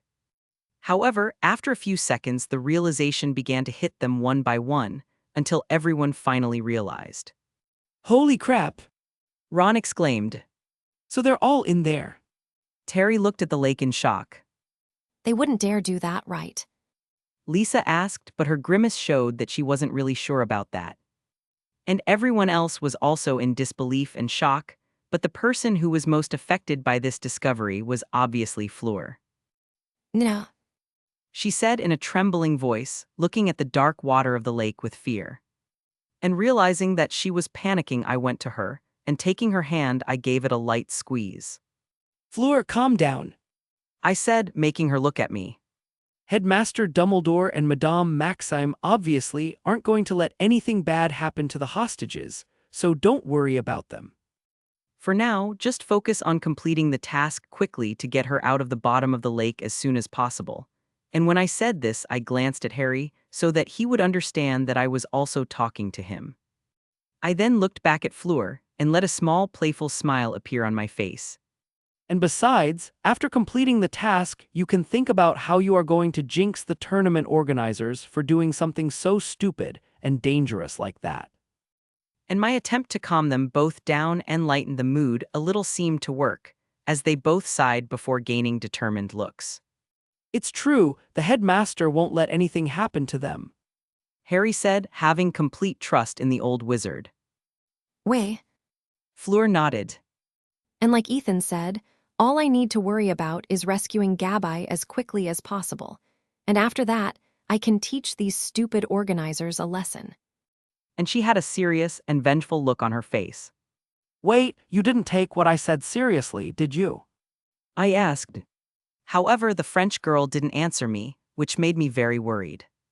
It seems that after this task, the tournament organizers won't have a quiet time, I thought while sweating. However, I couldn't deny that they deserved what was coming to them. Champions this way. Chapter 426. If you want to support me and read ahead. Patreon.com/C7NX. Yeah, here's the new chapter. As soon as we arrived next to Bagman, he greeted us, or better said, he greeted Harry, who looked at the man uncomfortably. But ignoring the cheerful and clearly suspicious man, I turned and looked at the stands, looking for something. And it didn't take long for me to find what I was looking for. Looking at a group made up of Nick, Penny, Sirius, Remus, and Andromeda, I smiled, seeing that sitting next to them were my family, who looked at me and gave me happy smiles. They kept their promise to come see me compete in the second task too. I thought happily. However, I was taken out of my thoughts by Bagman, who was starting the task. Ladies and gentlemen, the second task of the Triwizard Tournament is about to begin. The Bagman said, his voice reaching everyone in the Black Lake thanks to the sonorous spell. And as soon as he said that, everyone started applauding and cheering, excited to see a performance as incredible as the first task was. And while everyone around us shouted energetically, my other 3 fellow champions and I stood side by side on the dock, preparing for the task. And while Bagman was explaining to the audience what the second task would be like, the other champions began to take off their coats, showing that everyone was wearing swimwear underneath their normal clothes. Crumb and Harry were wearing simple swim trunks, with Crumb's being black to represent his school, while Harry's was red to represent the House of Lions. And looking at the black-haired boy, I realized he wasn't the same skinny boy I knew in first year. He had now gained more weight and more mass in his body, and I knew this was due to the good diet he had now that he lived with Sirius, and I was happy about that. But turning my gaze to the other side, I saw Fleur, who was wearing a beautiful baby blue one-piece swimsuit, and even though I was resistant to her allure, I was still a little amazed by her appearance. And I wasn't the only one, as almost every man and a few women in the stands were also staring at her mesmerized.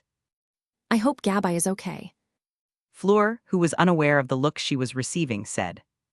And that snapped me out of my stupor, and shaking my head I looked up at my Vila friend's face, seeing that she had a nervous, tense expression. She's fine. I said, making Fleur look at me. And as long as I'm here, nothing will happen to her, I promise you that.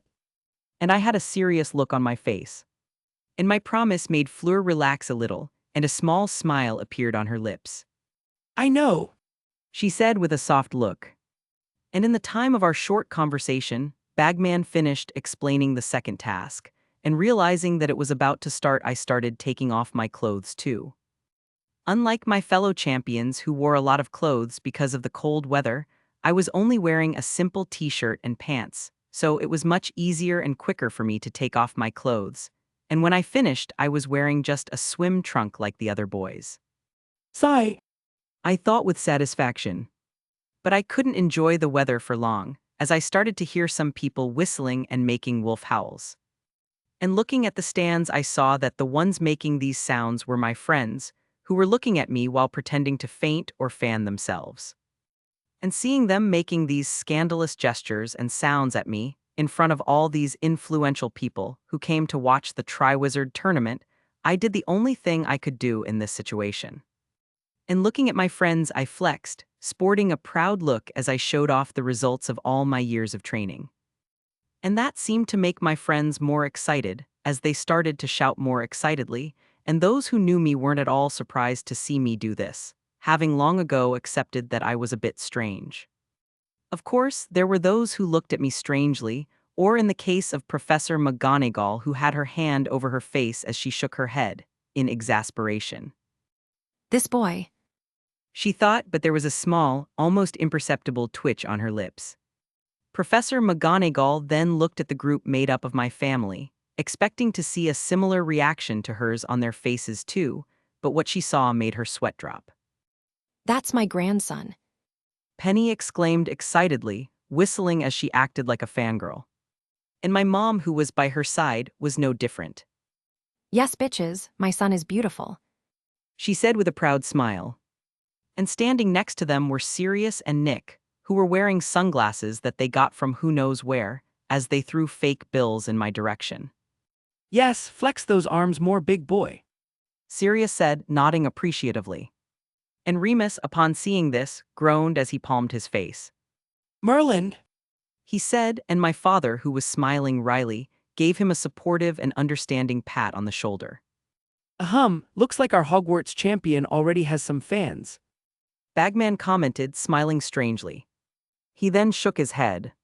But well, now let's get back to what matters, which is the second task of the 94 out of 95 Triwizard tournament. I have already explained to everyone how the task will be, and the champions will be able to enter the water as soon as I blow this whistle. He said, showing a blue whistle.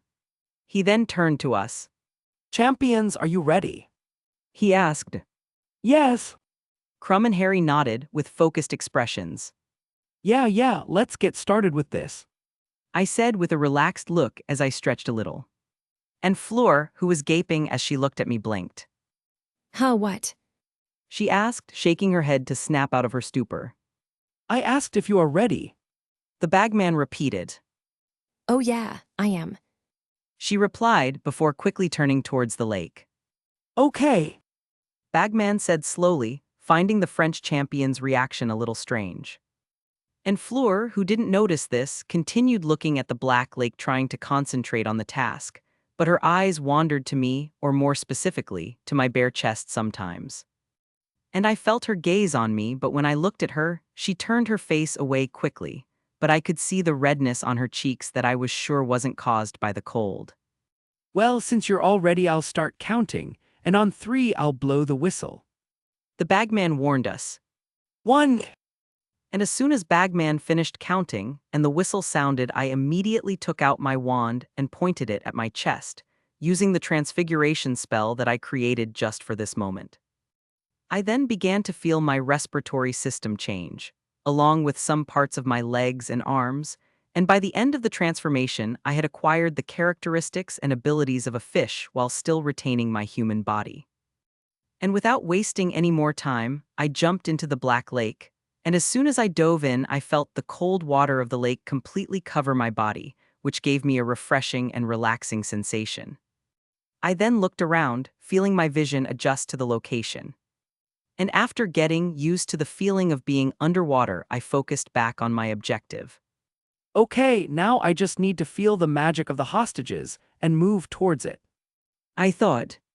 And concentrating, I felt several magical signatures in the distance, but only 4 belonged to humans, and I could recognize 3 of them as Luna, Hermione, and Gabrielle. I found you. And now that I knew where to go, I didn't stand still, turning around and swimming quickly towards the hostages. As I swam towards the merpeople's village, I decided to see where the other champions were. And feeling their magic, I saw that they were spread out across the lake looking for the hostages, as they didn't have a magical sensor like me to know exactly where they were. Apart from me, the closest person to where the hostages are is Harry. I reflected. Crumb is heading in the right direction, which isn't a surprise as he has explored the lake before. However, he seems a bit lost. I then looked for my French friend's magical signature. It seems that Fleur is having the most difficulty completing this task, which is to be expected, as Velas are creatures that don't do very well in deep water, as they are half birds. And as I thought about this, I realized that a group of magical signatures that gave off an aggressive and angry feeling were approaching Fleur. Wait! I noticed before stopping and quickly turning to look in that direction. Why are they so far from their nest? And why does it seem like they are purposely targeting Fleur? Chapter 427. If you want to support me and read ahead. Patreon.com/C7NX. Yeah, here's the new chapter. Second task at the bottom of the Black Lake. Fleur was a little far away from me, but with my current aquatic skills, I was able to quickly swim to her. And arriving where Fleur was, I saw that she was in combat with the Grindylows, swimming while trying to escape their sharp and dangerous claws. And she wasn't having an easy time since she couldn't use magic very well underwater. And because of that, the Grindylows were surrounding her, taking advantage of her weakness, and before anything happened, I decided to intervene. Wait a minute. I stopped, turning around and fixing my eyes in a certain direction. This magic. And when I opened my senses, I realized that there was more than one merperson nearby. They're probably here to watch us and see how we did on the task, and then tell the headmaster everything. I realized. And I was still looking at where I felt merperson, but a growl from Fleur broke me out of my thoughts. Focus, Ethan, you don't have time to think about these things, you have a friend to save. And with one impulse I swam towards them, and with my wand in hand, I cast a powerful repulsion spell on the chaotic aquatic creatures, driving them away from the French champion. Fleur! I called the Vila, who turned to see who had saved her. Ethan! She exclaimed, and I could hear the surprise and relief in her voice. Are you well? Did they hurt you? I asked as soon as I reached her side, looking for injuries on her body with a worried look. I'm fine, they didn't hit me. Fleur replied, her voice a little muffled because of the bubblehead charm. She then looked at me confused. But what about you? What are you doing here? I'm here to help you, obviously. I replied. But why? You should be going to rescue your hostage. She had an agitated look on her face. Because you're my friend. I said, looking into her eyes. And you don't need to worry about my hostage. I still have plenty of time to save her. And Fleur was going to continue arguing, but some growls caught our attention, and looking back, we saw that the Grindylows had recovered and were coming towards us again. Come on, we have to get away from them quickly. I said, taking Fleur's hand before starting to swim away from the Grindylows. I then used a spell to give me more speed and to propel me further forward, managing to leave the Grindylows behind. Ethan! I heard Fleur say, and looking at her I saw that she was breathing hard. And when I saw this I stopped. Fleur, what happened? I asked. The bubble. She replied.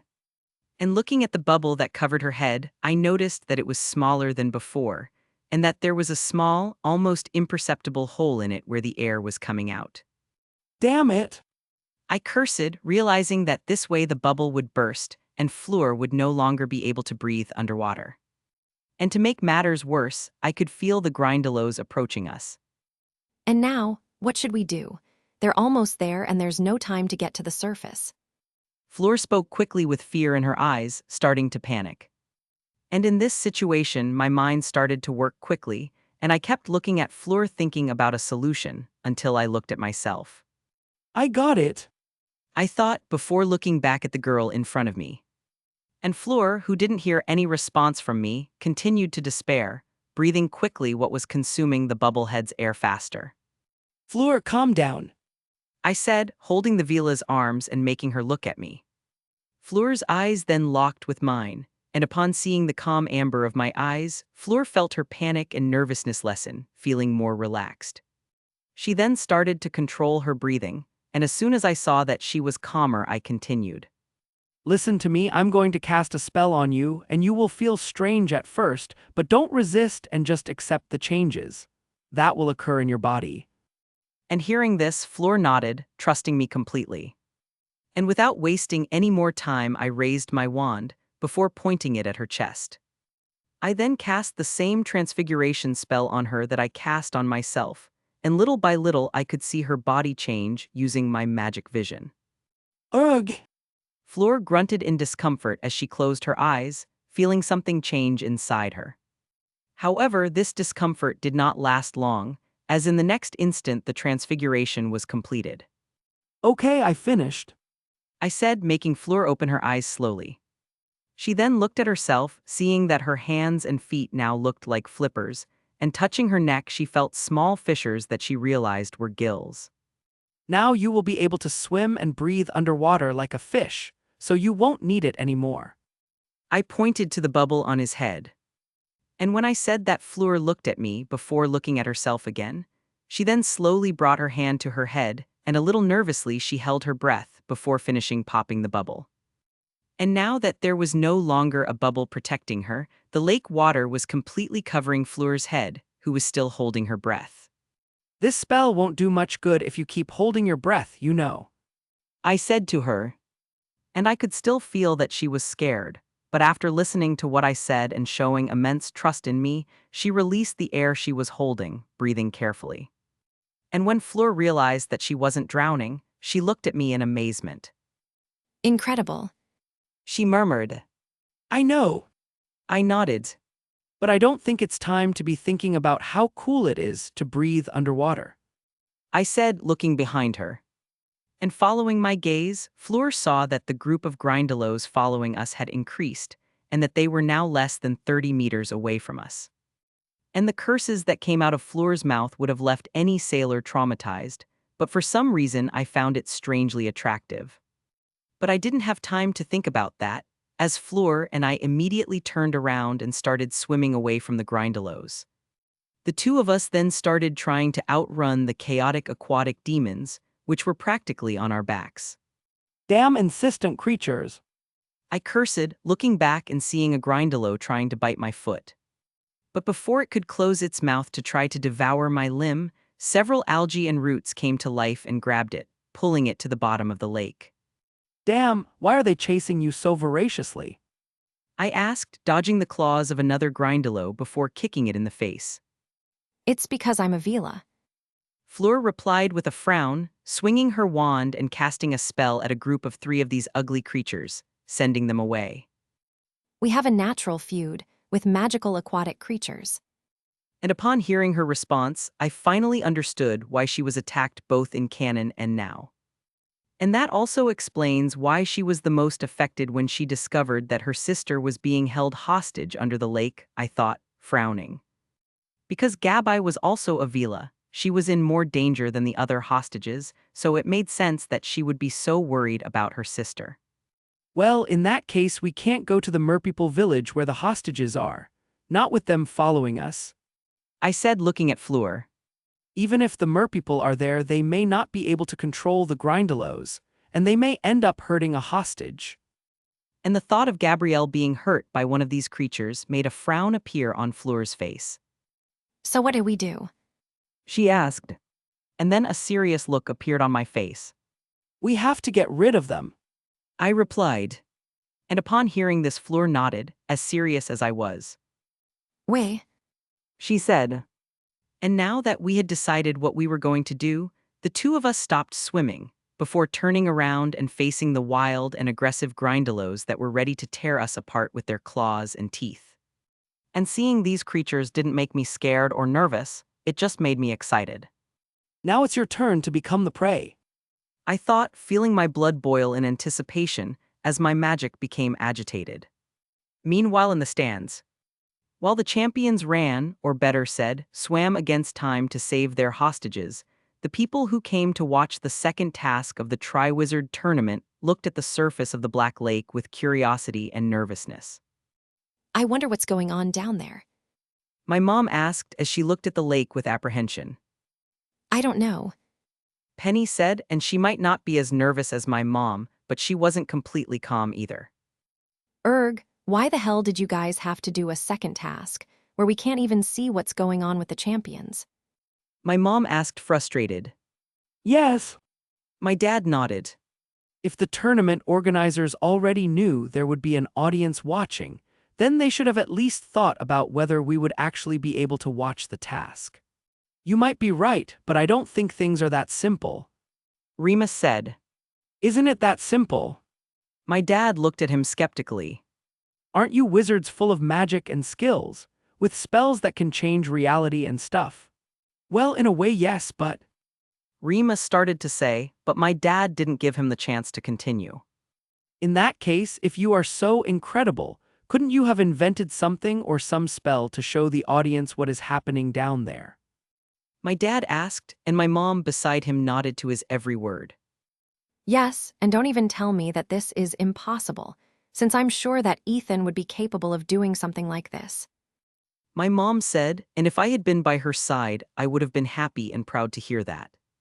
And being put against the wall by my dad and mom made all the wizards and witches in the group that were with them stop and blink. Everyone then looked at each other, a little embarrassed because they realized that they, who were muggles who had only known this world for a short time, were right. But in addition to being embarrassed, Sirius and Nick were also thoughtful, as they knew there must be a way to show what was happening at the bottom of the lake to everyone. And it was with this in mind that some ideas started to come to their minds. I guess I'll have to have a little chat with Dumbledore after this task. Chapter 428. If you want to support me and read ahead. Patreon.com/C7NX. Yeah, here's the new chapter. Back to Black Lake. After Fleur and I decided to face the Grindylows, we prepared ourselves and began casting several offensive spells at them, in a sequence that would have left any master duelist impressed. However, even with our fervent attack, the Grindylows continued to come at us, only even more irritated. Why don't these creatures stop appearing? Fleur asked irritably, stunning what was probably the 20th Grindylow trying to attack her. The sound of our combat must be attracting those nearby. I told her, punching a Grindylow in the stomach, and as it grunted in pain, I used wandless magic to freeze it. I then turned around with my wand already pointed at another Grindylow, and quickly cast a cutting spell that severed its arm and horn. And I didn't have time to relax after eliminating this little water demon, as I immediately began to be flanked and attacked by another 6 of them. Damn, I trained to fight in water, but not against this amount of enemies. I thought, frowning. This way we'll stay here forever. Fleur said, managing to eliminate 3 more Grindylows. And looking at her, I could see that she was getting exhausted and weak, and it was only thanks to her incredible flexibility and reflex that prevented her from being hurt by these creatures. I can feel that the merpeople are still around us watching us, but they will only interfere if we are truly in danger. I thought, frowning. And if they intervene then, it means we failed in the task. And knowing this, I clicked my tongue. And while I was thinking about this, Fleur began to swim towards me slowly, until we were back to back. We need to finish this quickly, the task time is almost up. I said, realizing that we had been in this situation for almost 20 minutes. But how do we do this? There are many of them, and besides being in their habitat, they still have some resistance to magic.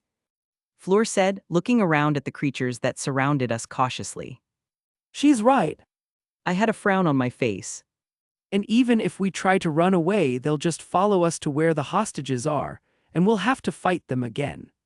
The only option now is to eliminate them all, but that's easier said than done. and looking at the grindelows that were appearing more and more, I cursed. If we were on the surface and on land, I could use a long-range attack to finish them all off. But here in the water with Fleur nearby, it's going to be difficult. But even knowing the disadvantageous situation we were in, I didn't panic or despair.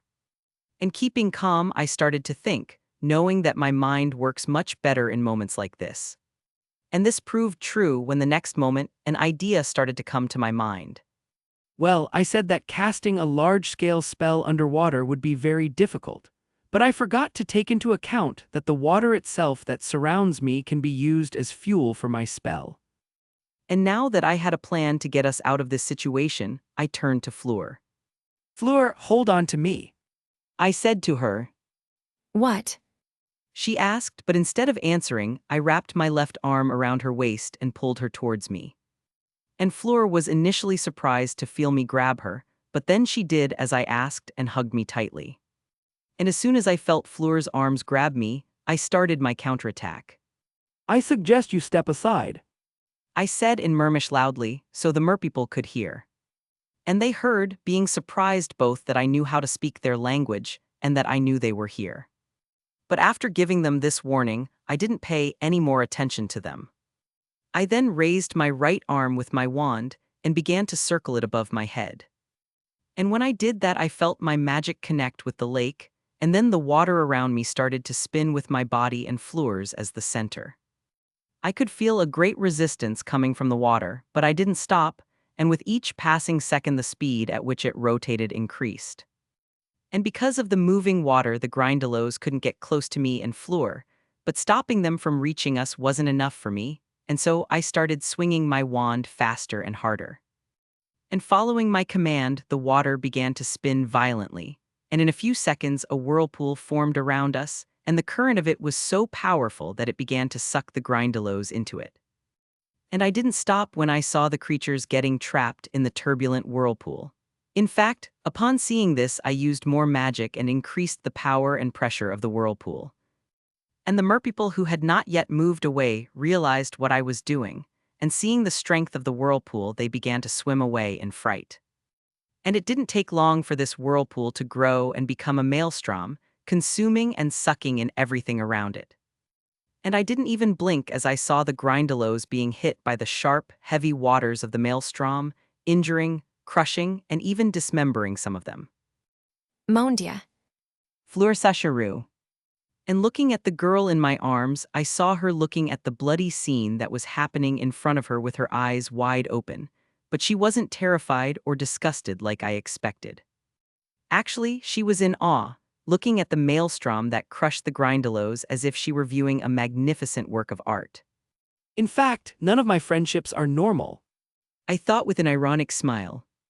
But shaking my head, I refocused on my spell, and with my senses, I could feel that almost all of the grindelows surrounding us were trapped in the maelstrom, and those that weren't trapped were already fleeing away. And with that, I knew it was time to end this fight that had already taken a long time. And concentrating my magic with a single intention, I raised my arm with the wand high up, and that was the command necessary for the maelstrom around me and Fleur to spin even more.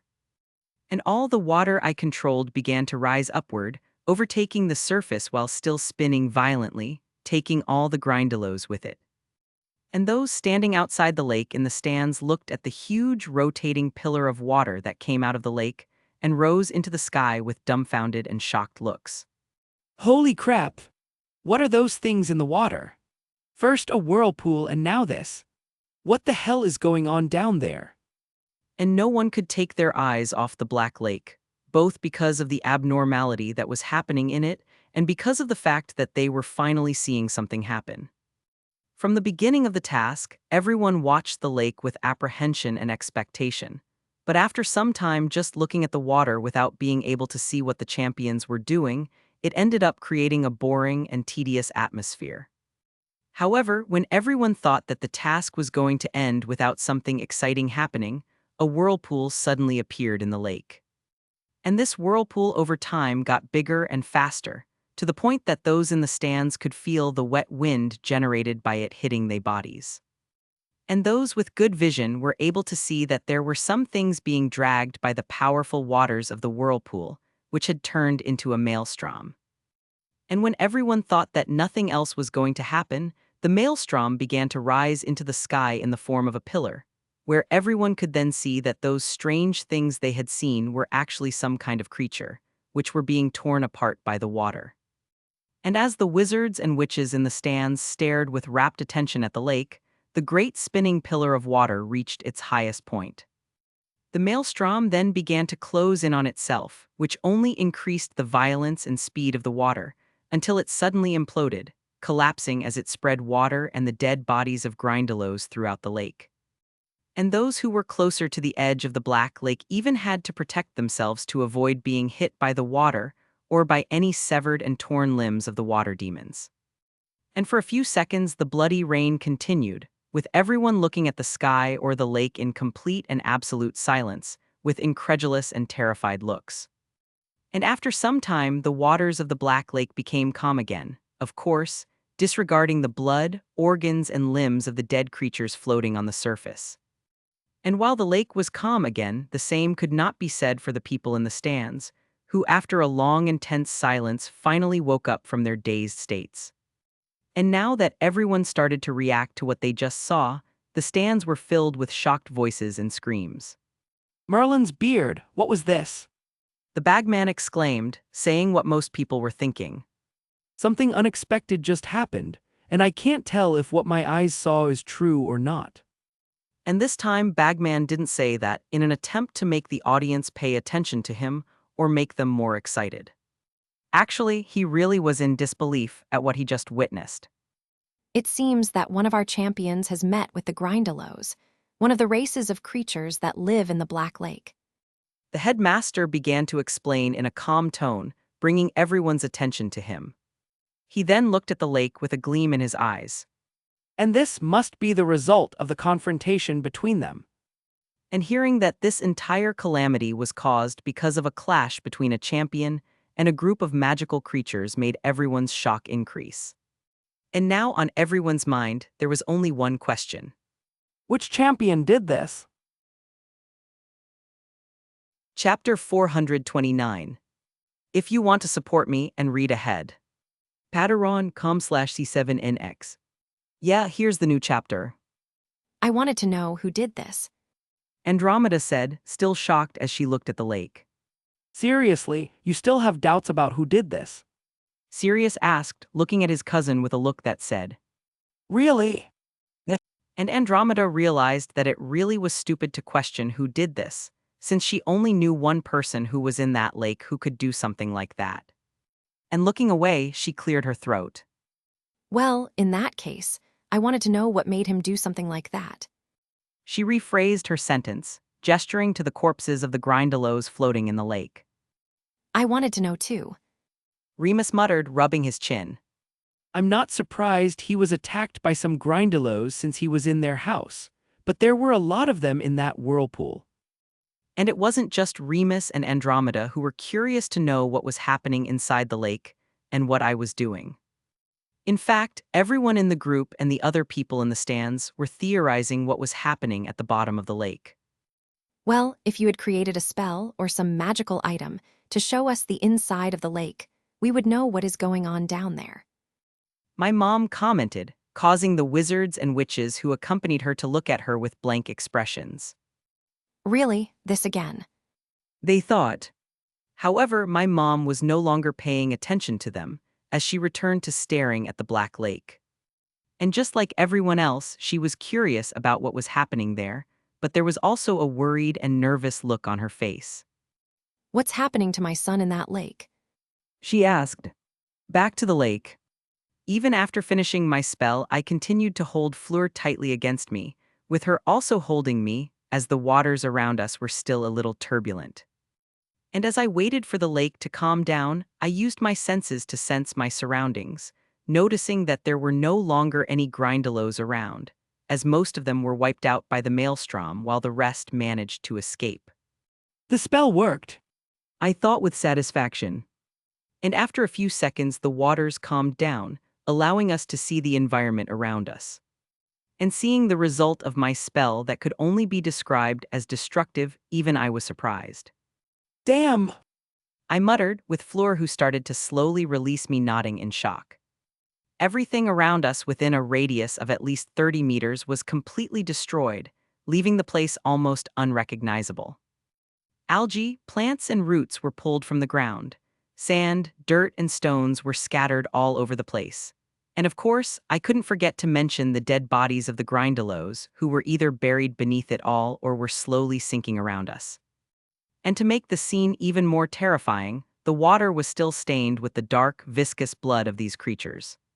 Well, I guess the Grindylows won't come back to bother us again.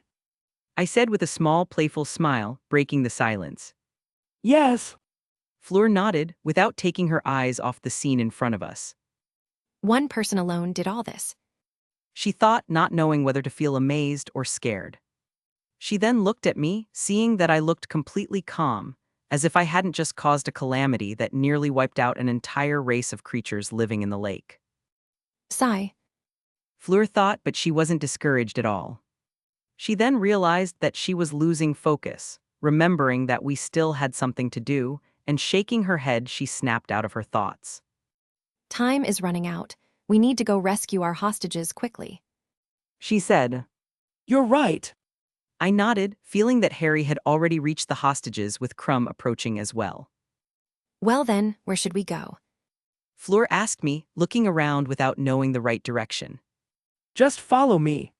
I said to her, and she nodded.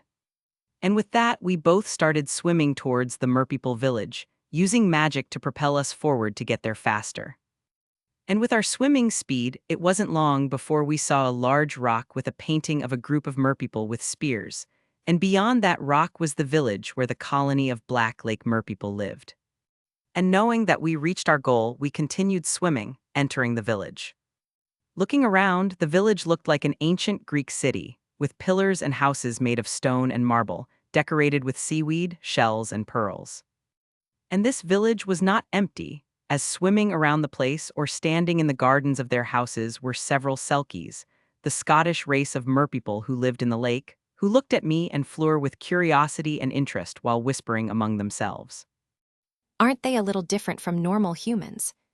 One of them asked his companions, who nodded. Hey, look at their hands and feet. They look like ours. A female Selkie exclaimed in a low voice, quite surprised. Don't you feel a strange feeling coming from them, especially the one that looks like a male? A Selkie who looked quite old asked, and this made all the merpeople who were near him focus their gazes on me. One of them agreed. Now that you mention it, he gives me a feeling of familiarity. Another said. And I listened to everything they said, and I wasn't surprised that they felt something strange about Fleur and me. Fleur, as she had already told me, had a bit of a feud with aquatic creatures, so the merpeople must have sensed her Vila heritage, and fortunately, unlike the Grindylows, they did not show hostility. And as for me, it was obvious that what they felt was my beast power, and even though I was tempted to stop and talk to them or try to create a connection, I knew I had a task to finish. And while the aquatic beings continued talking about Fleur and I, the two of us finally arrived at the center of the village, where there was a square with a large statue of a merperson. And in front of this statue, tied by the feet with thick ropes, were the 4 hostages in a deep sleep. And next to the hostages looking at us was a Selkie with a spear and Harry, who seemed to be waiting for us. You're finally here, he said with relief. And I smiled at him, because I knew he was waiting all this time because he was worried about us and our hostages, even though I knew that the gillyweed he ate had a time limit before the transformation ended. Well, we ran into some annoying obstacles, which is why it took us so long. I said. Annoying obstacles? Harry looked at me with a raised eyebrow. Yes, but it wasn't a big deal, and we already dealt with them. I shrugged nonchalantly. And I ignored the look Fleur was giving me. You almost destroyed part of the Black Lake, and still say it wasn't a big deal. She thought, and the worst part was that she didn't know if I was joking or not. But well, enough talking, we have a task to complete, I said, breaking the Vila out of her thoughts. True. Harry nodded before turning to the hostages. He then began to approach Hermione, and just as he was about to release her from the ropes that held her, a man with a shark head swam past him quickly. This shark man, who was Crumb, then went towards one of the hostages, who was a girl in a Durmstrang school uniform, before tearing the ropes with his sharp teeth. And without even looking at us, Crumb turned around and continued swimming, dragging his hostage with him as he returned to the lakeshore to complete the task. Well, I guess it's a race now. I said, smiling at my two champion friends. And without waiting for them to say anything, I cast a cutting spell on the rope that held Luna, going to her and holding her before she sank. And with Luna in my arms, I nodded to Harry and Fleur, before turning around and starting to swim quickly towards the dock. And when they saw me swimming away from them quickly, the French Vila and the boy who lived blinked before looking at each other, and as if a switch had been turned on, the two quickly turned around and also began to free their hostages. And I, who continued swimming towards the shore of the Black Lake, didn't even need to look back to know that the two were following me. And with my senses, I could feel that Crumb was just a few meters in front of me. Unfortunately for all of you, now that the task has become a race, you don't stand a chance against me. And then I focused my magic on my feet and held Luna tightly against me, before shooting forward like a torpedo. It didn't take long for me to catch up with Crumb, and before he could even understand what was happening, I once again used magic to propel myself forward, which caused a small shock wave that threw the Bulgarian champion back. Oops! I thought, smiling mischievously. And this could be considered my way of helping Harry and Fleur and making the race fairer. And Crumb, who was still a little dizzy, could only stare at my back as I swam away from him, with an expression of surprise, indignation, and anger on his face. However, I didn't know that I had just angered the school champion of Durmstrang, and even if I had known, I wouldn't have cared. It's time to finish this task. Chapter 430. If you want to support me and read ahead. Patreon.com/C7NX. Yeah, here's the new chapter. After swimming for a few more seconds, I finally saw the structure that belonged to the Black Lake dock, and when I was in front of it, I jumped out of the lake, landing perfectly on top of the dock while holding Luna in my arms in princess style. And our first champion to arrive is the Hogwarts champion. I heard Bagman announce to everyone, which was soon followed by lots of cheering and applause. Nice, Ethan. Yeah, Hogwarts is the best. This is our house's silver star. Huh, I'm glad I bet on him. And if it were another situation, I would be waving to those who were cheering and celebrating my victory. But at this moment, I was more worried about the girl in my arms. Are you okay, Luna?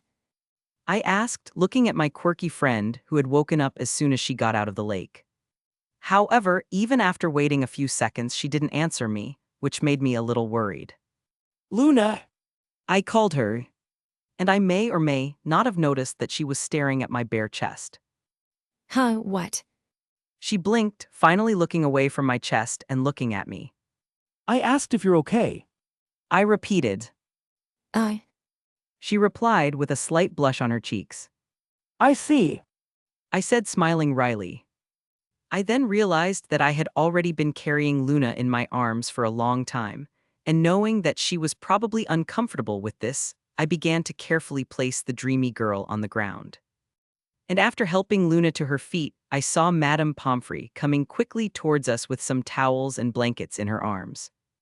Here, dry off and then cover yourself with this. She said, handing a towel to me and another to Luna. And taking the two towels, I used them to help Luna dry off, also using a spell to dry her clothes. And upon seeing that I wasn't using one of the towels for myself, Madame Pomfrey frowned. Mr. Knight, you should be drying off too. She said. She spent more time underwater than me, so she needs it a lot more. I said to the head of the hospital wing. Yes, but you're still wet and need to keep warm, or else you might end up getting hypothermia. She said, trying to force a blanket into my arms. And I knew she was saying and doing this because she was worried about me, and so I smiled at her. Don't worry, my body is still warm, okay? I said, extending my arm so she could touch it. And she stared at me with her lips in a thin line, but still she touched my arm, realizing that I really was warm, like I hadn't even just come out of a freezing winter lake. How is his body still so hot? She wondered in surprise. And she even wondered if I had a fever, but she knew that shouldn't be the case since I looked quite healthy. And without knowing her thoughts, I continued. And besides, I don't know if I'll need to go into the lake again today, so drying off now might be useless. And hearing this brought Madame Pomfrey out of her thoughts, and she looked at me as she pursed her lips, knowing I had made good points. But I could see that she still wasn't completely convinced, and that she would probably keep pestering me until I warmed up properly. So before she could say anything, I decided to speak. Look, I'm really not cold, and in fact I feel pretty good. But to reassure you, once the task is done, I'll let you do a full inspection on me, okay?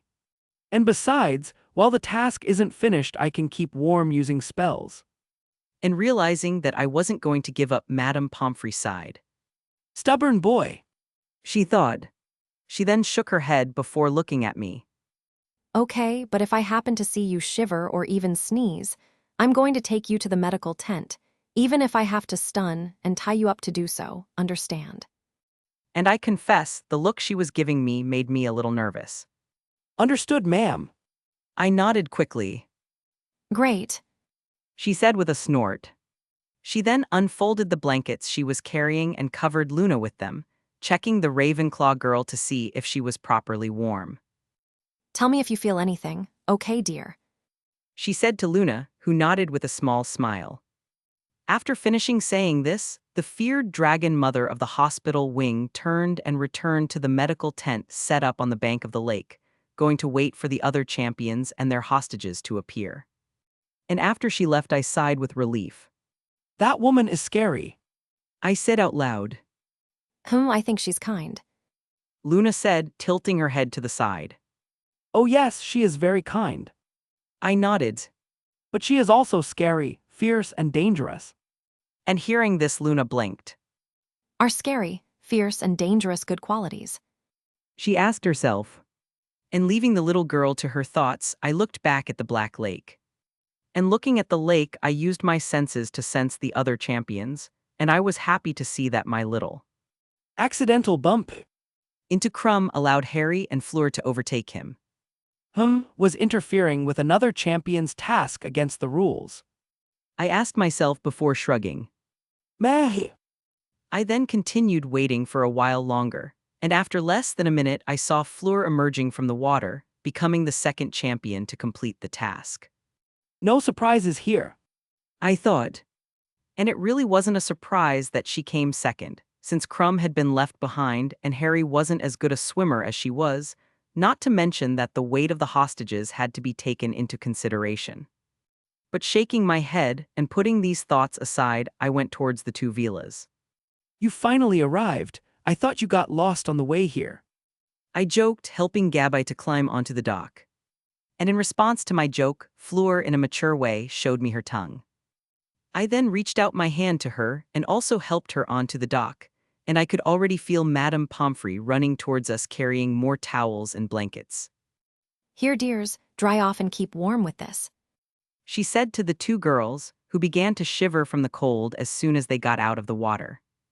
And none of them refused Madame Pomfrey's towels and blankets, quickly grabbing them and drying themselves off and keeping warm. So cold. Gabby said, wrapping herself in the blanket while her teeth chattered. And looking at her, I took out my wand and cast a warming spell on her, and she was surprised at first, but as soon as she felt her body getting warmer, she sighed contentedly. Thank you, Ethan. The little girl said, smiling at me. You're welcome. I smiled at her. And to help you warm up even more, I'll ask the castle elves to prepare a mug of hot chocolate for you. Oh, and I didn't need to say how excited Gabby was at the idea of drinking a mug of the delicious hot sweet drink. Did I hear someone say hot chocolate? And Luna, who had approached us, asked, with a sparkle in her eyes like Gabby's. Don't worry, I'll ask them to prepare one for you too, and with lots of caramel. I said to my sweet loving friend. And the huge smile that appeared on Luna's face showed how much she enjoyed it. I then called a Hogwarts house elf and asked him to prepare hot chocolate for the 3 girls who were with me. And after thinking for a few moments, I also asked him to prepare 4 more hot chocolates for the other champions and their hostages. And while I was talking to this elf, I didn't notice that Gabai was looking at me curiously. Ethan. The little Vila called to me as soon as the elf left. Yes. I looked at her. Are not you cold? She asked me. Not really. I replied. Are you sure? She tilted her head. I think you should cover yourself too. And if you want, you can share the blanket with me. And I smiled at the innocent, kind girl, knowing she was only worried about me. Don't worry, Gabai. The important thing now is for you to stay warm. I said, ruffling the little French girl's hair. I then heard a snort from beside me, and turning around I saw Madame Pomfrey looking at me. See, even she knows you should be warming up. She said, nodding as if that proved her right. No, I waved my hand dismissively, I don't need that. and I could see how my nonchalant response made Madame Pomfrey's right eye twitch. Listen, if you're not going to use a blanket to stay warm, at least put on a shirt. Madame Pomfrey looked at me sternly. I could do that, but then I would be depriving the audience of a magnificent sight like that. I gestured to myself, proudly showing off my athletic body. And Madame Pomfrey gaped at what I said, not knowing whether to strangle me or tie me to a bed in the medical tent to forcibly do a medical inspection on me. Actually, I feel like after dealing with this boy, I'm the one who's going to need a medical inspection. Chapter 431. If you want to support me and read ahead. Patreon.com/C7NX. Yeah, here's the new chapter. Fleur, Gabai, Luna, and I remained at the Black Lake dock, with the girls drinking hot chocolate and warming up while we waited for the other champions to appear. And we didn't have to wait long, because after about 2 minutes Harry emerged from the water with Hermione in his arms, and not 10 seconds later Crumb arrived too.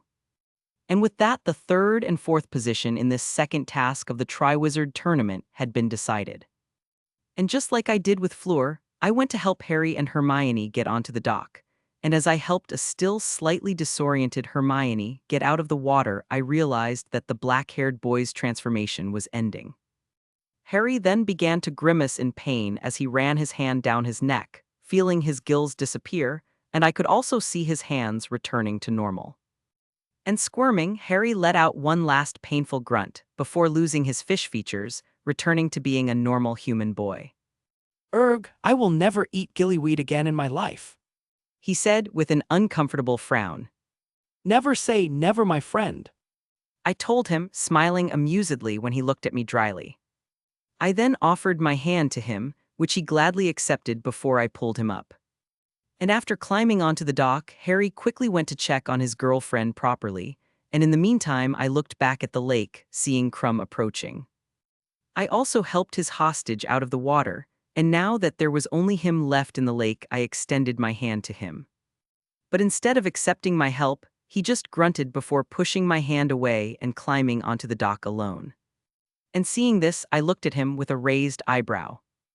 And I could see that there was an angry, irritated scowl on the Bulgarian champion's face, and I didn't need to be the most brilliant person to know why he had an expression like that. Crumb then started to walk towards his hostage, who was already being looked after by Madame Pomfrey, but before walking away he looked at me one last time. And in his eyes I could feel his dislike for me, and if his look didn't make it clear what he felt, then his feelings of resentment and anger showed that the little feat I had done back there had made him angry. And under the Durmstrang student's irritated and hostile gaze, I just smiled innocently as I waved my hand at him. However, this only seemed to upset the rude boy even more, who grunted, or better said, growled at me, before turning to go check on his hostage, not wanting to be near me any longer. Well, I guess that means he doesn't want to be my friend. I hummed, not at all bothered or worried about the fact that I had made the Bulgarian champion in Quidditch star an enemy of mine. And with a shrug, I returned to Luna's side, who was sitting in a chair that I conjured while drinking her hot chocolate with caramel with a satisfied and happy look. Cute. I smiled lightly. Ladies and gentlemen, now that the fourth and final champion has arrived, our judges can finally start giving their scores for the task. I heard Bagman say, breaking me out of my thoughts. But before that, Mr. Dumbledore will talk to the leader of the Merpeople, Mercus, to find out how our champions did on the task. And saying that he gestured to Headmaster Dumbledore, who had already come down from the stands prepared for the judges and was crouched on the edge of the dock near the water. And in the water was a female merperson, or rather a selkie, that looked a little bigger than the others I had seen, wearing what looked like a crown of seaweed and shells. This selkie, who was obviously Mercus, leader of the Merpeople, then began talking to the headmaster in Mermish. And I wasn't at all surprised that the headmaster could speak Mermish. In fact, I was sure he spoke many other languages, perhaps even more than Mr. Crouch, who was known to speak over 200 languages. But shaking my head, I decided to focus on the conversation the headmaster was having with the selkie, knowing that I was one of the few, and perhaps the only one who could hear and understand them. Mercus said, recounting what happened inside the Black Lake. And they then started to run away from the Grindylows, but they decided to stop to face them, and they were doing very well until they got cornered. And it was then at that moment that that boy decided to launch that terrifying attack that destroyed a small part of the lake and killed all those Grindylows. And when the leader of the Merpeople said this, she looked at me with a frown, obviously upset about the death of her Grindylows. HMPH, maybe if you had controlled your pets, I wouldn't have had to kill them. I thought, crossing my arms as I glared at her fiercely. And my look seemed to remind this selkie that all the damage I caused in the Black Lake was no accident, as she looked away with a feeling of fear and nervousness. Coward! I snorted. The leader of the Merpeople then coughed into her hand to get rid of the embarrassment, before continuing to speak to the headmaster. But well, after defeating the Grindylows, the two continued heading towards the village to rescue their hostages, and when they got there. And she then continued to tell what happened, also mentioning the other champions a little, but in this moment I lost interest in their conversation. You know, everything would be a lot easier if the tournament organizers had created some spell or magical item to show the audience what was happening at the bottom of the lake.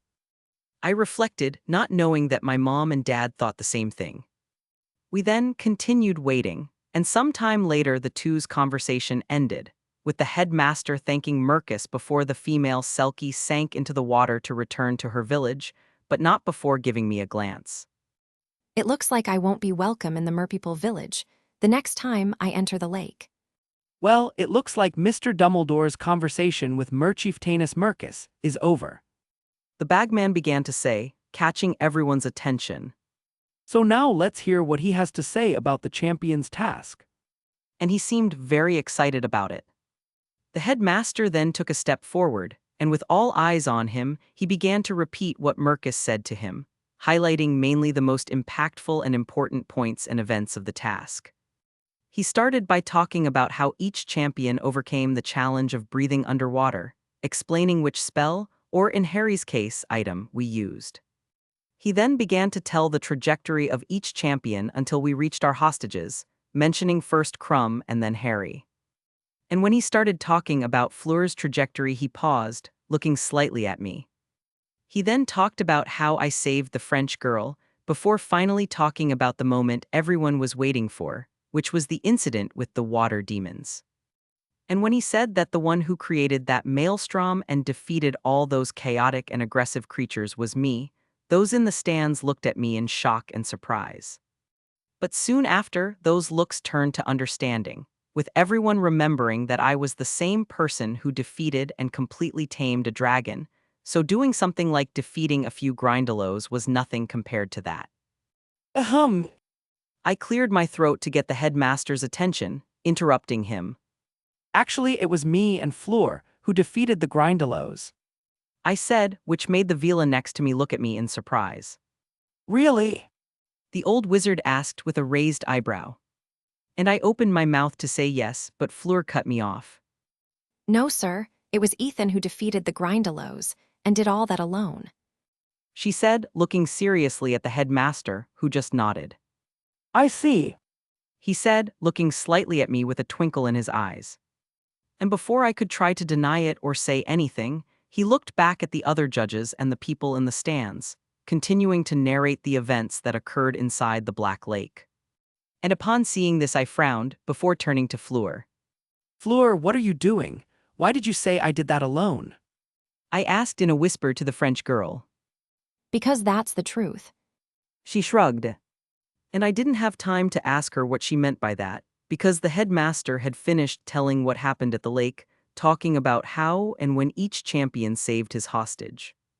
And as soon as he finished saying everything Mercus told him, he went to join the other judges to finally decide our scores. Sigh. Chapter 432. If you want to support me and read ahead. Patreon.com/C7NX.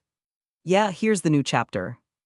After some time reflecting and talking, the judges finally decided which scores to give to the champions, remembering that it will be a joint score where the maximum will be 50, Bagman announced under the spell Sonorous.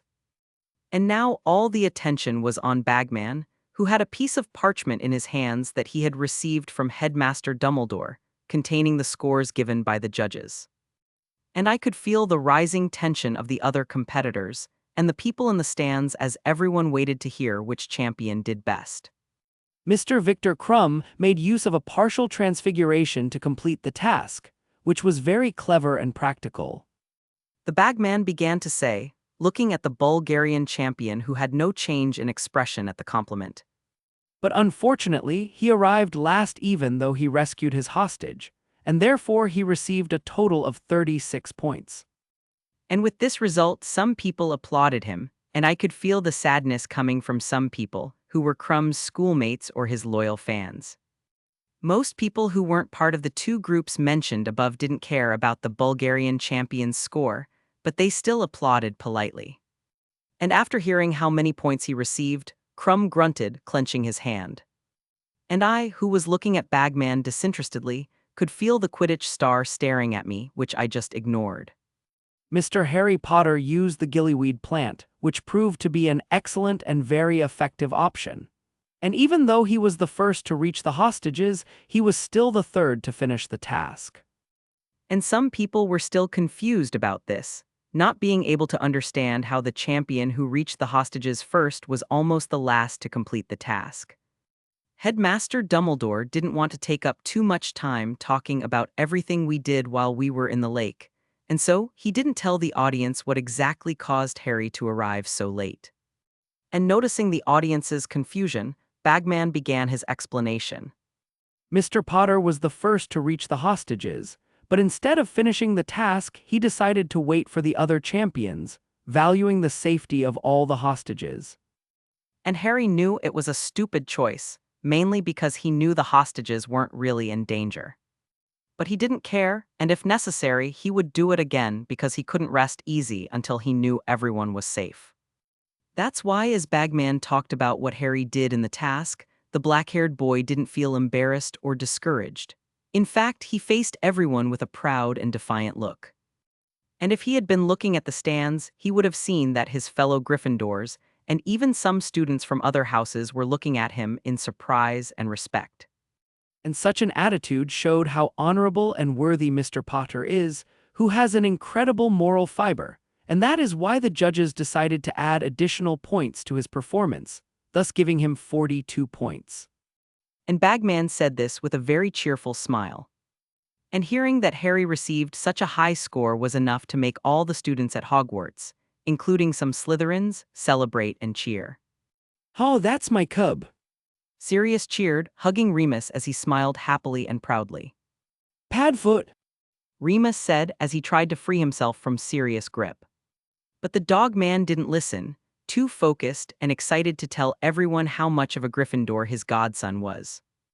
And after a few seconds, everyone's emotions calmed down a little, which allowed Bagman to continue saying the scores of the remaining champions, which were Fleur and me.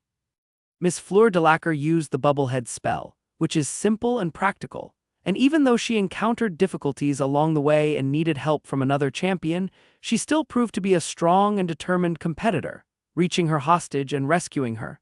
then being the second champion to complete the task. Bagman said, and I didn't like him saying that she needed my help. And so the judges decided to award her the significant amount of 41 points.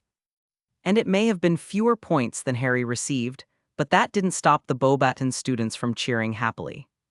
And letting the French students celebrate a little, Bagman waited, before continuing with the distribution of points.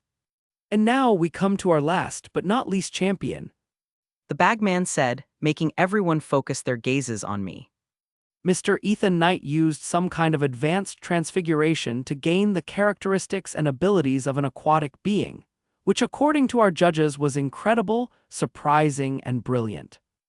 And looking at the judges who were standing behind Bagman, I could see them nodding in confirmation. He could have been the first to reach the hostages, but he stopped to help Miss Delacour, showing that, like Mr. Potter, he is also someone noble and courageous. He also showed great power and magic when defeating all those Grindylows, and even after this feat he still had the strength to rescue his hostage and complete the task, being the first to reach the lakeshore. And then Bagman made a pause, for no other reason than to create an atmosphere of suspense. And when he saw that everyone was looking at him with expectation and tension, he smiled with satisfaction before continuing. And that's why the judges gave him an incredible total of. And just like in the first task, I got the highest score among the champions, and that made everyone who was rooting for me excited and happy. And the applause and joyful cheers were almost deafening to me, with my friends and family being the most vocal and loud, but I tried to ignore the slight pain in my ears to wave and smile at them and the other people in the stands.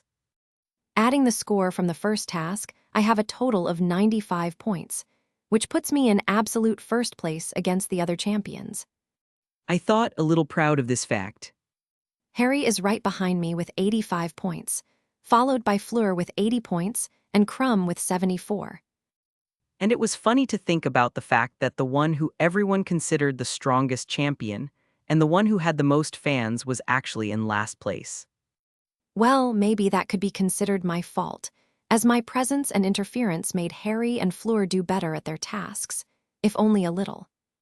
I smiled wryly. I was then taken out of my thoughts by Bagman's voice, who spoke again as soon as the audience calmed down and the noise died down. Yeah, it's great to see that you all are excited and rooting for our champions. He said, but I could tell he wasn't as happy as he was when he said Harry's score. But well, now that all the scores have been given, I would like to remind everyone that the third and final task will take place at dusk on the 24th of June. He looked at everyone in the stands to see if they were paying attention to his words. Bagman then turned to me and the other champions who were still standing at the dock. And 1 month before the task, the champions will be informed about the details of it, so they can prepare properly. And we nodded at Bagman before he looked back at the audience. Also, I would also like to thank everyone for coming to watch this task and for showing support for the champions. And I'm sure the judges and the 4 champions are also very happy with your presence. The slightly chubby man said, smiling at all the students and visitors in the stands. And with that said, the second task of the 94 out of 95 Triwizard Tournament is officially complete. And what followed was a round of applause as everyone stood up to congratulate the champions. And after a while people started to leave the stands, ready to go back to their homes, to the castle, or in the case of the 2 foreign schools, to their carriage or ship. And feeling the emotions of these people, I could tell that most were satisfied and happy with the result of the task, while others were sad and frustrated. Well, anyway, I can say that everything went well with this task, maybe even better than I expected. I thought. And no, I didn't consider my confrontation with the Grindylows to be a bad thing, since for me it was just another way of showing my strength to everyone while also testing my limits. But shaking my head and leaving these thoughts for later, I also prepared to return to the castle, feeling my family and friends waiting for me next to the stands. But before going to meet them, I needed to do 2 things first. One of those things was to talk to Fleur, and the other was to go see Madame Pomfrey in her medical tent so she could do a medical inspection on me just like I promised. And looking towards the medical tent, I saw the other champions and hostages heading towards it too, and at the entrance of the tent stood the mother dragon from the hospital wing, who was staring at me with narrowed eyes as if to stop me from running away. Sigh. Chapter 433. If you want to support me and read ahead. Patreon.com/C7NX. Yeah, here's the new chapter. Medical tent. The second task had already ended some time ago, but I was still in the medical tent being inspected by Madame Pomfrey, who was casting spell after spell on me. Madame Pomfrey had already checked and inspected all the other champions and hostages, and most of them had already left, leaving only me, Luna, and the Delacour sisters. The two Vilas were still here because Madame Pomfrey was still worried about Fleur, who had been attacked by the Grindelows, and so the matron insisted that she get some rest before returning to the Beauxbatons carriage. And they also stayed here because I said I wanted to talk to Fleur, and now we were just waiting for Madame Pomfrey to finish inspecting me. And I have to say, this inspection was much more detailed and time-consuming than I expected. Well, from what the spells show, you are fine and completely healthy. Madame Pomfrey said, after finishing casting the last inspection spell on me. And looking at the results of her inspection on a parchment, the healer pursed her lips. In fact, you are much healthier than I would have imagined. And looking at the old lady in front of me, I got the feeling that she wasn't very satisfied with the result of this medical inspection. And actually, it almost seemed like she wanted me to be sick or injured, and that made me look at her warily. It's good to know I'm healthy. I said slowly, unconsciously moving away from the matron. And in response to that, Madame Pomfrey just snorted. Yes, yes, now put on a shirt and get out of here. She waved her hand, shooing me away. And seeing this, a strange smile appeared on my face as I sweat dropped. For someone who wanted me to come here so badly, aren't you kicking me out too quickly? Oh, so you want me to keep you here for a few more inspections? She asked me, looking at me with a raised eyebrow as she picked up her wand. Nope. I replied, quickly getting up from the bed I was sitting on. Even though spending time with you is wonderful, I still have things to do, so unfortunately I won't be able to stay here. What a shame. Madame Pomfrey said, looking at me with predatory eyes. And when I saw that the Hogwarts healer looked at me as if she were seeing a specimen that needed to be studied, I knew it was time to leave. I then summoned my clothes and quickly put them on, and meanwhile the three girls who were waiting for me also got up. Well, my dear Poppy, it was a pleasure serving as a guinea pig for you, but I have to get back to the castle, so bye. I said, waving a smile at the matron. And she looked at me with narrowed eyes, but then a smile slowly began to appear on her face, which made me alert. Bye, Mr. Knight, until your next visit to the hospital wing. She said in a tone of anticipation. And for some reason that sounded ominous to me. Yes. I nodded slowly. And that was the signal for me to leave, and then together with Luna, Fleur, and Gabai we left the medical tent. And once we were outside, I could breathe a sigh of relief. That was intense. I thought. And I was already taking precautions in my mind to not get hurt or sick for the rest of my time at Hogwarts so that I wouldn't have to go to the hospital wing. But shaking my head, I put that matter to the back of my mind before looking at the three blonde girls accompanying me. Luna, can you go to my parents and tell them that I'm coming? I have something to talk about with Fleur. I said to my cheerful friend. And listening to my request, Luna looked at me with her head tilted before looking at Fleur. And she stared at the older Vila in silence for a few seconds before looking back at me and slowly nodding. Okay. She said. Thank you. I smiled at her. And then Luna also smiled at me, but her smile seemed a little tense and forced. And before I could ask why she was smiling like that, Luna turned and left, heading towards where my family was waiting for me. But I didn't notice that before leaving, Luna glanced at Fleur, who was also looking at the Ravenclaw girl. Why do I feel a slight discomfort and jealousy coming from Luna? I asked myself, somewhat confused. However, I had no answer to my question, and shaking my head I decided to focus on the reason I was here, and looking at Fleur, I saw her looking at Luna's back as she walked away. Ahem. I cleared my throat to get Fleur's attention, who turned to me with a jump. Oh, hi. Fleur stammered, a little embarrassed for some reason I didn't know what it was. She then coughed into her hand, trying to get rid of the embarrassment. So what do you want to talk to me about? She asked me. But instead of answering her question, I kept looking at her, and my delay in answering made Fleur nervous. You know exactly what I want to talk to you about. I replied after a while. And that answer made Fleur blink, and she was confused initially, but after a few seconds realization hit her and she looked away. And seeing this I sighed, deciding to get straight to the point. Fleur, why did you do that? I asked.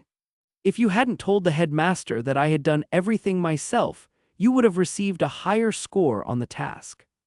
And Fleur didn't answer my question right away, looking down with a frown. She stayed like that for a few seconds before taking a deep breath, lifting her head and looking at me.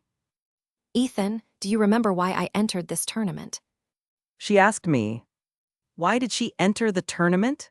I blinked in confusion, before remembering one of our conversations on the wooden bridge where she talked about why she decided to become a champion. But before I could even respond, she continued. I entered the Tri-Wizard tournament to prove to everyone that I am a strong, capable, and independent witch, and that I am not just a pretty face or a spoiled rich girl. And saying this, she looked into my eyes. And if I want to show everyone this, then I can't take credit for something you did. I understand what you mean, but you wouldn't be taking credit for something I did, since you actually helped me defeat the Grindylows. I said to her. Oh yes, and how did I help you? She asked with a bit of sarcasm in her tone. Fleur, you fought at my side, you also defeated the Grindylows that came after us, and you protected my back. If that isn't helping, then what is? I asked, looking calmly at my friend from another school. Fleur then frowned, and I could clearly feel her doubt and uncertainty, as well as her self-deprecation. Sigh. I asked her. And my question surprised her, perhaps because she never realized that she underestimated herself and her abilities as a witch. And realizing this, I knew I had to open her eyes a little for her to see how incredible she was, and so I approached Fleur and held her hands, making her look at me. You have to stop underestimating and despising yourself, Fleur. You are an incredible, powerful, and brilliant witch, and I know many wizards and witches would like to have at least 1/5 of your abilities. I said softly, but with a tone of seriousness that did not allow her to doubt my words. So I want you to stop doubting yourself and see that this beautiful villa in front of me is actually someone to be admired and respected. And if by any chance you feel like you're not good enough or think about giving up, remember that I believe in you and I always will, so don't give up. Show all the determination that I know you have in you. I continued to say. And besides that, continue to be the beautiful, genius, and fierce Fleur de Lacre, who I started to consider as one of the precious people in my life. I finished my speech and gave Fleur's hands a light squeeze. And the girl in question was silent from the moment I started talking, but I could feel that she was focused on what I was saying, and with each word I felt her emotions change in a positive way. Your sadness turned into happiness, your fear turned into hope, your disappointment turned into relief. All the emotions that were bringing her down were disappearing or being suppressed by the good emotions, and in this moment I knew my work was done. Thank you, Ethan. She said after a while, looking at me with a tearful, grateful smile. No need to thank me, I just said what I think, which also happens to be the truth. I smiled warmly at her. And that only made her smile widen, and then she looked at me with a happy and affectionate look, which also contained many other emotions that were directed at me. You are also a precious person in my life, Ethan Knight. Chapter 434. If you want to support me and read ahead. Patreon.com/C7NX. Yeah, here's the new chapter. After my motivational speech to Fleur, we both looked at each other with an affectionate and happy atmosphere surrounding us, and I could tell by the sparkle in Fleur's eyes that the things I said to her were imprinted deep in her heart. However, our moment was interrupted by the 8-year-old girl who we had forgotten was next to us. Whom are you guys dating? Gabby asked with a curious look, Oh, and Fleur and I turned to her in surprise. I Fleur stuttered, being caught off guard by her sister's question. asked if you were dating.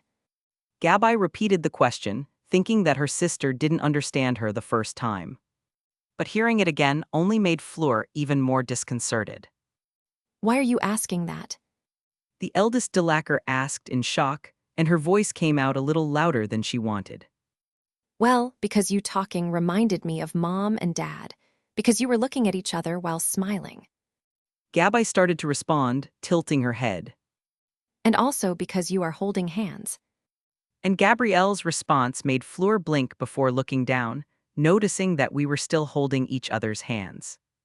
And Fleur hurriedly let go of my hands, placing hers behind her back as she looked away embarrassed, with her cheeks dyed completely red. And this reaction confused Gabby, who was looking at her sister with an innocent and confused look, which made Fleur even more nervous. And realizing that Fleur wouldn't be able to answer the question asked by the smaller Vila, I decided to answer for her. no, Gabby, we're not dating. I said to the little girl with an amused smile. Ugh, And Gabby pouted sadly. why not? Because we're just good friends. I replied. And you should only date someone you really like. But don't you two like each other? She kept asking. Well, yes. I nodded, not noticing how Fleur's head turned quickly in my direction, as she looked at me with wide, hopeful eyes. But that's a different kind of liking, and it's not the romantic liking needed for dating. And hearing this, Fleur felt discouraged for a few seconds, but that soon passed as she was determined to change that. I don't understand. Gabby asked, and I could see the innocence in her eyes. And even though I had a huge understanding of emotions and feelings, explaining the difference between types of liking was difficult and a little complex for me. And as this was a complex subject, I knew it would be almost impossible for Gabby to understand this, but that didn't stop her from continuing to look at me with big bright eyes waiting for my answer. Or, I started to say, trying to find the right words to say to the little French girl. And now that I found myself completely cornered, I did what anyone does when they don't know how or what to respond to a curious child. And Fleur and I turned to her in surprise. He's amazing at dealing with children. She thought, finding it very cute and attractive. but well, I started to say, wanting to change the subject quickly before Gabby decided to ask other complicated questions. I already said what I had to say to Fleur, so I think you should go back to your carriage, since it's still cold out here and you two need to warm up. You're right.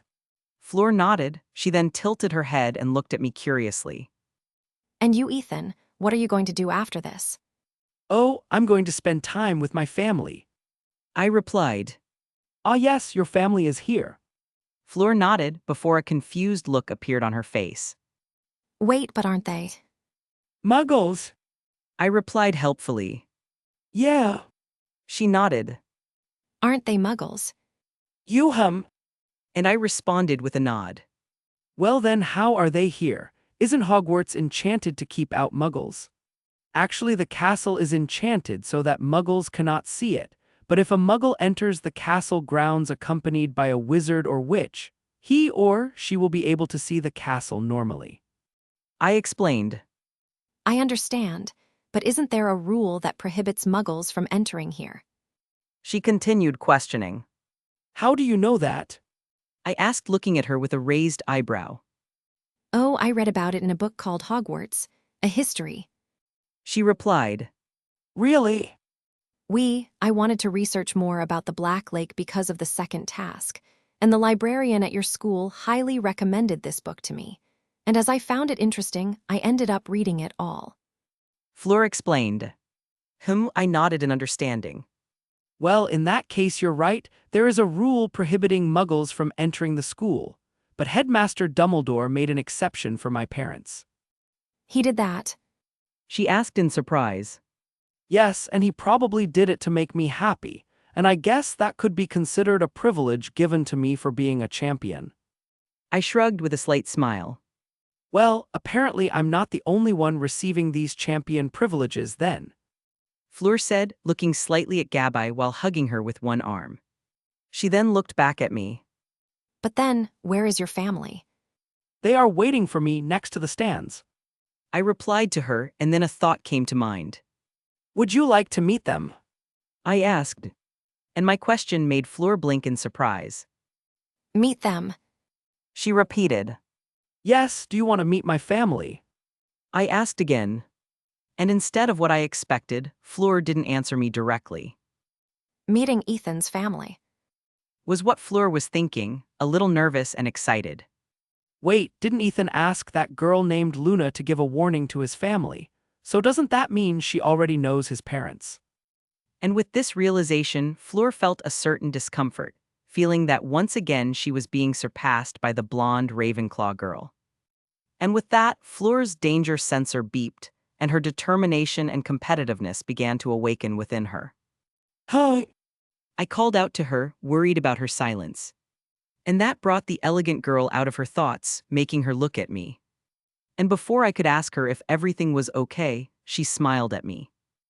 I would love to meet your family. She said, which made me blink. But soon after that I also smiled. Great. I said, and then I turned to the younger Delacour. What about you, Gabai? Do you want to meet my family? I have a younger sister who is almost 7 years old, and I know you will love meeting her. And Gabai's eyes lit up when she found out that I had a sister who was almost the same age as her. I want it. She replied excitedly. Okay. I said with an amused look. Then in that case, let's go. They are waiting for us. And then the two Vila sisters and I started heading towards my family. And it wasn't very difficult to find my family, since I already knew where they were and I could feel the magic of Seal and the others who were with them. And arriving next to the stands, I could see my family with Nick, Penny, and Luna waiting for me, and when my family noticed my approach, they immediately smiled. Mom, Dad. I said, going over to them both and hugging them. You finally arrived. I was already thinking that you went to celebrate with your fans and forgot about us. My mom joked. Oh no, I would never forget you. I winked at my mom, who snorted in amusement. But then, changing the subject, what did you think of my performance in the second task? I looked at my parents expectantly, and that question immediately got them excited. You were amazing. My dad exclaimed with a big smile. Yes, this tournament is already in your pocket. My mom proclaimed, quite proud of me. And seeing the trust they had in me, I smiled, feeling very happy and cared for. And then it was at that moment that my mom finally noticed the two girls behind me. Hello, I'm Sarah Knight, Ethan's mother. She greeted Fleur and Gabai with a kind and friendly smile, noticing that the older one seemed a little nervous. Hello, Mrs. Knight. I'm Fleur Delacour, and this is my sister Gabrielle. Fleur said, introducing Gabai and herself. I know. My mom said, walking over and taking one of Fleur's hands. You were amazing on the first task. That dragon didn't stand a chance against a girl as brave as you. And Fleur blushed when praised by my mom. You flatter me, Mrs. Knight. Fleur said humbly. Oh, no, Mrs. Knight. My mom waved her hand dismissively. You're clearly a friend of my son's, so call me Sarah. Oh. Fleur said somewhat uncertainly, but at the same time relieved. I guess that means she liked me, she thought, considering it a victory. Well, you can call me Joshua too. My dad said, joining the conversation. Hello, Joshua. Fleur greeted my dad with a smile. And she noticed that he was a little affected by her allure, but he quickly recovered and ignored it, which was comforting to her. And while Fleur and my parents were talking, Gabai kept looking at Seal, who was also looking at her with curiosity and interest. Hi, I'm Gabrielle, but my friends and family call me Gabai. Gabai introduced herself to my sister, extending her hand to her. And I'm Celestia, but you can call me Seal. The little knight said, smiling as she shook Gabai's hand. And their initial interaction was short, but I could feel some kind of friendship growing between them. Ugh. Chapter 435. If you want to support me and read ahead. Patreon.com/C7NX. Yeah, here's the new chapter. My family continued talking with the Delacour sisters for a while longer, and I was happy to see that Fleur was enjoying talking to my parents. However, I noticed that Seal and Gabai's cheeks were a little red, and I could see my sister shivering slightly as she rubbed her hands to keep warm. And then I realized that we had been outside for a long time, and the cold was already starting to bother those who didn't have the resistance to low temperatures like me. And not wanting anyone to get a cold, especially because I knew Madame Pomfrey would blame me for it and I was afraid of what she would do to me, I decided to take our conversation to a warmer place.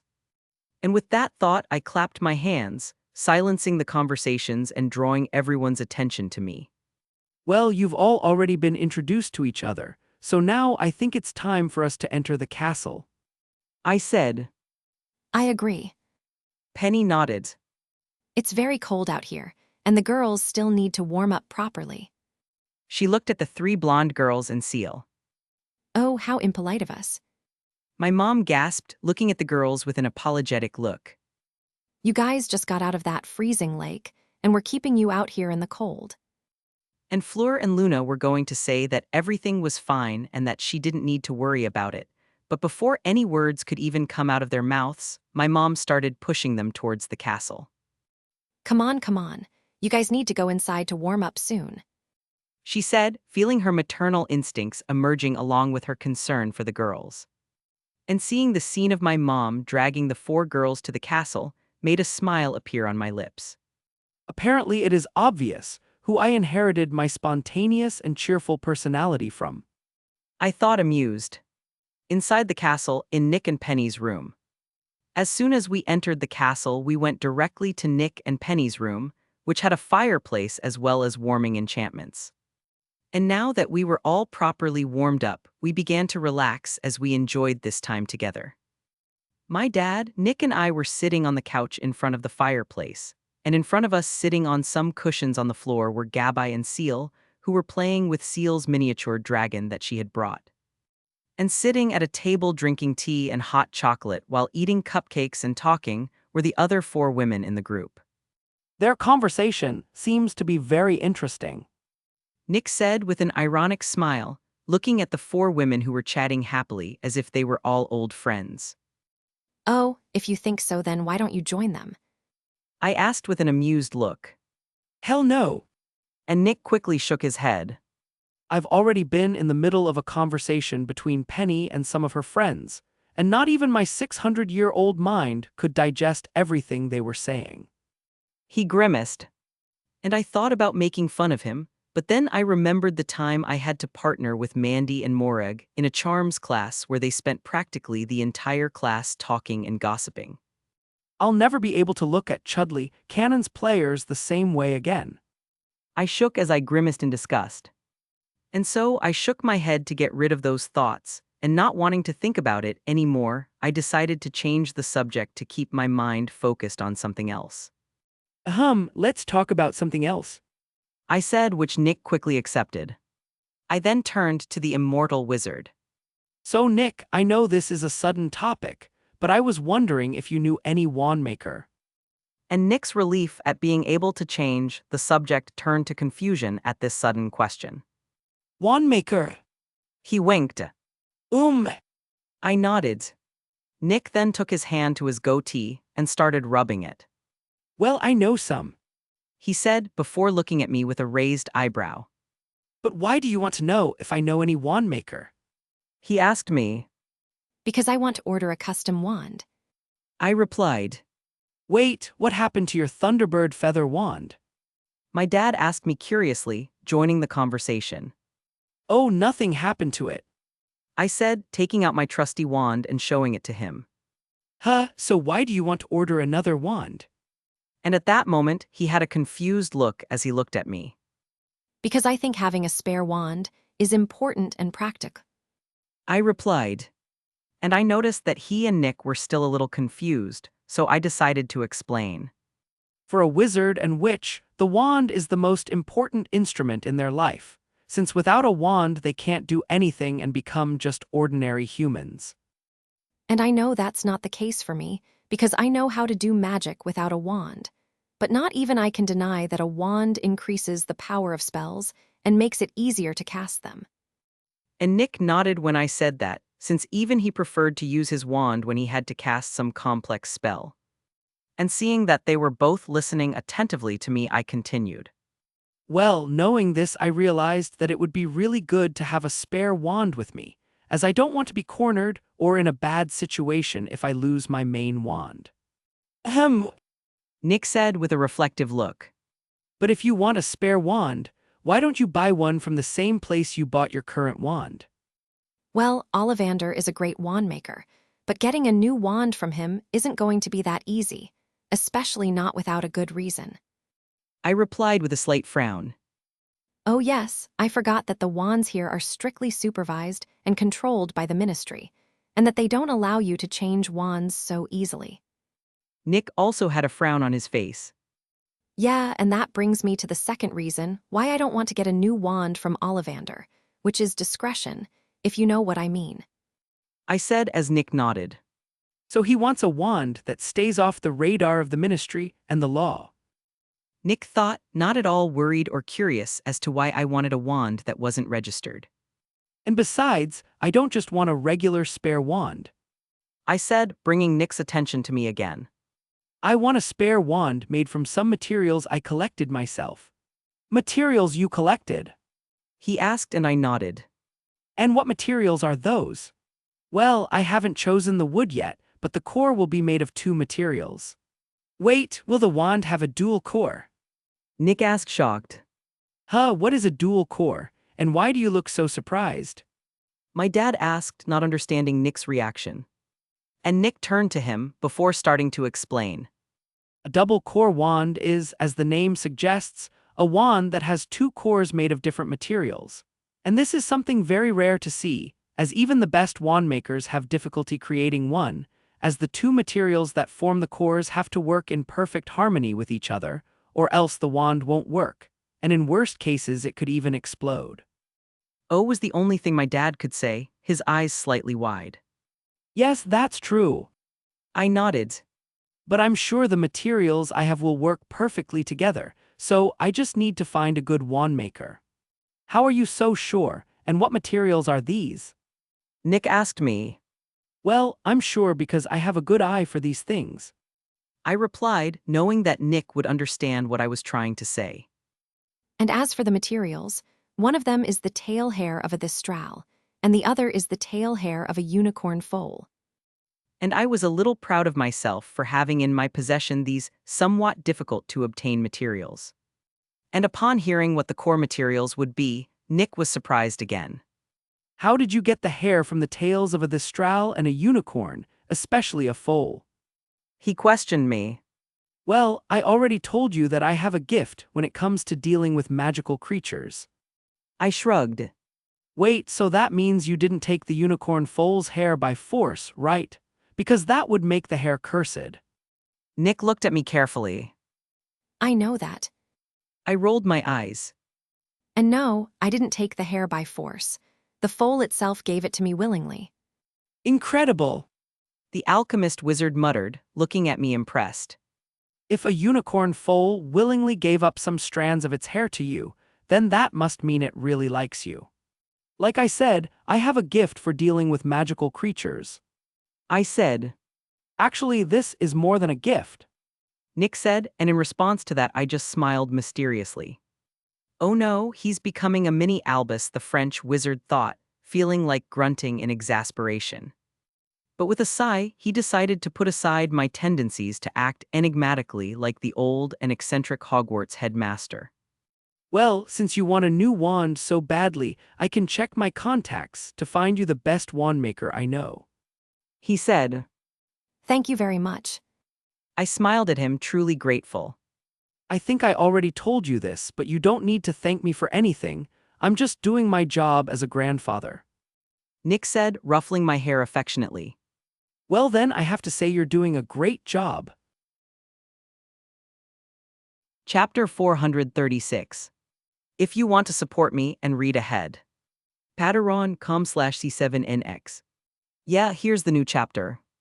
It had been a few days since the end of the second task, and now that I no longer had to worry about the challenge of the task, I could once again focus on my training.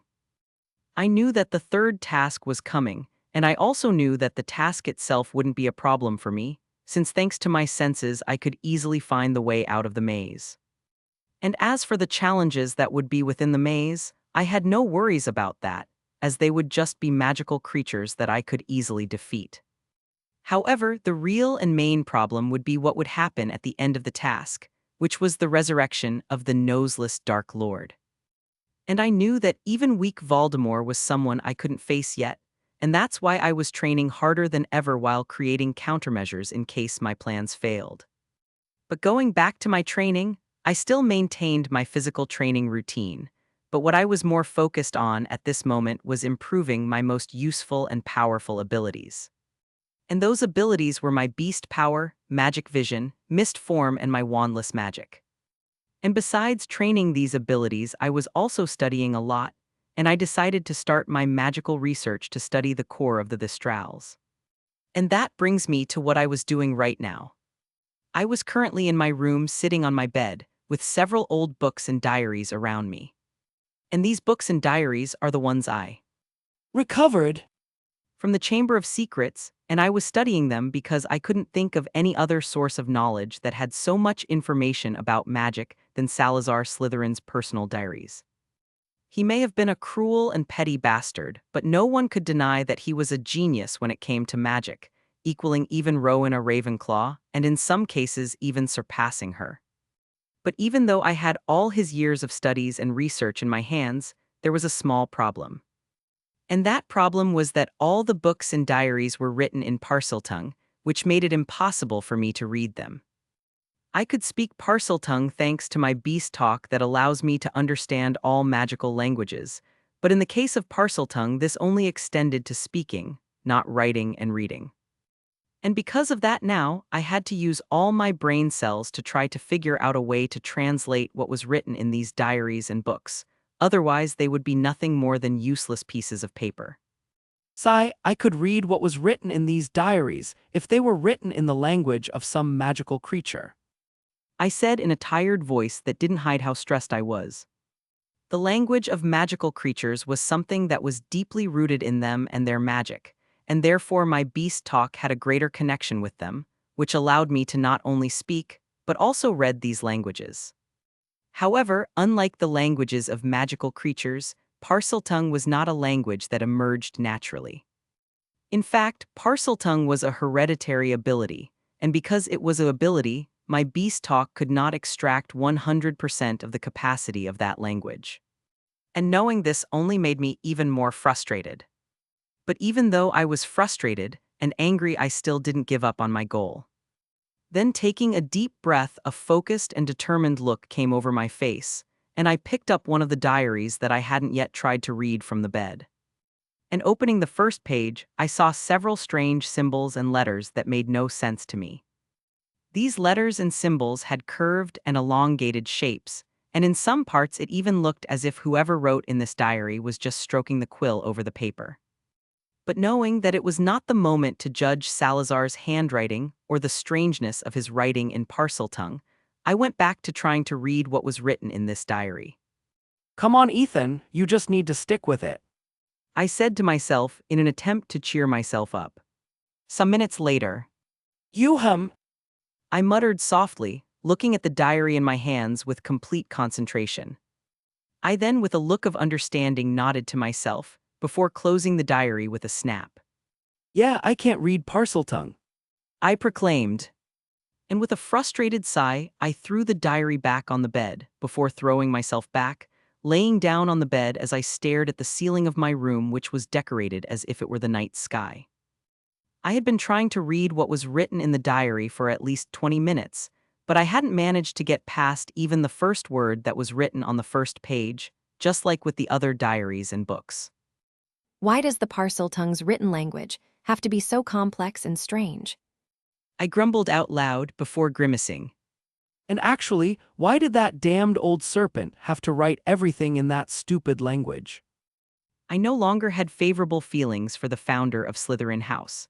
But after all this, I felt that Salazar deserved to join Rowena on my list of stupid and arrogant founders who I would like to say a few rather unfriendly words to. Could it be that the only founder who has salvation is Helga? I sighed, not wanting to even think about the founder of Gryffindor House. Sigh. I said out loud. And it really was a shame that I had to leave these books and diaries full of information aside, but there was no point in me continuing to rack my brains trying to understand what was written in them, since apparently they could only be read by someone who really had the ability to speak Parseltongue. And in other words, a true Parselmouth. Wait a minute. I stood up with a start, feeling realization hit me. These books and diaries can only be read by someone who is a Parselmouth. And in my mind, images began to appear of a certain boy with black hair and green eyes. Harry wasn't born a Parselmouth, but in a way he inherited Voldemort's ability through magic and soul. I muttered reflectively. In that case, then I think he has a high chance of being able to read these texts. And my hopes of being able to know what was written in these books and diaries returned. And now I just needed to think about what I would say to Harry to convince him to translate them for me, since I couldn't just go up to him and say, Hey Harry, I know you're a Parselmouth, so can you translate for me these super rare and old books and diaries that I found in Salazar Slytherin's Chamber of Secrets? Yeah, that's definitely not going to work. I grimaced.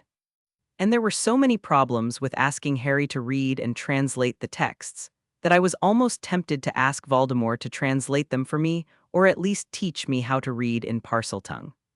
Well, Riddle always wanted to be a teacher here at Hogwarts, so I would be helping him realize his dream since he would be teaching me in a way. I thought.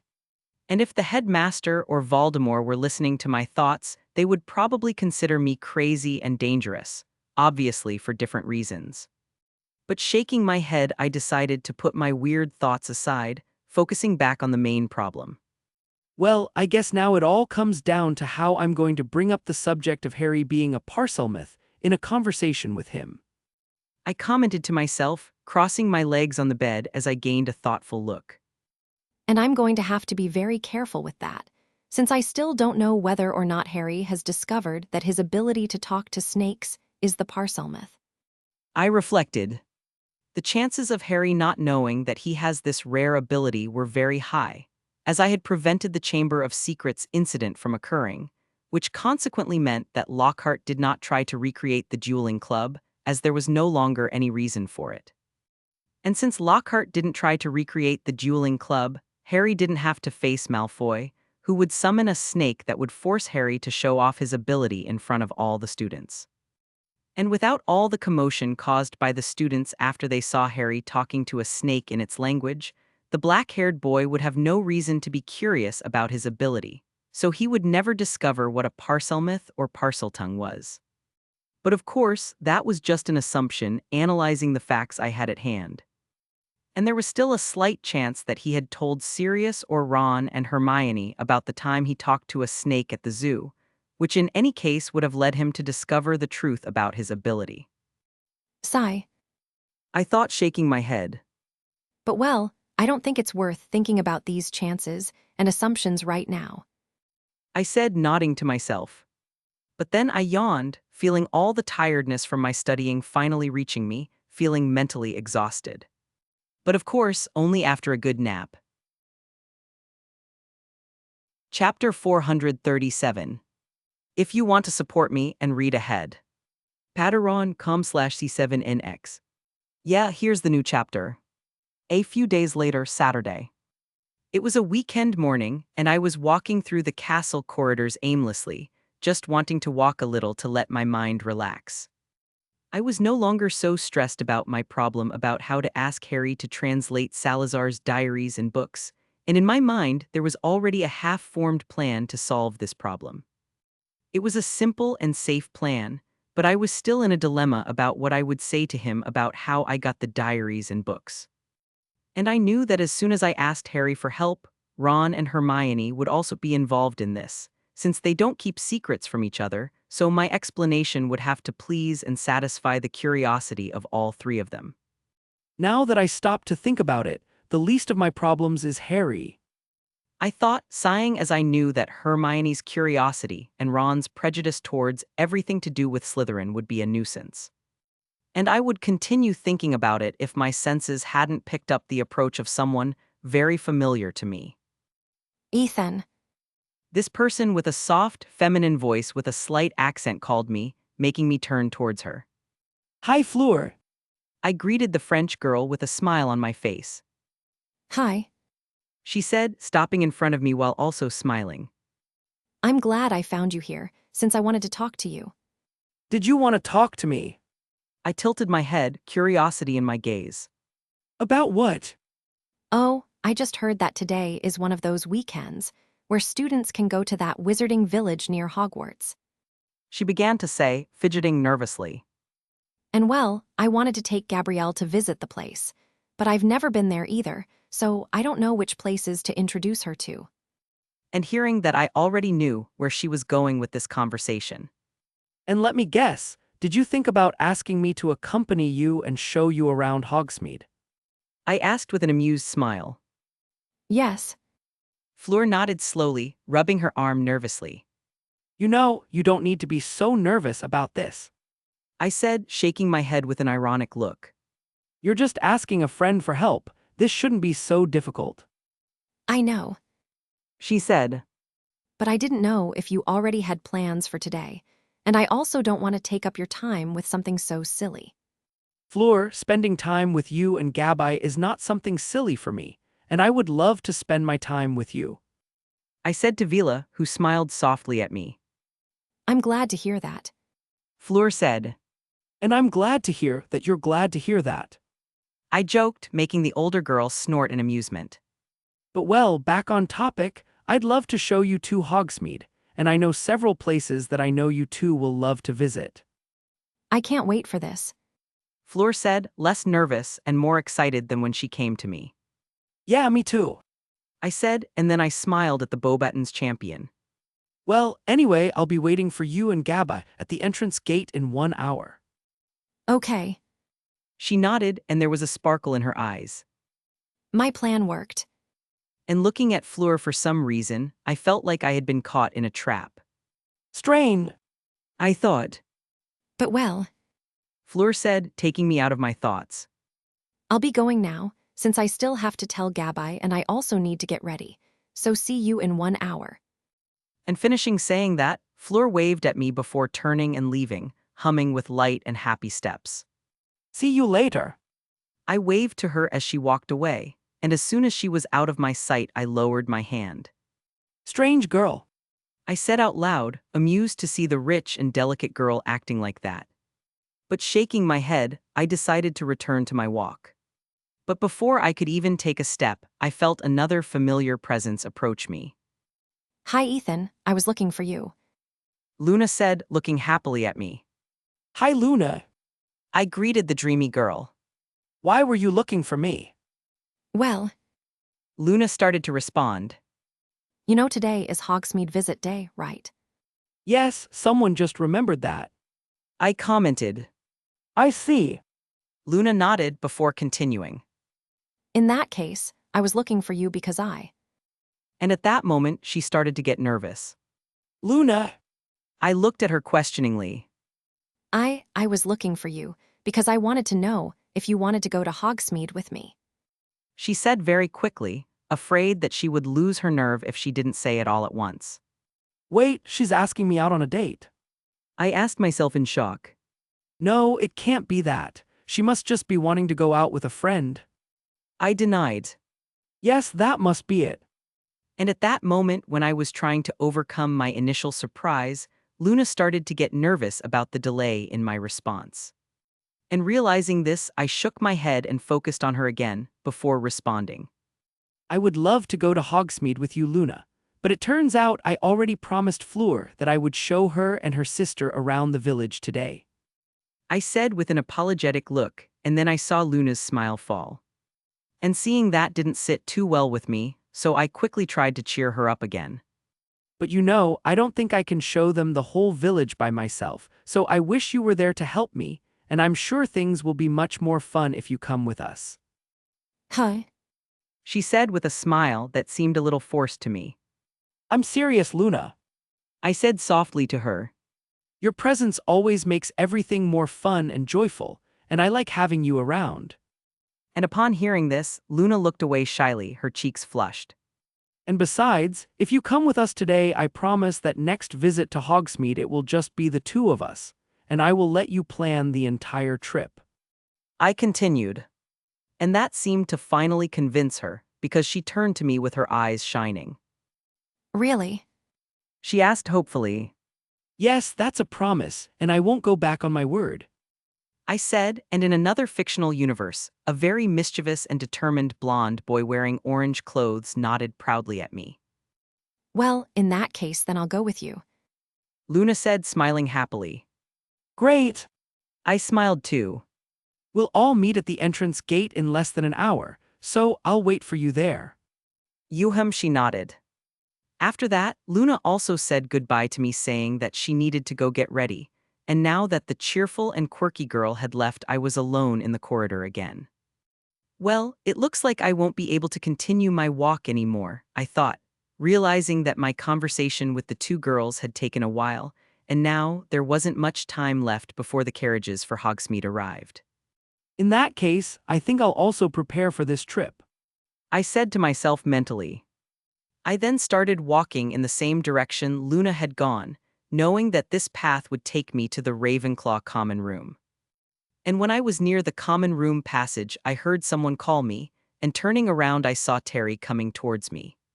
Ethan, my friend, you are just the person I was looking for. Terry exclaimed with a big smile. What happened to have so many people looking for me today? I asked myself. But I was pulled out of my thoughts by Terry, who put an arm around my shoulder. So, did you know that today is the day to visit Hogsmeade? He asked me with an excited look. And upon hearing that question, I blinked, before slowly turning to him. You're not going to invite me to go to Hogsmeade with you too, are you? I asked with a frown. What? He looked at me strangely. Nothing. I said, looking away. And Terry kept looking at me suspiciously, but after a while he just shrugged. Well, actually, I came to borrow some galleons from you. He said. Huh? I looked at him confused. And seeing my look, he began to explain. I spent all my allowance that I got from my parents last week, and now I don't have any money left to spend on Hogsmeade. And saying that, he looked at me with a smile. But that's not a problem, since I have a rich friend who would never let your bro stay broke, right? And hearing this, I looked at him with a blank expression. You know what? This is still better than having you invite me to go with you to Hogsmeade. I said, reaching into my pocket and pulling out some galleons. I still don't know what you're talking about, but if you're happy, I'm happy. Chapter 438. If you want to support me and read ahead. Patreon.com/C7NX. Yeah, here's the new chapter. Entrance gate 1 hour later. It was almost time for the carriages to go to the Hogsmeade village, and I was standing in front of the entrance gate waiting for Fleur, Gabai, and Luna to appear. And I didn't have to wait much longer before I felt one of the blonde girls approaching, and looking back I saw Fleur coming towards me. She was wearing light blue jeans, black boots, a black turtleneck sweater, and a beige coat, and it might have looked like a simple outfit, but on Fleur it made her look beautiful and mature. And while I looked at the beautiful villa, she finally reached me, stopping in front of me. Sorry it took so long. Fleur said, smiling at me as she tucked a strand of hair behind her ear. Don't worry, I haven't been here long. I reassured her. That's a relief. She said. Fleur then kept looking at me with her hands behind her back, and it looked like she was waiting for something from her expectant looks. And seeing this, I smiled wryly, knowing what she was expecting. You look very pretty, Fleur. I said. Thank you. She thanked, happy with the compliment. She then looked me up and down with an appreciative look. And you look pretty too. Well, I'm glad my appearance is to your liking. I joked, and Fleur snorted in amusement. I then looked behind her, finally noticing the smaller Vila's absence, which made me look at Fleur questioningly. So where's Gabi? I asked. Oh, well, she couldn't come. Fleur replied, making me blink. Really? Why? Because apparently she needs my parents' permission to go to Hogsmeade. And the permission will take a few days to arrive, as it takes a long time for an owl to come from France to Great Britain. She explained, but I felt like it wasn't the truth, or at least not the complete truth. But even though I knew, she was hiding something, I didn't insist. I understand. I said, In that case, then let's just be the three of us on this trip. Yes, just the three of us. Fleur nodded happily before stopping, blinking in confusion. Wait. She questioned. And I didn't need to answer her question, because it was at this exact moment that Luna decided to appear, coming towards us. Hello again, Ethan. She said happily as she stopped next to us. Hi, Luna. I said amused. I then looked closely at her, seeing that she was wearing a pink dress that reached above her knees with a light blue jacket over it, black leggings and boots, and a gray beanie. These clothes look great on you. Thank you. She thanked, happy with the compliment. She then looked me up and down with an appreciative look, and you look pretty too. Well, I'm glad my appearance is to your liking, I joked, and Fleur snorted in amusement. I then looked behind her, finally noticing the smaller Vila's absence, which made me look at Fleur questioningly. So, where's Gabi? I asked. Oh, well, she couldn't come, Fleur replied, making me blink. Really, why? Because apparently she needs my parents' permission to go to Hogsmeade, and the permission will take a few days to arrive as it takes a long time for an owl to come from France to Great Britain, she explained. But I felt like it wasn't the truth, or at least not the complete truth. But even though I knew she was hiding something, I didn't insist. I understand, I said. In that case, then let's just be the three of us on this trip. Yes, just the three of us, Fleur nodded happily, before stopping, blinking in confusion. Wait. You're wearing the bracelet. She said, surprised and happy. Of course I'm wearing it. It was my precious friend who made it especially for me. I said, running my hand over the bracelet the peculiar girl had made for me with an affectionate smile. And my answer made her even happier. And it was at that moment that our conversation was interrupted by Fleur, who looked at Luna with a strange expression. Is she? She asked. Huh? Oh yeah. I invited her to come with us, since she could also help me show you and Gabi around the village. I replied before looking happily at Fleur. And besides, more people would make the trip even better and more fun, right? Yes. Fleur nodded with a forced smile. Damn, the plan was working. Why did she have to appear? She mentally cursed, not letting her disappointment and frustration show on her face. The invitation and this whole story of wanting to visit Hogsmeade was something completely planned by Fleur, and actually her true intention was to transform this trip through the village into a date. Fleur knew from the beginning that her sister wouldn't be able to go to Hogsmeade, so from the moment she invited me, she had every intention of it being just the two of us on this trip. And the only reason she said Gabrielle was going too was to try to convince me, and because she was a little nervous about asking me out on a date directly. But unfortunately for the villa, she hadn't anticipated that I would consider this visit to Hogsmeade as just a casual trip between friends, and that I would then invite someone else who would end up being her romantic rival. And Luna seemed to sense Fleur's disappointment, and she looked at her warily. Huh, where's your sister? She asked the French woman. Oh, she won't be able to go to Hogsmeade. Fleur replied as she looked away. I see. Luna nodded, narrowing her eyes in suspicion. For some reason, she reminds me of a treacherous canary. The dreamy girl thought. Well, I started to say, catching the attention of the two girls. the carriages are about to leave, so I think we better find an empty carriage to sit in. And hearing this, Fleur and Luna looked around, seeing that all the students were already boarding the carriages. I agree. Fleur said, with Luna nodding her head. After that, the three of us then looked for an empty carriage and got into it, and once inside the carriage I occupied the middle seat, with each girl occupying a seat on my side. And it didn't take long for the carriages to start moving, heading towards the village of Hogsmeade. And during the whole trip to the village, I was just thinking about which places and shops we should visit to make the trip more exciting. And that's why I didn't notice how the two blonde girls seemed to be trying to get closer to me, while they kept stealing glances at each other, full of rivalry and competitiveness. Heh, I feel like this is going to be a very exciting and interesting trip. I thought, already feeling excited about the afternoon of fun that was to come. Hogsmeade, Apparently, I was being too hopeful. I sighed. We had been in Hogsmeade for some time, and from the moment we stepped into the village, I could feel an aura of conflict arise between Luna and Fleur. And I initially thought I was just imagining things, but I should have known that my senses wouldn't deceive me. The two were always disagreeing about everything, from what we should do, which shop we should visit, and what we should eat. And if that wasn't enough, the two of them were always involving me in their disputes, and I almost felt like they were trying to see who could get more of my attention. And if my body wasn't strong and resilient thanks to my abilities, I was sure I would have been ripped in half with the two of them pulling on my arms like I was a plush they didn't want to share. And now looking at the two girls who were again holding my arms as they tried to drag me to different locations, I felt a tremendous headache. Okay, this can't go on like this. I thought, letting a tired sigh escape my lips.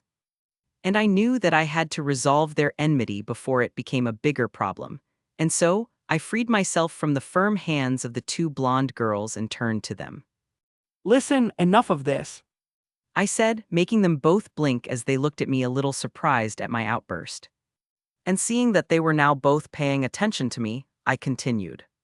Look, I don't know what's going on between you two, but I can sense that you two don't like each other very much. I said, which surprised them, since they thought I hadn't noticed their little intrigue. But even if you have some conflict or resentment between the two of you, can you, at least for today and just for today, try to be a little friendlier to each other? I asked them, looking at them pleadingly. And my request made them silent, and looking into my eyes, the two girls could see that I was really disappointed and sad that the trip wasn't going as well as I wanted. And not wanting to see me sad, they both gave in, nodding at me. Fine. Wei, They replied a little guilty. And their response satisfied me, as I could feel that they were being partially sincere. Great. I said with a happy smile, knowing that this was the most I could ask of them. And my smile seemed to be contagious, since both girls also unconsciously smiled at me. Well then, now that that's all settled, let's have some fun. I proclaimed, wanting to continue our trip through the village before it was time to go back to school. And with that, I then turned, looking around already looking for the next interesting place in Hogsmeade for us to go. And because I turned around, I missed the moment when Fleur and Luna looked at each other, and they stared at each other for a few seconds before nodding. Truce for Ethan. Chapter 439. If you want to support me and read ahead. Patreon.com/C7NX. Yeah, here's the new chapter. Sometime later. I was leaning against a pole as I looked around, seeing the students from the three schools having fun and playing in the wizarding village. At this moment, I was alone, no longer accompanied by the two blonde girls, as Luna was buying a perfume in the perfumery behind me, while Fleur was in the women's clothing shop next door trying on some clothes. I had told them that they could enter these shops alone and that I would wait for them outside, and even though they were disappointed that I didn't accompany them, they didn't insist. I didn't want to go into the perfumery because the smell of the shop's products would bother my keen and sensitive sense of smell. And I also didn't go into the clothing shop because I knew the dangers that awaited me if I went into a clothing shop with a girl. But now that I was alone outside, I started thinking about the events of this day, and of all the things that happened, only one of them was bothering me. And what was bothering me was the fact that the two girls who were here with me, who were two precious friends to me, didn't seem to like each other very much. Sigh. I questioned myself, frowning. I've never seen them interact before, so I don't think there's a valid reason for them to be so hostile towards each other like that. And besides, knowing their personalities, I was expecting them to become great friends. And that was what confused me the most. Sigh. I said out loud. Ethan! And at the exact moment, I finished saying that I heard someone call me. And turning around, I saw Daphne coming towards me while being followed by a group of Slytherins, made up of her friend, Tracy Davis, and Malfoy and his group. Why did I have to open my mouth? I groaned, already feeling Daphne's irritated feelings and seeing Malfoy's panicked look. And why does it have to be two other blondes? And I also noticed that those who belonged to Malfoy's group had surprised and somewhat nervous expressions on their faces as they looked at me, but I didn't mind them too much. And even though I felt a headache coming on, I decided to ignore it in favor of my new friendship with the eldest daughter of the Greengrass family. Hi, Daphne. I greeted the Slytherin Ice Queen, smiling at her as I tried to keep my tiredness out of my voice. Are you fine? I wouldn't say I'm fine. She said with a frown. Yes, more problems. I resisted the urge to sigh. And I knew that I still had a chance of escaping this problem if I just turned around and left, but I still decided to butt in. What happened? I asked her. Oh, nothing. Just Malfoy saying that I should control Astoria to prevent her from continuing to interact with the Muggleborns, as they will tarnish her and all of our reputations. Daphne replied, casting a slight cold look in Malfoy's direction. Oh, really? I looked at Malfoy with a raised eyebrow. And as soon as my gaze fell on Malfoy, he took a step back, and I could feel his growing panic. Serious? Is he still afraid of me? I wanted to sigh in exasperation. I only threatened him a little our first year. When will he get over it? And if I hadn't been bothered by his feelings of fear and panic, I would have remembered that, like the other students, Malfoy had also seen my performances in the first and second task. And that would make me realize that his fear wasn't completely unfounded, since anyone would be scared in front of someone who defeated a dragon and cruelly killed several magical aquatic creatures, especially if that person is someone you've antagonized and had conflicts with before. But as I didn't think about it, I continued looking at Malfoy, frowning as I saw him tremble slightly. But before he or I could say anything, an annoying, feminine voice decided to intrude on the conversation. Greengrass, are you his friend? Parkinson asked with a wary look as she looked at me. And even though she seemed wary of me, I could still hear the disdain in her voice, which irritated me. Oh no, actually she's talking to me because I threatened her. I said dryly. You threatened her. Parkinson exclaimed, looking at me indignantly. Yes. I rolled my eyes. I kidnapped her sister and threatened her, saying that I would only release her if she talked to me daily. And my response made Parkinson and the Malfoy's two book holders step back in shock, giving me looks of fear and anger. And feeling these feelings coming from them, I blinked. No, wait. I said, looking at them strangely. Did you guys actually believe that? I asked. And they looked at each other confused and a little uncertain, basically confirming that yes, they believed what I said. And seeing this, I turned to Daphne with an incredulous look. How did they end up in the House of Cunning? Sigh. The blonde heiress commented, shaking her head. And while the two of us joked, or better said, made fun of the three Slytherins, Malfoy finally came out of his scared state. Let's go, Was the first thing he said. But Draco. Parkinson looked at her crush in confusion. And Malfoy turned to look at her harshly. I said let's go. He repeated, no longer asking but ordering. And knowing better than to test Malfoy's patience, Parkinson just nodded with a nervous look.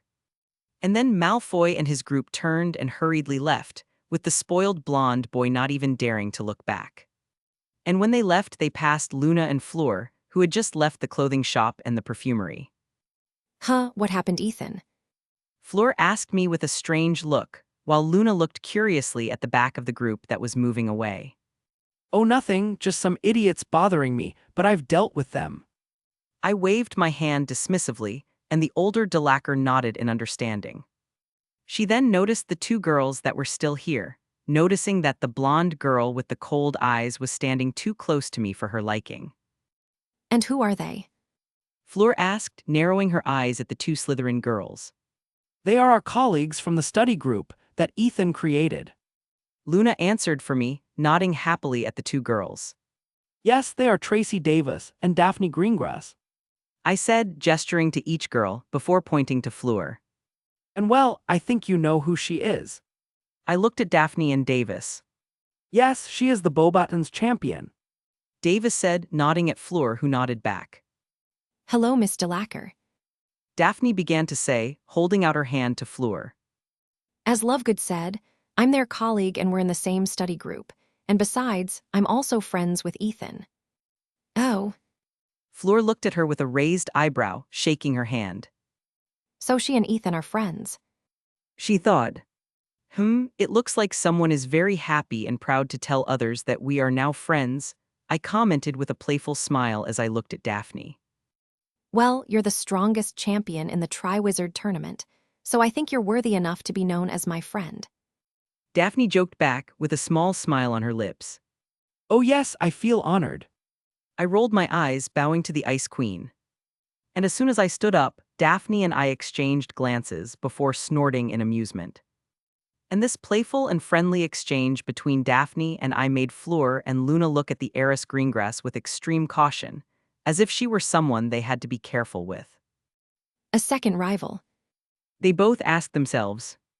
And not wanting to have to deal with another girl vying for my affection, Fleur decided it was time to keep me away from the blonde Slytherin girl.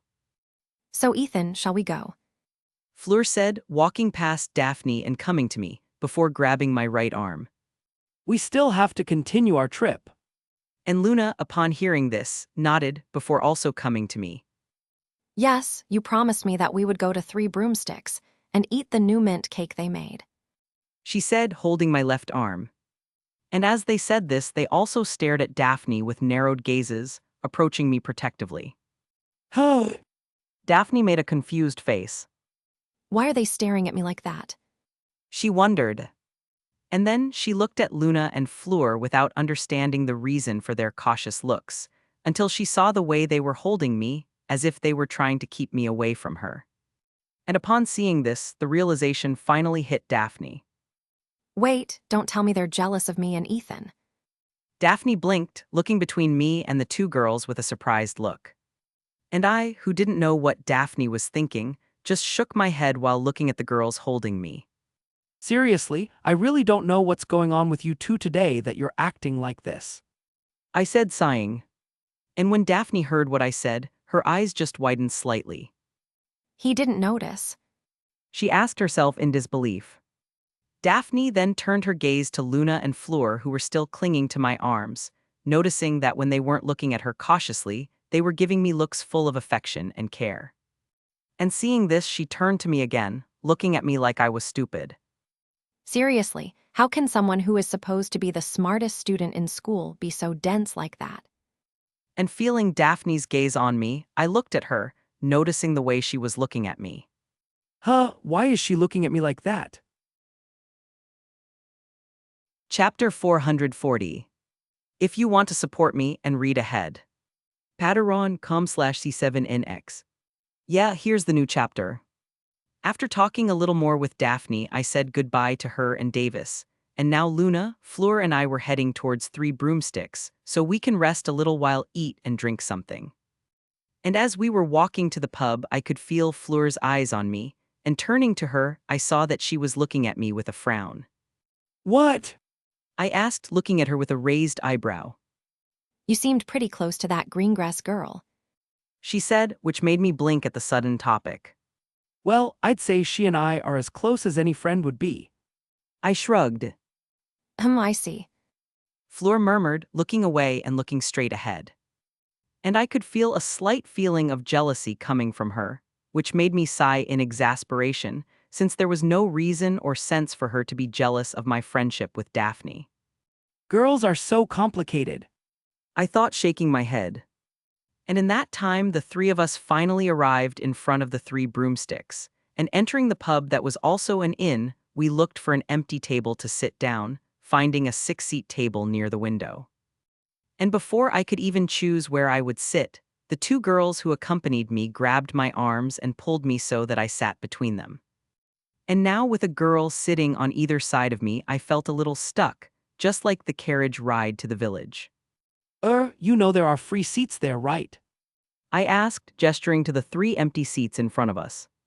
But neither of them paid attention to what I said, with Fleur raising her hand to get Madame Rosmerta's attention.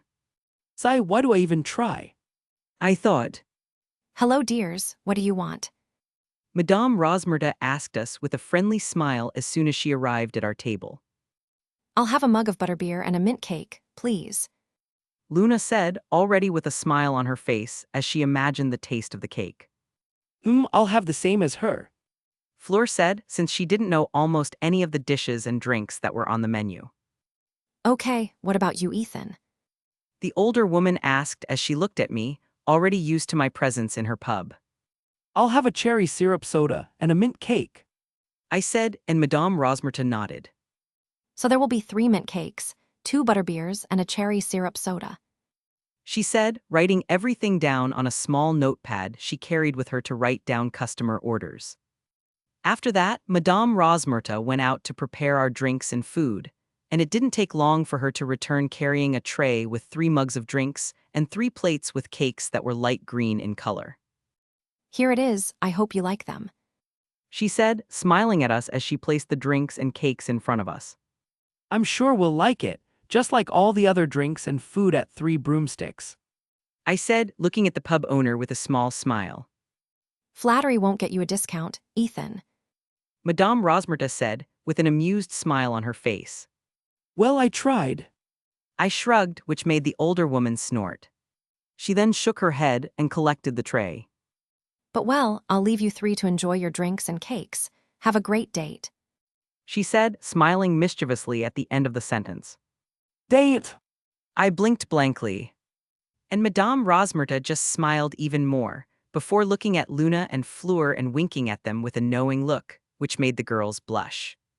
I think age is finally catching up with her. I commented, not realizing the dangers that would await me if Madame Rosmerta had heard that sentence. Fleur said, quickly grabbing her mug of butterbeer and drinking it to hide her flushed face. And as soon as she took her first sip of this famous British wizarding drink, the French girl blinked. That's good. She said as she looked at the mug of butterbeer, completely forgetting her previous embarrassment. I know, that's one of our specialties. I said proudly, before turning to Luna, who was chewing on a piece of her cake. And you, Luna, what did you think of the mint cake? I asked her. And when Luna turned to me, I could see her eyes were shining. It's delicious. She said excitedly. Yeah, I thought you were going to say that. I snorted in amusement. I then also started eating my mint cake and drinking my cherry syrup soda, and in the meantime the 3 of us started talking. So have you been to France? Fleur asked, a little surprised. Yes. I nodded.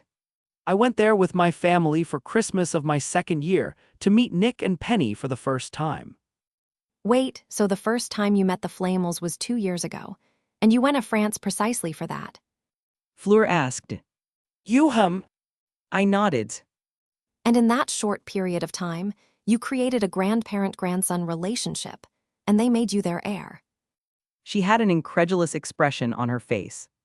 And I nodded again, smiling slightly as I remembered when I met Nick and Penny. How? Fleur asked, looking at me as if I had done something miraculous and impossible. You didn't know each other, you spent little time together, and yet they still liked you enough to hand over their entire legacy into your hands. What can I say? I make amazing things happen. I joked. That wasn't just amazing, that was spectacular, shocking, and incredible. Fleur said. You're exaggerating a little. I said, but actually I knew she was right. I'm not. Your grandparents are loved and admired throughout Europe. She said, unable to hide the admiration in her voice. I know that, but I think seeing them as 2 people instead of 2 immortal legends was one of the reasons they liked me. I said with a shrug. And upon hearing this, Fleur blinked, never having thought about it. I see. She nodded slowly with a thoughtful look. But you know, I think you're the only one in the world capable of seeing them as just normal people. I wouldn't say I'm the only one. Luna here also treats them like normal people. I gestured to the dreamy blonde girl. Really? Fleur looked at Luna in surprise. And when she saw Fleur look at her, Luna tilted her head to the side. But aren't they normal people? She asked confused.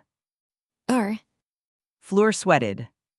why? They have 2 arms, 2 legs, and even 2 eyes. What makes them so different? Luna asked naively. Well, yes, but it's not some physical characteristic that makes them different from other people, but rather their feats and achievements. The Beauxbatons champion explained. They are the 2 most experienced, influential, rich, resourceful, and intelligent people in the entire wizarding world, and everyone gets nervous just looking at them, and even I can't help but get nervous in their presence. She said. Luna nodded, but the look on her face showed that something Fleur had said was still confusing and strange to her. You know, Fleur, I started to say, catching the beautiful Vila's attention. you say you can't help but get nervous in the presence of my grandparents. But on the day of the second task, after the task was finished, we went to Nick and Penny's room, and there you seemed very comfortable around them. I commented, looking at her with a raised eyebrow. Well, maybe it's because I'm starting to get used to being around your grandparents, because of the classes they're giving us. She said, looking away. Probably. I nodded, humming thoughtfully. And Fleur didn't want to comment that actually that day, she didn't feel nervous or worried about being in the same room as the 2 Flamels, because she was much more nervous about the presence of my parents. And meanwhile, Luna looked at the 2 of us with her head tilted and a confused look, but without stopping eating her mint cake. I still don't understand. Why would people get nervous just looking at Nick and Penny? She wondered. They don't look scary or anything. Chapter 441. If you want to support me and read ahead. Patreon.com/C7NX. Yeah, here's the new chapter. Luna, Fleur and I were still relaxing at 3 broomsticks, and after talking for a while, I noticed that the girls didn't seem so hostile towards each other anymore. However, they also couldn't be called friends, and because of that I started thinking of a way to make the 2 of them understand each other or create a connection that at some point could lead to friendship. And with that in mind, I suggested that we talk a little about ourselves to each other, because I knew that as soon as Fleur and Luna got to know each other better, they would start to like each other. And now, Fleur was telling us about her life in France and about her experience as a student at Beauxbatons. France is a beautiful and magnificent place, and it's not because it's my country that I'm saying this, but when you're there everything seems more brilliant and magical. Fleur said, smiling, and there was a bit of admiration and pride in your tone.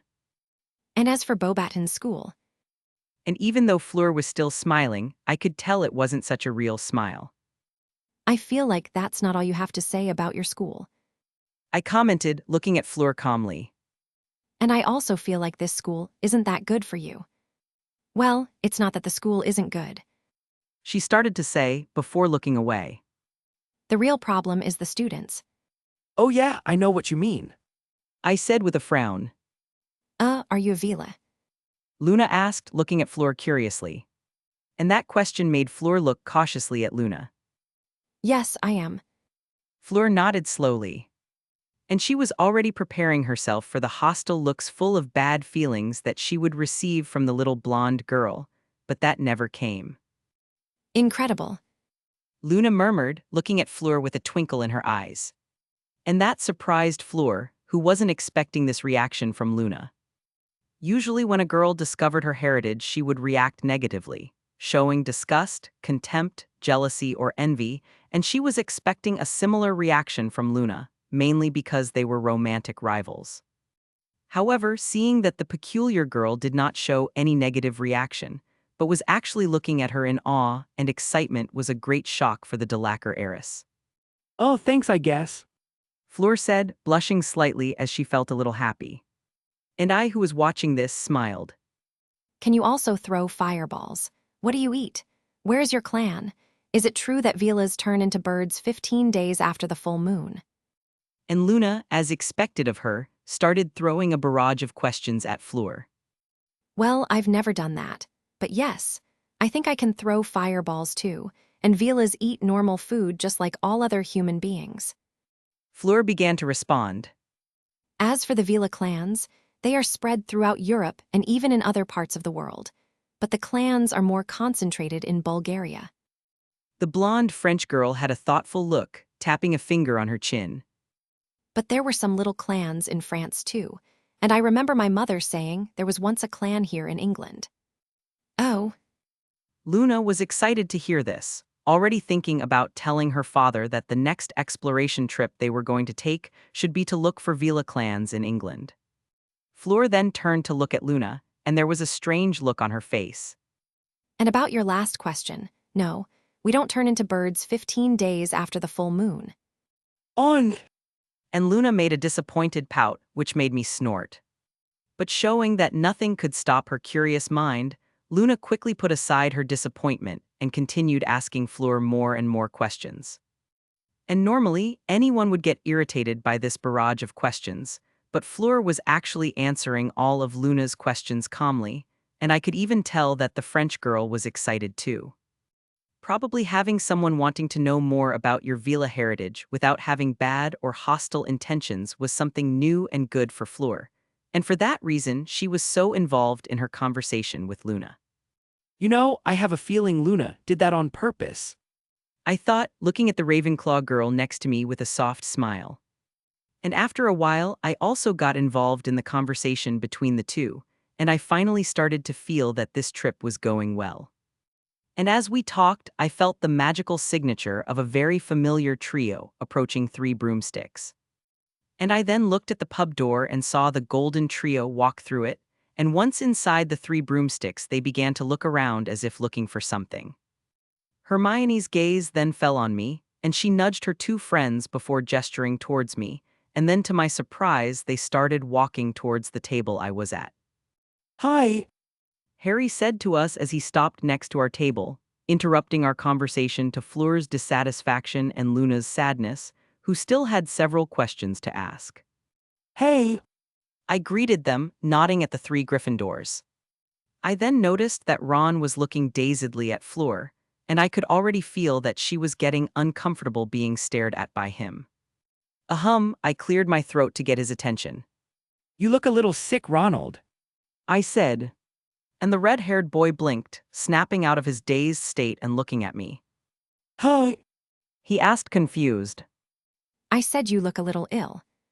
I repeated, smiling calmly at him. Maybe the cold weather isn't very good for you. He started to say, but he noticed that my calm smile became a dangerous and threatening smile. And showing that his brain worked for more than Quidditch and food, the red-haired boy nodded fearfully, before turning around and heading towards the counter where Madame Rosmerta was cleaning some glasses. And as soon as he left, I nodded satisfied, turning to Fleur. Thank you. She thanked me with a small smile. No need to thank me. I smiled at her. I'm sorry about Ron. Hermione started to say, making our attention turn to her. He still can't control himself very well in your presence, but he's not doing it out of malice. She had an apologetic look in the face. Don't worry, I'm used to it. Fleur dismissed Hermione's apology. And I could see Hermione start to open her mouth again, and knowing that this was a sensitive topic for Fleur, and that it made her uncomfortable, I decided to change the subject before Hermione could say anything. But then Harry. I started to say, making the boy who lived look at me. I noticed that you seemed to be looking for someone when you entered the pub, and then you came towards us, so I would be right in assuming that you were looking for one of us, right? Oh yes, we were looking for you. He replied. I see. I nodded. Well, I'm here. What do you need my help for? Why do you think we need your help? Hermione asked as she crossed her arms. And in response to that I snorted. I don't know, maybe it's because you only come to me when you need help. I said sarcastically. That's not true. She defended herself. Oh yeah, so why were you 3 looking for me? I asked with a raised eyebrow. And my question made Hermione stiffen. Well. She stuttered, knowing I had cornered her. And after a few seconds of trying to think of an answer and stuttering, she finally gave up, sighing before looking away. Maybe you're right. She mumbled under her breath, but I heard her perfectly. I'm always right. I smiled victoriously at her, which made her glare at me. And Fleur's snort and Luna's little laugh just made her even angrier at me. And Harry, no longer wanting to see his girlfriend being tormented by me, finally decided to say something. Actually, we really came to ask you for help with something. He said, which made me look at him. But I guess this could also be considered as me coming to remind you of a promise you made to me. A promise I made to you. I repeated, tapping a finger against my chin as I searched my memories. Are you by any chance talking about the promise I made to help you with the Triwizard Tournament tasks? And upon hearing that the subject was about the Triwizard Tournament, Fleur's interest was piqued, making her look at the boy with a scar on his forehead curiously. I nodded. Well, I'm here. What do you need my help for? Why do you think we need your help? Hermione asked as she crossed her arms. And in response to that I snorted. I don't know, maybe it's because you only come to me when you need help, I said sarcastically. That's not true, she defended herself. Oh yeah, so why were you three looking for me? I asked with a raised eyebrow. And my question made Hermione stiffen. Well. In that case, what do you need my help with? I looked at him curiously. And upon hearing my question, Harry took a deep breath. I want you to teach me and train me for the third task. He replied, looking at me with a serious look. And I want, above all, for you to train me in duel. Chapter 442. If you want to support me and read ahead. Patreon.com/C7NX. Yeah, here's the new chapter. I was already expecting Harry's request to be for me to train and teach him, but upon hearing the last part of his request, I blinked a little in surprise. Do you want me to teach and train you in dueling? I looked at Harry with a strange expression. Yes. The black-haired boy nodded, and I could see he had a look of seriousness and determination on his face. He wants to learn to duel. I asked myself, somewhat confused. Why does he want to learn this? And why out of nowhere? Not that teaching him to duel is difficult, but this request was very sudden and specific. I reflected, looking closely at Harry, trying to see if his expression revealed his thoughts. And unfortunately, I could only see a determined boy, and even his feelings only showed his determination and conviction. If I weren't a morally upright person and a good friend, I would try to read his mind with legilimency to try to understand his motives. I thought. And my silence and staring at him started to make the Gryffindor boy nervous. So, are you going to train me? He asked me a little anxiously. And your question took me out of my thoughts. Well, I made you a promise. I started to respond. Then yes, I will train you. I nodded. And my answer made Harry sigh in relief. Good, He said somewhat happily. And Hermione then took a step forward before starting to speak. Well, since you've agreed to train Harry, we need to decide the days, places, and times when these classes and training will take place. And I could see that she had gone into her academic planning mode, and I could feel an intensity coming from her. I'm sure you can organize everything for us. I said, not wanting to come between this girl and her schedule. Yes, you can leave it to me. She nodded with a determined look. Can I? I heard Fleur speak next to me, catching our attention and making me turn to her. Can I participate in these training sessions too? She asked. And looking at her, I could see a somewhat nervous and shy expression on her face. Do you also want me to train you too? I asked, a little surprised. She nodded. You are the most intelligent, powerful, and capable wizard I know, and being taught by you would be fantastic and an honor. Well, thank you. I said, feeling proud and happy to receive such compliments from her. And I would love to teach and train you, but in that case Harry has to agree to that too. And saying that, we looked at the savior of the wizarding world, who blinked when he saw that all the attention was now on him. He said. And upon hearing this I turned to Fleur, smiling slightly at her. Well, in that case, then you can participate too. Thank you. she said, smiling too. Hem. Luna hummed, looking at us thoughtfully. You three are champions, and now you're going to train together.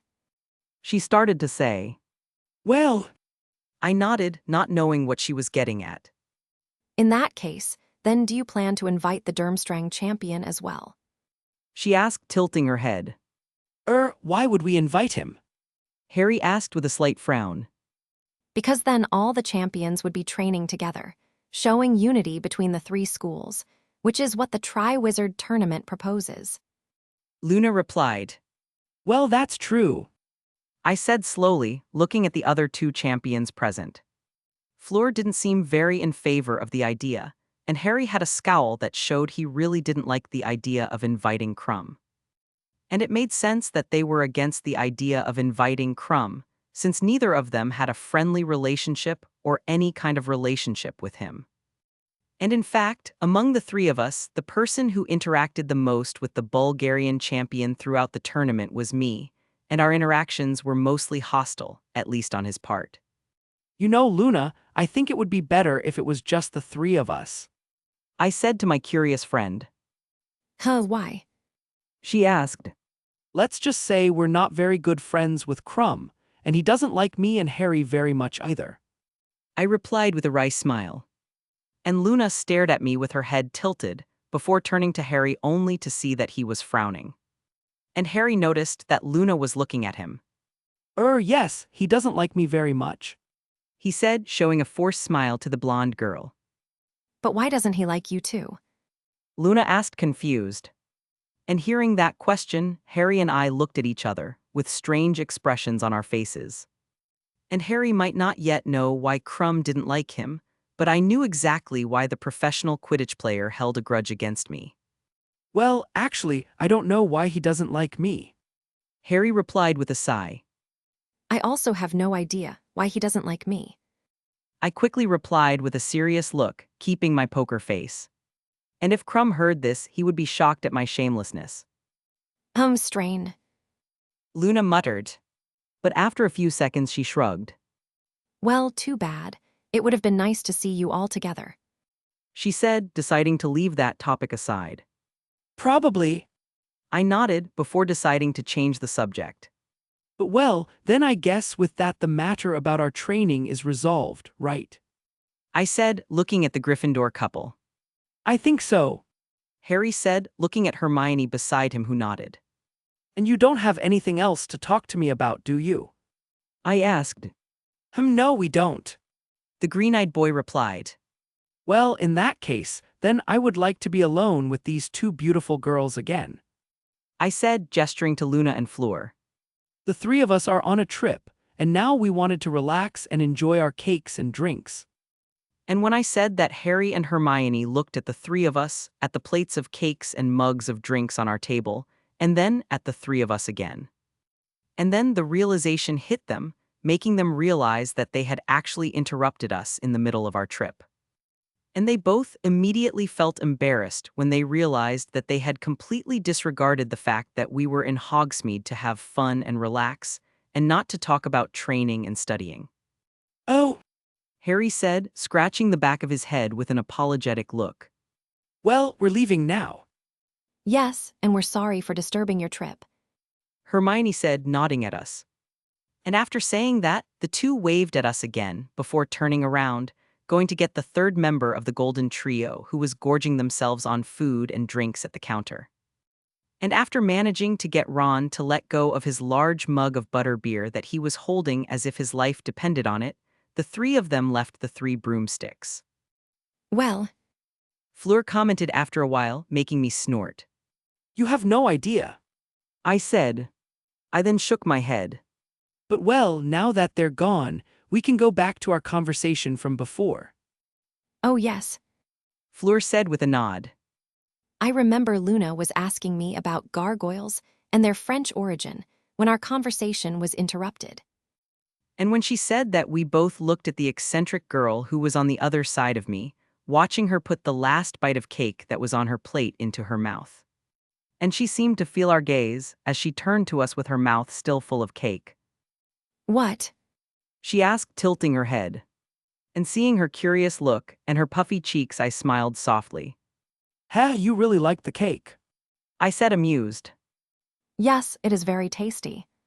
She nodded her head excitedly. It is sweet, smooth, refreshing, And then she began to describe the taste of the cake in detail. And looking at this sweet, loving girl, I couldn't help but compare her to a gluttonous, cheerful, and harmless rabbit. No wonder her corporeal patroness is a rabbit. I thought. Well, I started to say, interrupting her rambling. since you liked the cake, why don't we ask Madame Rosmerta for another piece? We can. She asked with a twinkle in her eye. Of course. I nodded. And in fact, we're going to order a whole cake, since it seems like someone here really liked it too.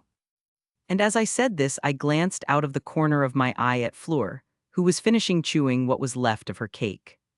And swallowing the cake, she looked at me. Well, I wouldn't say no to another piece.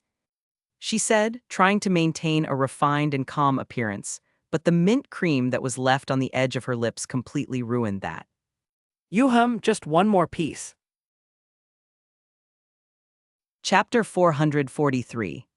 If you want to support me and read ahead. Patreon.com/C7NX. Yeah, here's the new chapter. Back to the castle after the visit to Hogsmeade. The rest of my trip in Hogsmeade Village with Luna and Fleur was joyful and fun, and I could say that it was better and more peaceful than when it started. It seemed that my plan to bring the girls closer together and make them become friends worked partly, as I no longer felt any feelings of enmity and hostility coming from them after we left Three Broomsticks. Of course, there was still a certain feeling of rivalry and caution, but after talking for a while they began to understand each other and open up to each other, just as I had predicted. And I was sure that if they continue interacting with each other and spend some more time together, a friendship will emerge between them. And in fact, I was already creating plans to make this happen. But that aside, the visit to Hogsmeade was over and all the students returned to the castle, with most of the Beauxbatons and Durmstrang students heading back to their respective schools' carriage and ship. And Fleur was one of those students who returned to the Beauxbatons' carriage, saying that she had promised Gabby that when she returned from Hogsmeade she would spend time with her. Fleur was usually busy on the weekends, preparing for the Triwizard tournament and also attending Nick and Penny's special classes. However, because today was a weekend in Hogsmeade, we would not have their classes, and therefore the students who had signed up for alchemy and enchantments and wards classes would have the rest of the day to enjoy as they pleased. And as one of those students, I was in doubt about what to do to make the most of my free time. I could study, research, train, or complete an old project of mine, but I knew I should use this time to relax and rest just like the other students. I was already used to a busy, stressful, and difficult routine, but I knew that for the sake of my mental and physical health I should take at least one day a week to rest and recover. And I had decided that that day would be today, and that's why now I was trying to think of something I could do that didn't involve studying or training. You seem quite thoughtful. Luna, who was still accompanying me, commented, with her hands behind her back as she looked at me curiously. And her voice took me out of my thoughts, making me turn to her. Oh, I said. Really? She asked as she blinked. But you seem to be thinking about something complicated. it may not seem like it, but thinking about what to do when you have free time is very complicated. I said. I see. Luna nodded with a reflective look, taking my words completely seriously. And looking at her, I smiled amusedly. But well, since I'm having a hard time thinking about what I should do with this free time, why don't you choose what we're going to do next? Me? She asked, pointing to herself, and upon seeing me nod my head she stopped, with a thoughtful look appearing on her face. Well, there are lots of things we could do. She thought, tapping a finger on her chin. We could play some card or board games, play with the house elves that hang out in the kitchens, and even look for the castle's ghosts to talk to them and ask them questions. And all of this would be even more fun if our other friends also participated. And then Luna started thinking about looking for our Ravenclaw friends to invite them to join us both. And while Luna thought about all the activities and games that we could all do together, she looked reflexively at me. Um, I looked at her with a raised eyebrow.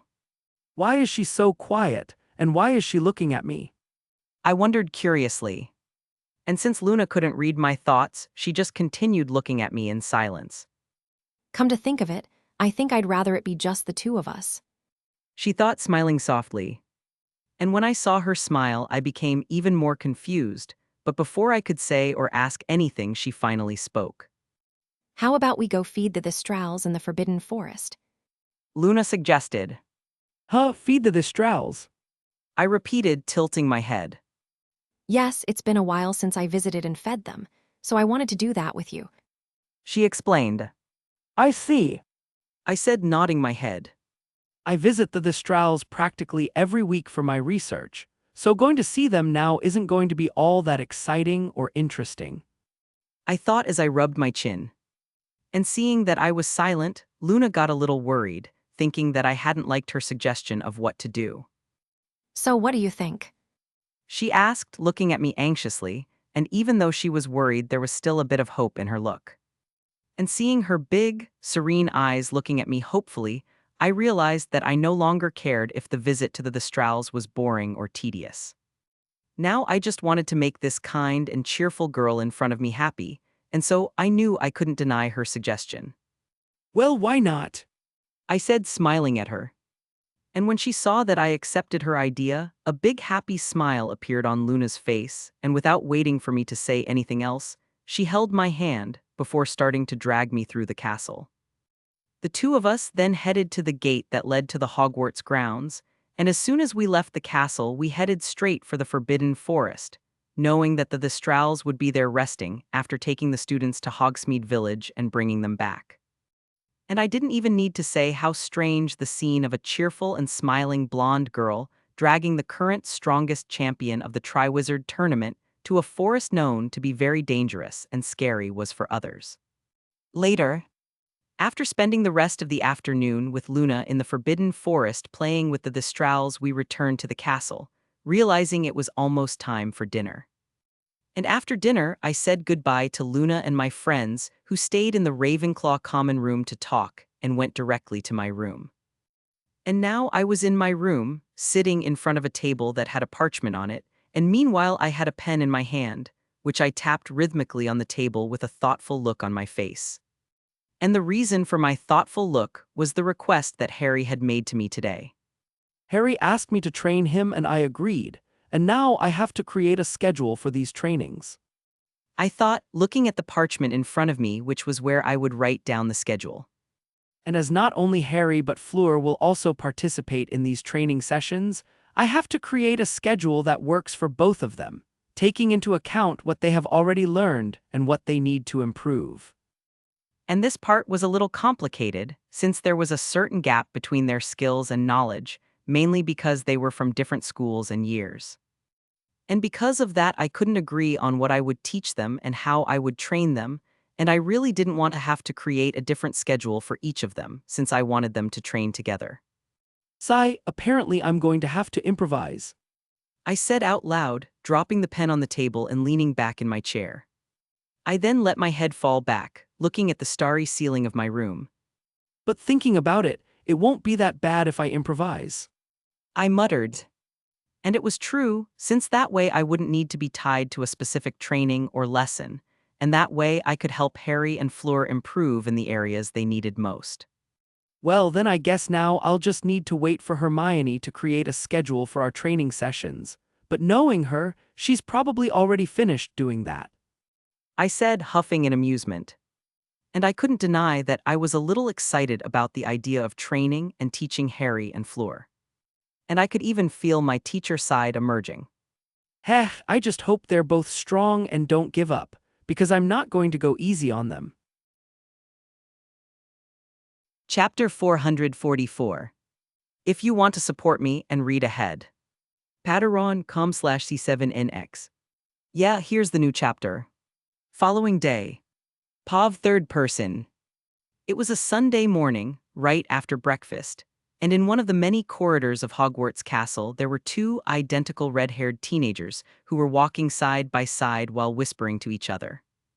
And those who passed by the corridor and saw these infamous red-haired boys whispering to each other quickly moved away from them in fear, knowing that they were up to something. And everyone who knew these two knew that they were probably planning another one of their crazy pranks, and no one wanted to have the unfortunate fate of being their target this time. And while the students and even some teachers tried to go unnoticed by the twins, they continued talking quietly, without paying attention to the people around them. Are you sure you still want to do this? Fred asked his brother, and there was a look of concern on his face. Now, my dear brother, if our goal is to overcome the marauders, then we cannot be scared by a simple challenge. George replied, putting his arm over Fred's shoulder. Well, when the challenge is a crazy, paranoid professor who is also a former Auror known for his cruelty in hunting other wizards, then yes, I guess we can be scared. Fred said dryly. Details. George waved his hand dismissively. Getting caught by Moody and becoming his new training dummy for him to test his spells will also be just details. Fred grumbled. And upon hearing this, the other redhead rolled his eyes. Where is your Gryffindor bravery, my less attractive twin? George asked. It's probably being strangled by my common sense. Everyone knows that common sense is an urban legend. George snorted. And I don't know if you've forgotten, but we're in a prank war against a werewolf, an ex-criminal who escaped from Azkaban, and a scary, brilliant, and cruel Ravenclaw. Fred looked at his brother without understanding. Well, how is pranking Professor Moody worse than facing them?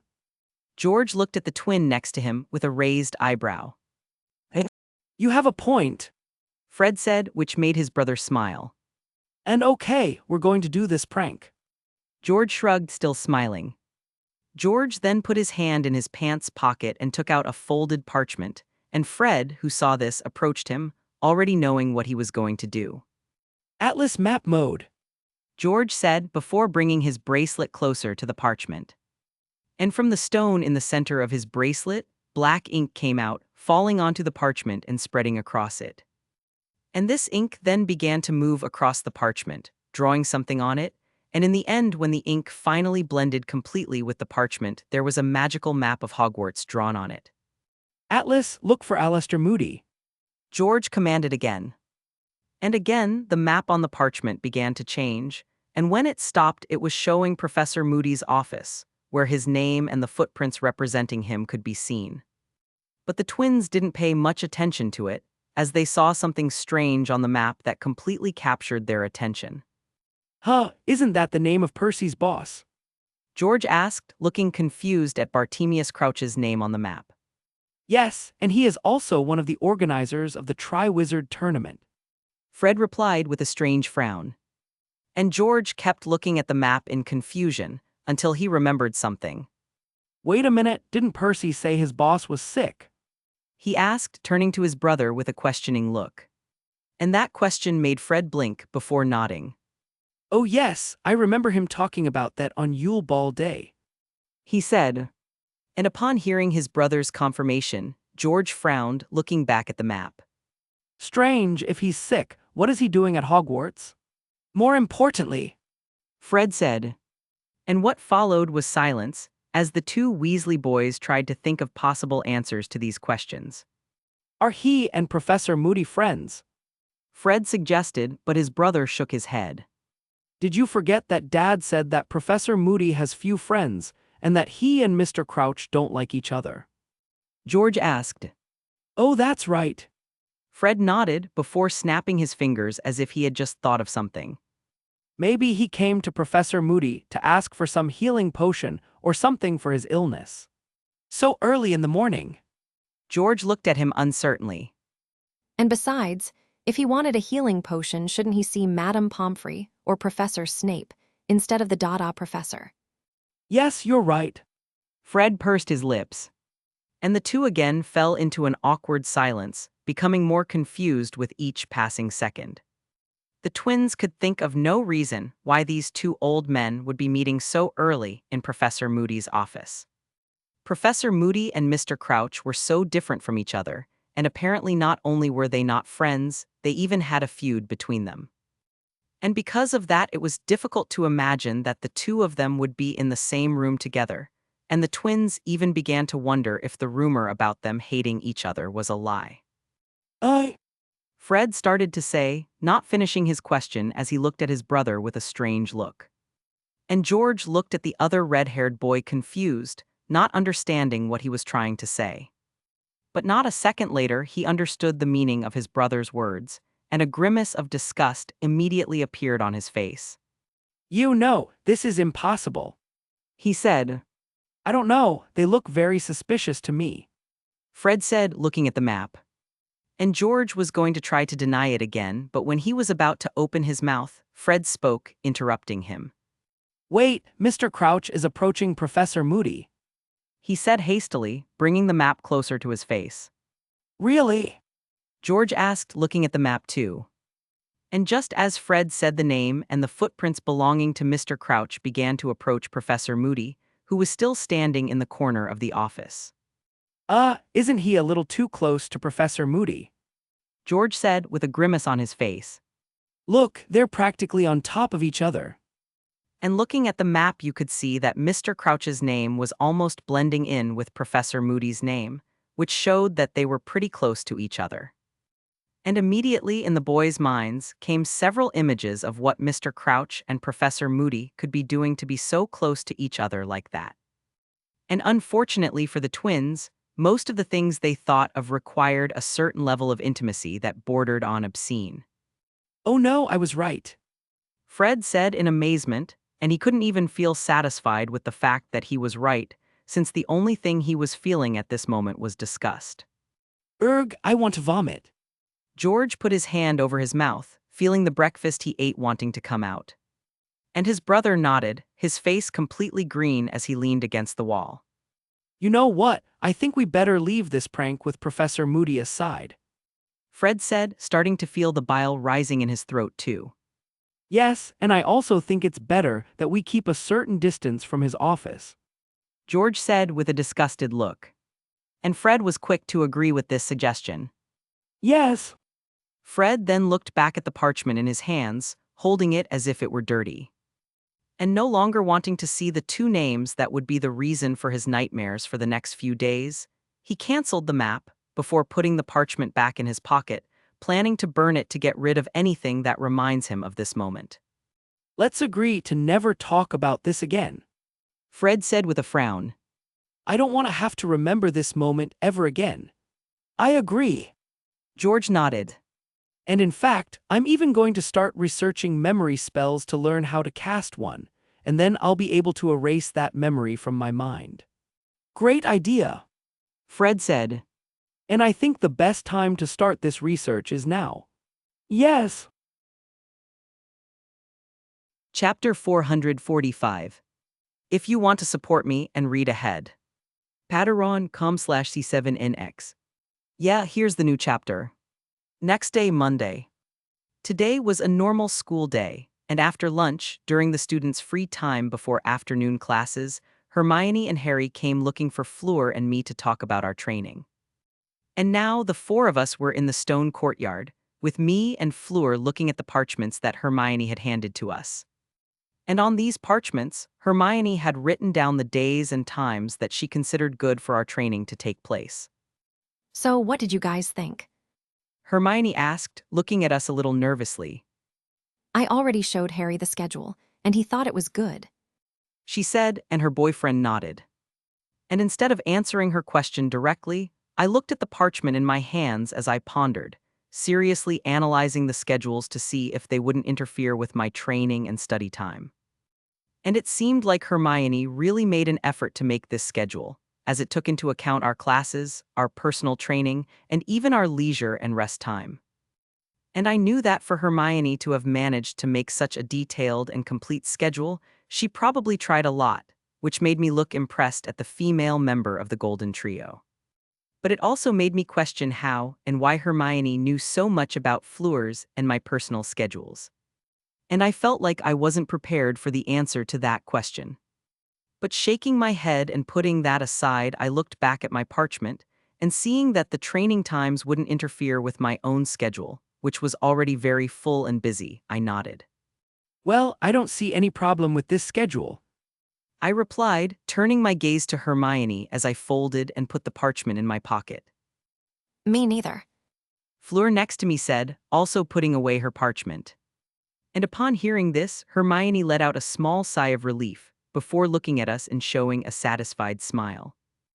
I'm glad you found the schedule I created acceptable. She said, a little proud of herself. And about the location issue, I didn't think much about it, since we can just use any of the abandoned rooms in the castle. Well, not exactly any room. I started to say. The room needs to be spacious and sturdy, and so I will still have to look for one that meets these criteria. I then placed my hand on my chin, rubbing it. And besides, I'll need to know in advance which room we will hold our sessions in, since I'll need to prepare it for the torture. Harry nodded before stopping, blinking in confusion. Wait, did you say torture? He asked, turning to look at me. I think you must have heard wrong. I said, dismissing his question with a casual wave of my hands. No, I'm sure I heard you right. He said, looking at me with narrowed, suspicious eyes. And now even Fleur next to me was looking at me suspiciously. You know, I think I'm going to be busy and won't be able to make it to these practices. She said, taking a step away from me cautiously. And looking at Harry, I saw that he and Hermione were also slowly moving away from me. Really, guys? I looked at them sweating. And from what I could sense of their emotions, the two Gryffindors present were actually a little scared, which showed that they took my joke seriously. And I started to wonder what the hell they thought about me, to think I would do something so cruel and scary like that. Well, I've threatened several people with torture and death before, but it was just a joke. I thought. And while I was thinking about this, the three continued to look at me cautiously. Oh, come on, guys, I was joking. I said, rolling my eyes in exasperation. Of course I won't hurt you in training. Not much, at least. Was the sentence I didn't say.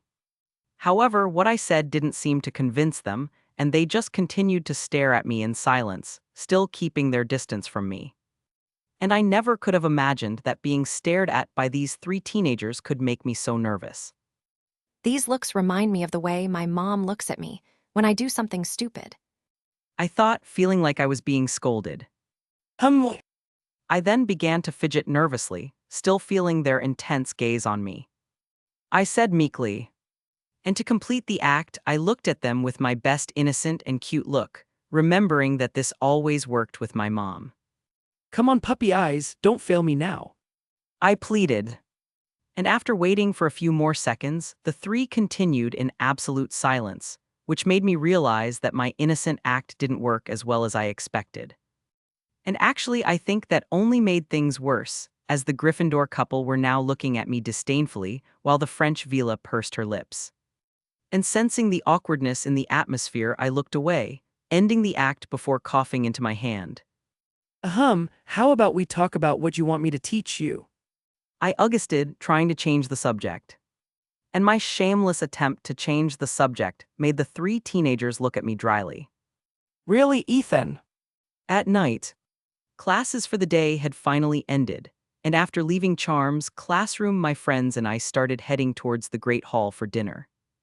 And arriving at the Great Hall, we met Fleur and Gabai, who seemed to be waiting for us, and together we all went to the Ravenclaw table where we sat down to eat. But as soon as I sat down, I felt a gaze fall on me, and for some reason that gaze made me very uncomfortable. I then discreetly looked around, trying to find the person who was staring at me. And looking around, I saw that there were some students from other houses and schools looking at me, and their eyes had curiosity, interest, and even admiration. However, the feeling of discomfort and apprehension that I felt was not caused by any of the students who were looking at me, which made me turn my gaze to the staff table. And as soon as I looked at the big table where the teachers and school staff were sitting, I immediately knew who the person was who was staring at me and giving me this bad feeling. I should have known it would be Barty Moody Jr. I thought, sighing as I tried not to look at the fake Moody, who I could feel was still staring at me. I would understand and even feel calmer if he was looking at me with malice, contempt, hatred, or any other bad feeling. But all I can feel when he looks at me is interest and curiosity. I grimaced. Where's all that hateful, supremacist speech against Muggles and Muggleborns? Why can't you be like the other Death Eaters and just want me dead? I questioned myself. And at this point, I was even thinking about sending a letter to Valdi to tell him that his pet Death Eater wasn't hating Muggleborns enough. Please give me back the crazy, fanatical, prejudiced, and cruel Barty Crouch Jr. I cried to the heavens. And if that's not possible, I'll accept another Death Eater. Lisa, who was sitting in front of me, asked me, breaking me out of my thoughts. And looking at her, I saw that there was a worried look on her face. And turning around, I saw that my other friends had stopped talking and were now looking at me worriedly too. And feeling their concern for me, I decided to share with them the reason for my anguish. Why can't evil just continue being evil? I asked with a sad and distressed look. Oh. And Lisa blinked blankly before looking at our friends and seeing that they were just as confused as she was. What the hell do you em? Terry started to say, but stopped when he saw the scene in front of him. Shush, calm down, Ethan. Don't worry about it. Luna, who was on my right side, said, patting my head as she tried to comfort me. There must still be a lot of evil out there. You just need to look for it. Yeah, she's right. And Fleur, who was on my other side with her hand on my arm in a comforting gesture, nodded, agreeing with Luna's words. Do you really think that? I asked, looking at the two with a hopeful look. Yes, of course. They said. And upon hearing this I smiled, feeling more relieved and peaceful. And when they saw me smile, the two blonde girls also smiled. Stephen asked, looking strangely at me, Luna and Fleur. For the sake of our sanity, I think it's best we just ignore them. Chapter 446. If you want to support me and read ahead. Patreon.com/C7NX. Yeah, here's the new chapter. Friday afternoon, abandoned classroom on the 5th floor. Today was a Friday, the day when students had the most free time without counting weekends, and so today Harry and Fleur's first training session would take place, and I was very excited to teach and train them. I had already sent a letter to each of them at breakfast today letting them know where the classroom where the training would take place was, and after arriving in this room a few minutes before the agreed time, I waited for them. The room was big and spacious, just like I wanted, and I had already organized it with all the items and equipment needed for the lessons and training that I would give to my two fellow champions. Compared to the room of requirement training room, the room I was in didn't seem as amazing or complete. However, that didn't matter much, since I wouldn't be teaching Harry and Fleur very advanced or complex things, at least not at the beginning of their training. But of course, just because this room wasn't as complete as the room of requirement doesn't mean it was bad or mediocre. Actually, for a room intended for training and studies, it was very good. And I was sure that with the equipment and materials I had here, I would be able to train Harry and Fleur to the level where they would be able to defend themselves against a trained, adult wizard. How good will they be after training ends? I wondered, sitting on top of the desk I had prepared for myself as I looked ahead thoughtfully. And it was at this exact moment that I felt the magical signatures of the Golden Trio reaching the 5th floor. And not a second later, I could also feel Fleur's magical signature approaching. The four then met at the end of the corridor, and together they started heading towards the room I was in. Right on time, I said, looking at my atlas, which was in watch mode. I then stood up, standing in front of my desk as I looked at the classroom door, and when I felt the four teenagers finally arrive at the front of the room, I snapped my fingers, opening the door with some wandless magic. And as soon as the door opened, I could see Fleur, Hermione, Ron, and Harry at the entrance to the classroom, with the black-haired boy standing with his hand raised, as if he was about to knock on the door. Harry blinked, looking alternately between the door and me with a confused look. And seeing this, a mischievous smile appeared on my face. I have to say, these little headmaster tricks to impress people are really fun to do. I thought. And looking at the quartet who were still standing at the entrance of the room, I took a step forward. Welcome, my friends, the first training session of the Beauxbatons and Hogwarts champions. I said, opening my arms invitingly. Come on, come in, we have a lot to do. And upon hearing this, the members of the Golden Trio looked at each other, finding my excitement a little strange. Someone seems very excited. Fleur said, looking at me with a small smile as she walked past the Gryffindors and into the room. What can I say? I shrugged, smiling back at her. I then looked behind her. And you guys, aren't you going in? I asked the Golden Trio. Huh? Hermione said before entering the room, with the two boys soon following her. And when they entered the room, they immediately began to look around with interest. This really looks like a training room. Ron commented, walking over to one of the training dummies in the room and touching it. Yes. Hermione agreed. And it actually looks nicer and more professional than the Dada classroom, when Professor Moody turned it into a training room for one of his practical lessons. She said, looking at some iron bats and balls that were on the floor with a curious look. Don't remind me of that lessons. Harry said with a grimace. I'm sure Professor Moody was having a lot of fun while hitting us with those contusion spells. I have no doubt about that. Ron said, also with a grimace on his face. And without paying attention to the three Gryffindors who were starting to remember their traumas with Dada teachers, Fleur came to me, stopping next to me. It looks like you really worked hard to make this classroom perfect for our training. She said, looking around the room. Well, if I'm going to train you guys, then I have to do it to the best of my abilities, and that also includes a proper training room. I shrugged. I know, and I'm very grateful for that. She said, bumping her shoulder against mine affectionately. Now, Fleur, this way you'll make me blush. I said, smiling slightly at her. Well, maybe I want that. She said, smiling cheekily. And upon hearing this, I raised an eyebrow in amusement. Oh, it seems like you've become more sassy. And Fleur shrugged. I blame the bad influence I befriended. She said, looking clearly at me. Really? And who would be this bad influence?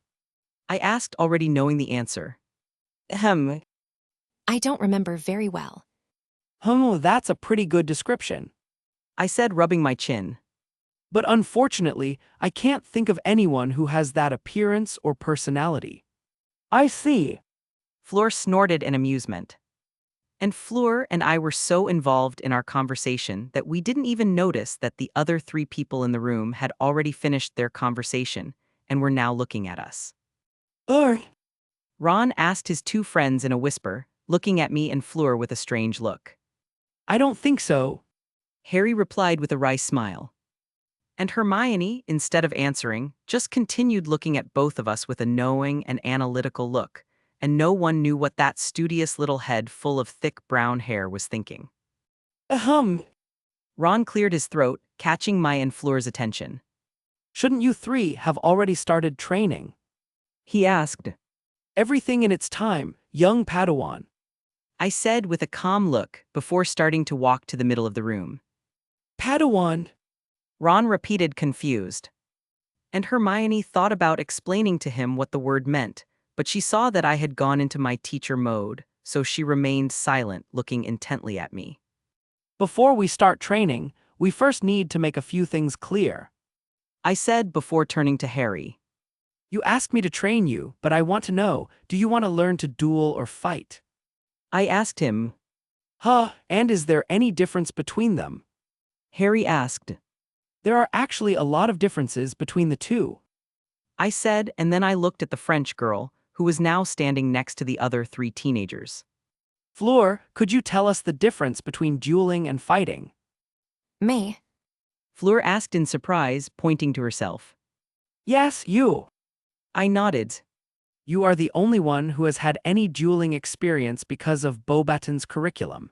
And besides, you already told me that your father taught you a little about dueling too, didn't you? Yes, my father wanted me to know how to defend myself if necessary. And my school teaches dueling to students from the 5th year onwards as an elective subject. She replied. I see. I said, feeling a small sense of envy coming from the boys when she talked about her school having a dueling class. But I didn't pay much attention to them, deciding to focus on the matter at hand. But well, besides having some knowledge about duels, I also know that you have personally witnessed a real fight between wizards on your last summer vacation. And upon hearing this, Fleur blinked in confusion for a moment, wondering which fight I was talking about. But then she noticed my look at her, and in the next instant realization hit Fleur, and with that memories of the Quidditch World Cup final began to come to her mind. And seeing the sparkle of realization in the blonde girl's eyes, I nodded, before continuing. And well, taking all this into account, and comparing the two situations, you should already know what the difference is between dueling and fighting, right? Chapter 447. If you want to support me and read ahead. Patreon.com/C7NX. Yeah, here's the new chapter. The difference between dueling and fighting. Fleur repeated my question in her mind, frowning. She then started thinking about her dueling classes and my fight against the Death Eaters in the Quidditch World Cup final, and with a thoughtful look she reflected on the two situations, comparing them. And after a while of reflection she looked back at me, before slowly nodding. I think I know the difference. She said. Great, so could you tell us what they are? I asked. Well, Fleur started to say. I think the main difference is that dueling is something more organized, theatrical, and formal, and most of the time it is seen as just a wizarding combat sport. As for the fight, it is more wild, messy, bloody, and deadly. And listening to Fleur's response, I nodded satisfied. Great answer, Fleur. I said, which made the blonde Vila smile happily. I then turned to the three Gryffindors, who were looking at Fleur and me intently. Listen, for most people there is no difference between dueling and fighting, but that's bullshit. I said, pursing my lips. In a duel there are rules and formalities, which is why it is mostly seen in controlled situations, like tournaments and classes. But when we talk about real battles where life and death are at stake, we cannot limit ourselves to rules, as that would be stupid. In a battle in which your life and the lives of those you care about depend on your victory, you have to use all means to win, no matter if you have to play dirty or do something that you consider wrong, and that's what it means to fight. And looking at the teenagers in front of me, I could see that the Golden Trio and even Fleur were looking at me without blinking, paying full attention to me and my words. And now that you know this, you must understand that if at some point you fight against a dark wizard or someone who wants to harm you, you must not think about rules or what is fair. In a situation like this, you should only think about your survival or eliminating the threat as quickly as possible. Do you understand?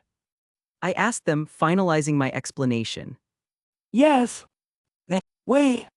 The four respond, and hearing their affirmative response, I nodded. I then turned and looked at Harry, and when the green-eyed boy saw that I was looking at him, he straightened up, noticing the seriousness in my expression. And so, Harry, now that you seem to understand the difference between dueling and fighting, I have to ask you. I started to say, looking him straight in the eye. Do you want me to teach you how to duel or fight? And Harry blinked in surprise when he heard my question, not expecting it. But then he stopped before looking down with a thoughtful frown, obviously reflecting on my question. Fight or duel? He asked himself. Harry then started thinking about my explanation and the other things I said, really taking my question seriously. And as he thought about all this, his mind kept reminding him of a specific part of my explanation. In a battle in which your life and the lives of those you care about depend on your victory, you have to use all means to win. My voice echoed in his mind, repeating the phrase that he considered the most important of the entire explanation. And besides that phrase, Harry also kept thinking about the part where I talked about fighting dark wizards, and he knew that for him this wasn't just a hypothetical situation. He knew that his future would be filled with battles against dark wizards who would want him dead, and he knew that in these battles his friends and family would be involved, and that they would be in danger because of it. Harry didn't want this to happen, but this was the fate he was destined for. And knowing this, he finally knew what his answer to my question was, and with a decision made, he lifted his head, looking at me. I want you to teach me how to fight. He said with a determined and serious look. And seeing this, I smiled with satisfaction. Great choice. I said, I'm sorry, Headmaster Dumbledore, but Harry isn't going to be the fragile, harmless boy you expected, I thought. Ethan. I heard Hermione call me, breaking me out of my thoughts. Yes. I looked at her. Can Ron and I also participate in these training sessions? She asked, which caused me to raise an eyebrow at her sudden request. Well, if Harry and Fleur don't mind. I said. And with that, we then looked at Harry and Fleur, and the two champions shook their heads, showing that they had no problem with Hermione's request. Since they don't see a problem with that, then you can participate in training, I said before looking curiously at Hermione. Fleur started to say, I think the main difference is that dueling is something more organized, theatrical, and formal, and most of the time it is seen as just a wizarding combat sport. As for the fight, it is more wild, messy, bloody, and deadly. I just think it would be very useful to know how to fight, as that way we could defend ourselves if something happens. Yes. We, the four, respond, and hearing their affirmative response, I nodded. I then turned and looked at Harry, and when the green-eyed boy saw that I was looking at him, he straightened up, noticing the seriousness in my expression. And so, Harry, now that you seem to understand the difference between dueling and fighting, I have to ask you. Knowing how to fight seems like a pretty good skill to have. And when he said that, Harry beside him snorted while Hermione frowned. And between you and me, knowing how to fight seems really cool too. Ron finished, and I could see an excited sparkle in his eyes. I see, I said, nodding. And I could feel that their answer was true, but I could also feel that they had more reasons to want to learn how to fight, reasons that they decided not to talk about. And from the way they looked at Harry, I knew exactly what those reasons was, and I smiled slightly when I saw how loyal and sincere their friendship was. But shaking my head, I decided to let that go, before turning to Fleur, who was listening to our conversation with interest. And you, Fleur. I started to say, catching the beautiful Vila's attention. What do you want to learn? I asked. And Fleur didn't need to think much about my question, answering almost immediately. I want to learn how to fight. She said, looking straight into my eyes. Just like you. And feeling a touch of determination and conviction in Fleur's voice, I smiled. Good. I said to her. I then turned around so I could look at all four teenagers, and looking at their determined expressions, I felt satisfied, and I was very proud of them for choosing to learn how to fight. In fact, from the beginning, I intended to teach them how to fight, as I didn't want them to go into battle against Death Eaters with the thought that they should just disarm them. That's why in my explanation, I said that they should defeat their enemies using any means. Of course, I didn't explicitly tell them that they should kill their enemies, but my explanation implied that this was one of the options, and I knew that they were smart enough to realize that. A bloody and cruel war was approaching, and I wanted to save as many people as possible and protect all my loved ones, and if to do that I needed to make them understand that killing was more effective than disarming, then so be it. I didn't want my friends to bear the burden of having to kill someone, but the feeling of losing someone important to you because you decided not to eliminate the enemy immediately was 1,000 times worse. I knew very well how human feelings worked, and if there was any feeling that could completely destroy a person from the inside, it was regret and guilt, and that was what I wanted to avoid. And now that Harry, Ron, and Hermione, who will be the ones at the center of the entire war, have decided to learn how to defend themselves properly, I could feel that I was on the right path to changing the future. Fleur started to say, I think the main difference is that dueling is something more organized, theatrical, and formal, and most of the time it is seen as just a wizarding combat sport. As for the fight, it is more wild, messy, bloody, and deadly.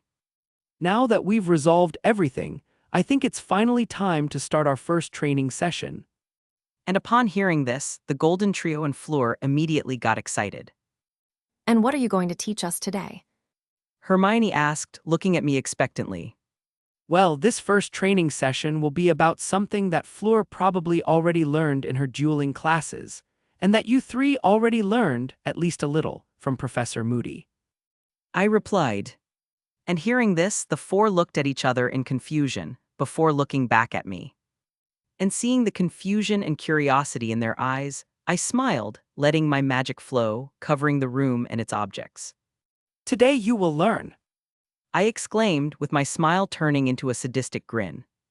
And as soon as I finished saying that, the iron bats and balls that were scattered around the room began to float, pointing threateningly at the four teenagers. And upon seeing this, they immediately froze, feeling panic and fear take over them. We're screwed. Chapter 448. If you want to support me and read ahead. Patreon.com/C7NX. Yeah, here's the new chapter. Classroom on the 5th floor. The Golden Trio, Fleur and I were still in the abandoned classroom on the 5th floor, and it had been almost 1 hour since our first training session had started. And during that time, the trio of Gryffindors and Fleur were training their dodge, while I was standing in front of my desk controlling and commanding all the iron bats and balls that were in the room to attack them. The purpose of this training was to enhance their senses and reflexes, so that when faced with a surprise attack or even a direct attack, they are able to react to it unconsciously and quickly. Of course, they wouldn't be dodging any and all attacks thrown at them as if they had spider sense, since unlike me, they didn't have abilities that enhanced their senses. But I wasn't expecting to raise their reflexes to that level anyway.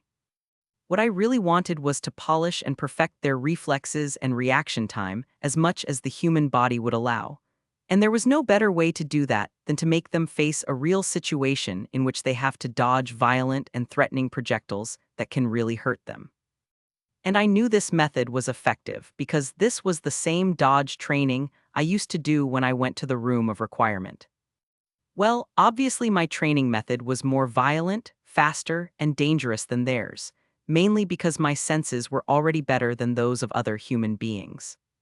But other than the level of danger and carnage, our training sessions were still exactly the same. And now looking at all four teenagers who were running around the room, running away from the iron balls and bats, I nodded satisfied, happy to see that even after almost an hour of being chased and hit by the crazy and dangerous projectiles, they still didn't give up. In fact, I could see their determination grow even more each time they were hit. Heh, I understand that feeling. I smiled lightly. But shaking my head, I decided to pay attention to the performance of the four, seeing what they were doing right and wrong and where they needed to improve.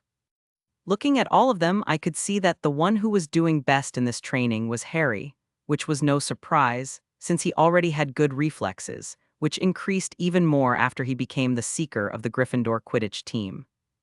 But there was also another person who was showing an amazing performance, and that person was Fleur, who in addition to showing impressive agility also had a flexibility that would make many gymnasts jealous. She reminds me a bit of a ballerina. I reflected as I analyzed Fleur's smooth and refined movements.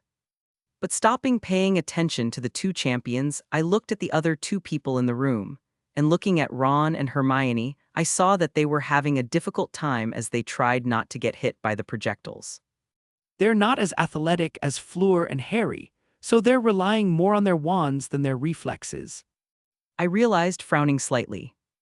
And I knew that if it continued like this, they would end up getting used to the training, but they wouldn't learn much either, since they weren't really taking risks. I think it's time to up the difficulty level of this training a bit. I thought, and a wicked gleam flashed in my eyes as I looked at the four teens who were trying to survive the endless attack of deadly iron bats and balls. And then, controlling my magic, I commanded the iron objects so that they became faster and more unpredictable. Man, I'm pretty sure I've already destroyed that bat 3 times. Ron complained, casting a knockback spell on a bat that was aimed at him. However, unlike other times, the bat was not repelled this time, and it simply continued flying aggressively towards the Weasley boy. Oh. Ron blinked in confusion, wondering if he'd missed the spell. And as he tried to understand what happened, the bat arrived in front of him, and with the iron object in front of his face, he blinked, coming out of his dazed state. And realizing that the bat was going to hit him, Ron quickly jumped to the side, narrowly dodging it. And when the bat missed Ron, it hit the ground, and the noise the impact caused made the red-haired boy tremble slightly. Damn, why did those things have to be made of iron? He exclaimed, and there was a bit of panic in his eyes.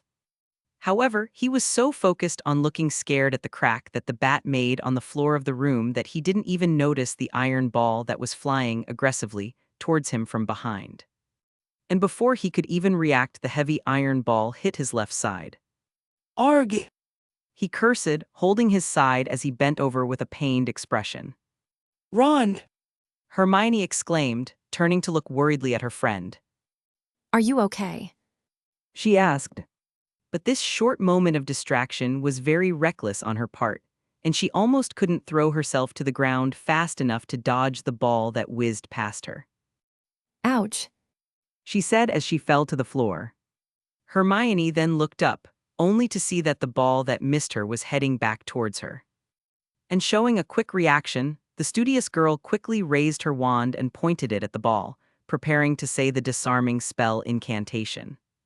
But before she could even say half the incantation, the ball flew towards her hand even faster than before, which meant she had to put her hand with the wand down and cancel the spell.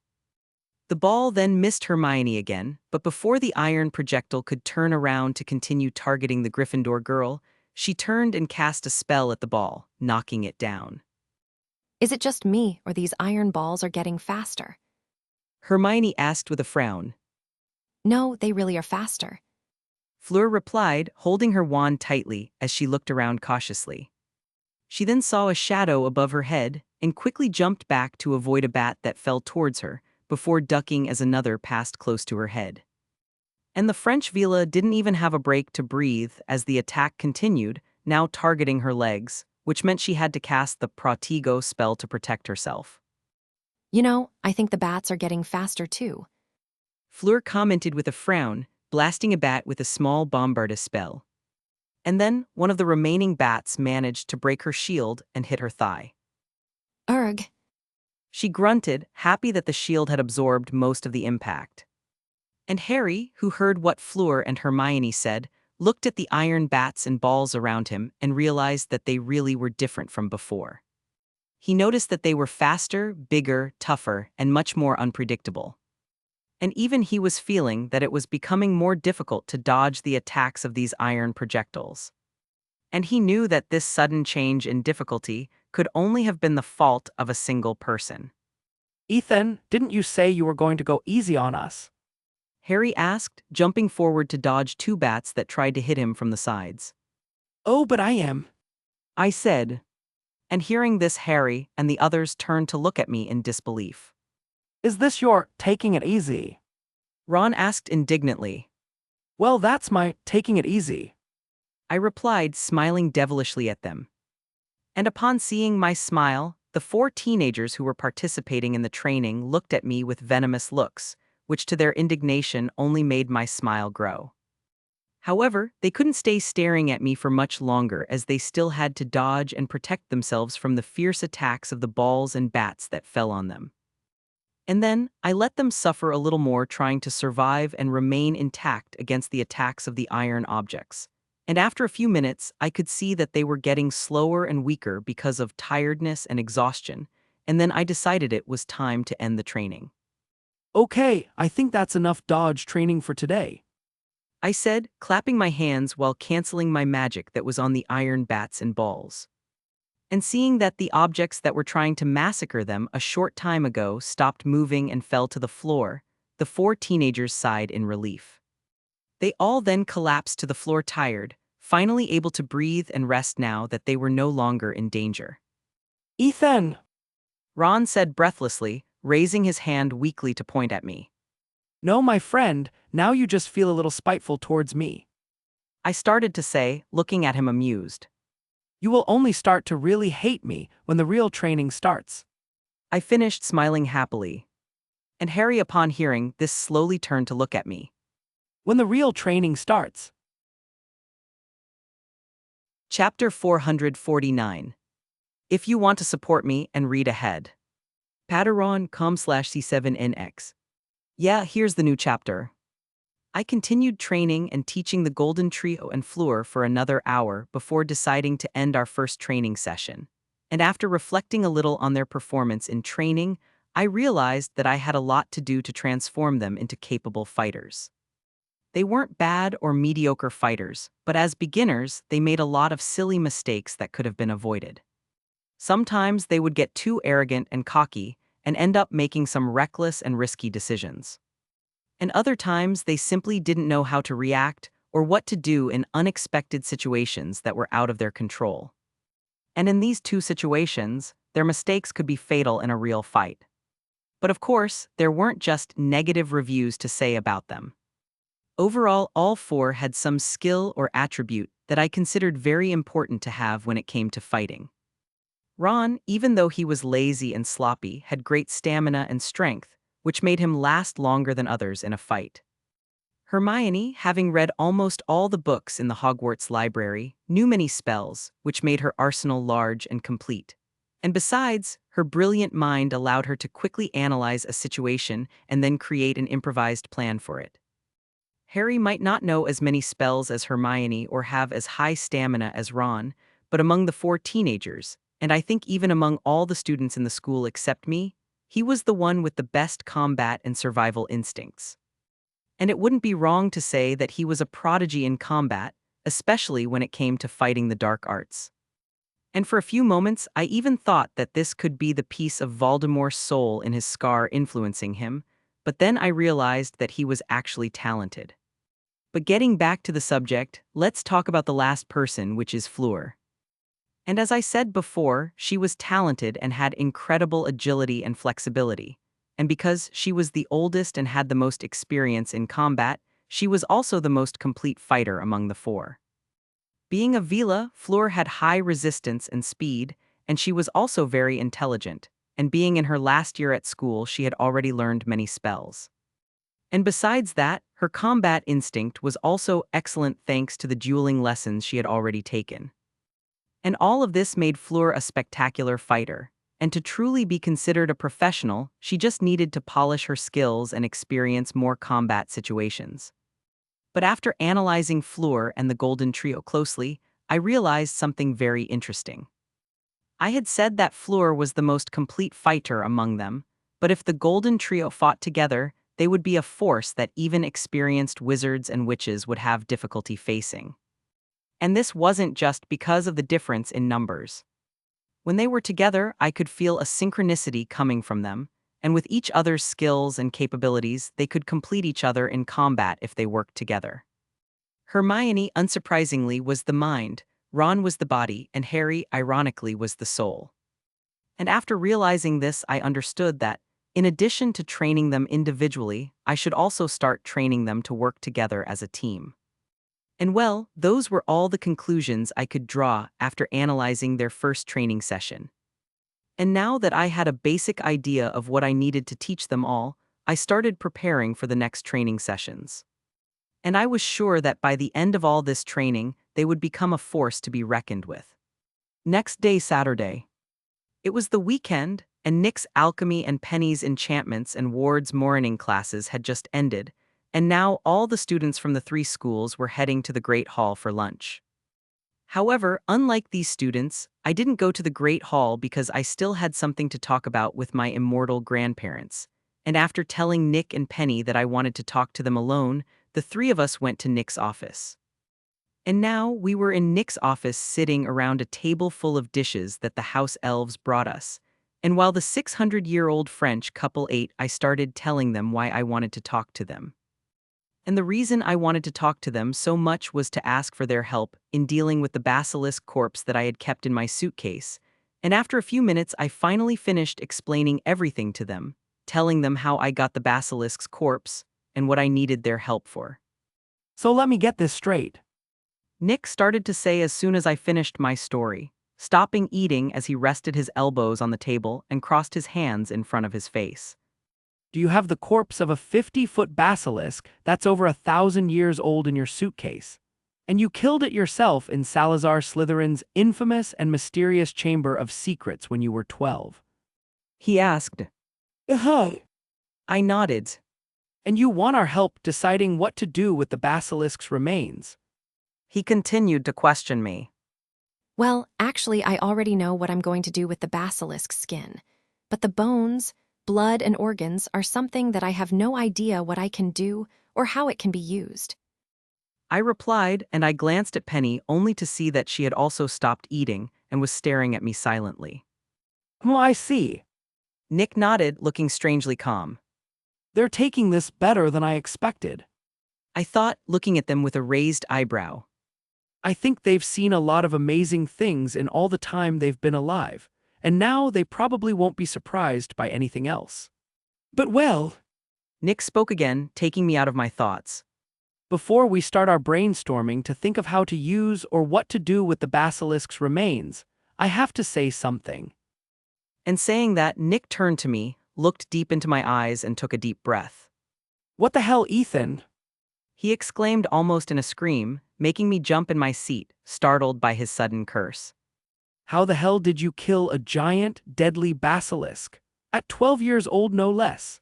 And how did you manage to find the Chamber of Secrets if no one has found this damn place in the 1,000 years the castle has been standing? And why did you only tell us about it now? I tried to answer his questions, but I was still a little surprised and shaken by his sudden change in emotions. Ethan, darling. Penny called me as she put her hand on my shoulder, making me turn my attention away from Nick and look at her. Why did you, who were a child, have to put yourself in danger facing a bloodthirsty and deadly creature?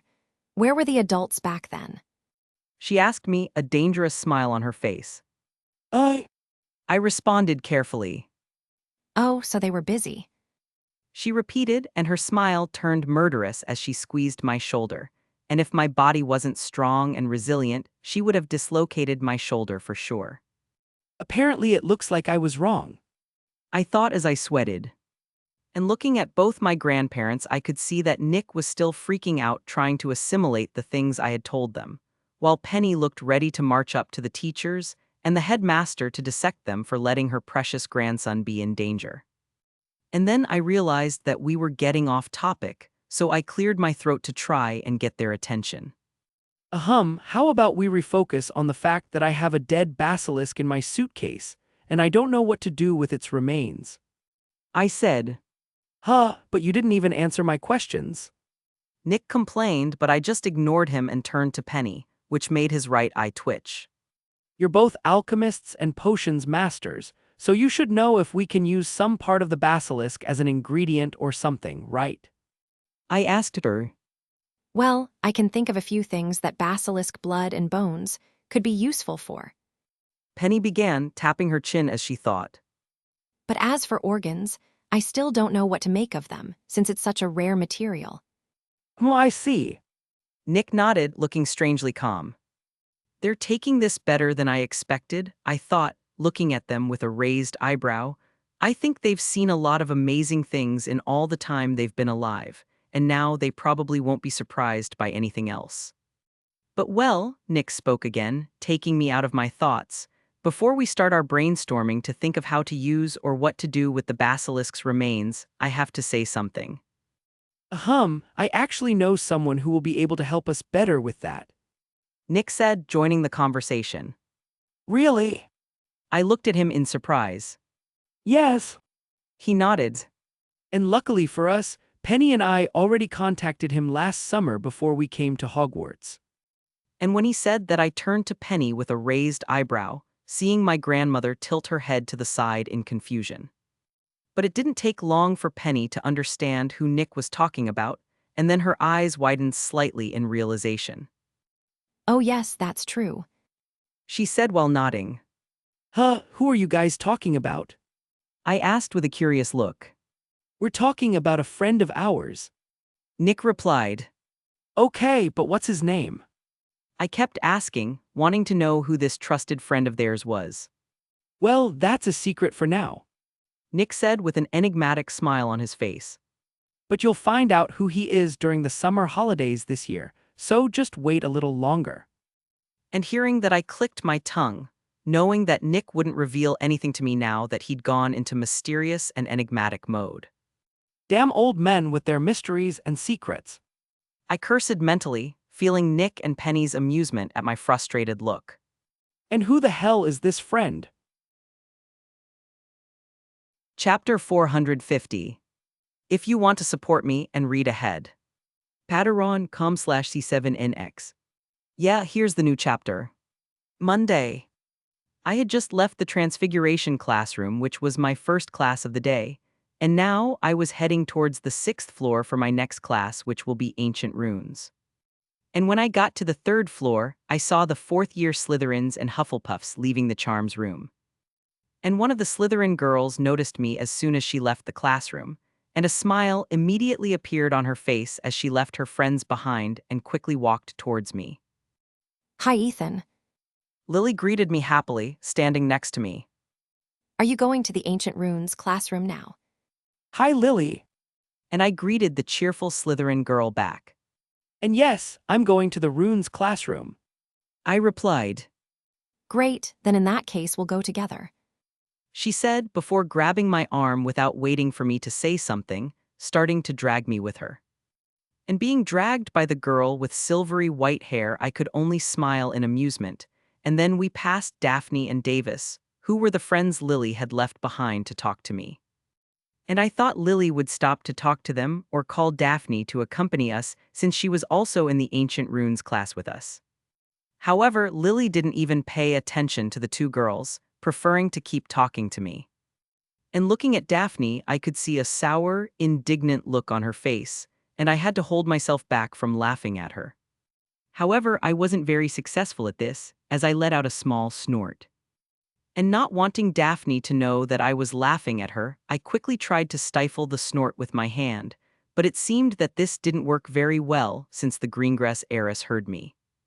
And Daphne then turned to look at me, noticing my amused look, which made her stare at me with narrowed eyes. Damn, Ethan. She thought, looking at me irritated. It's not enough that you try to steal my sister's affection. Now you even want to steal my friends from me. And I didn't know what Daphne was thinking, but I could tell she was pretty annoyed with me.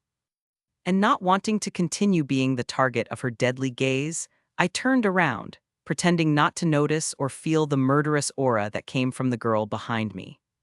Carve. I said, looking at the girl holding me. Actually, it's been quite a while since we last talked or spent time together. Lily replied, looking at me with an upset pout. Oh well. I said as I looked at her apologetically. Lily looked at me, trying to check the veracity of my words, and realizing I wasn't lying, she nodded. Okay, I forgive you. She said. Thank you. I smiled at her, but then she raised a finger and pointed it at me.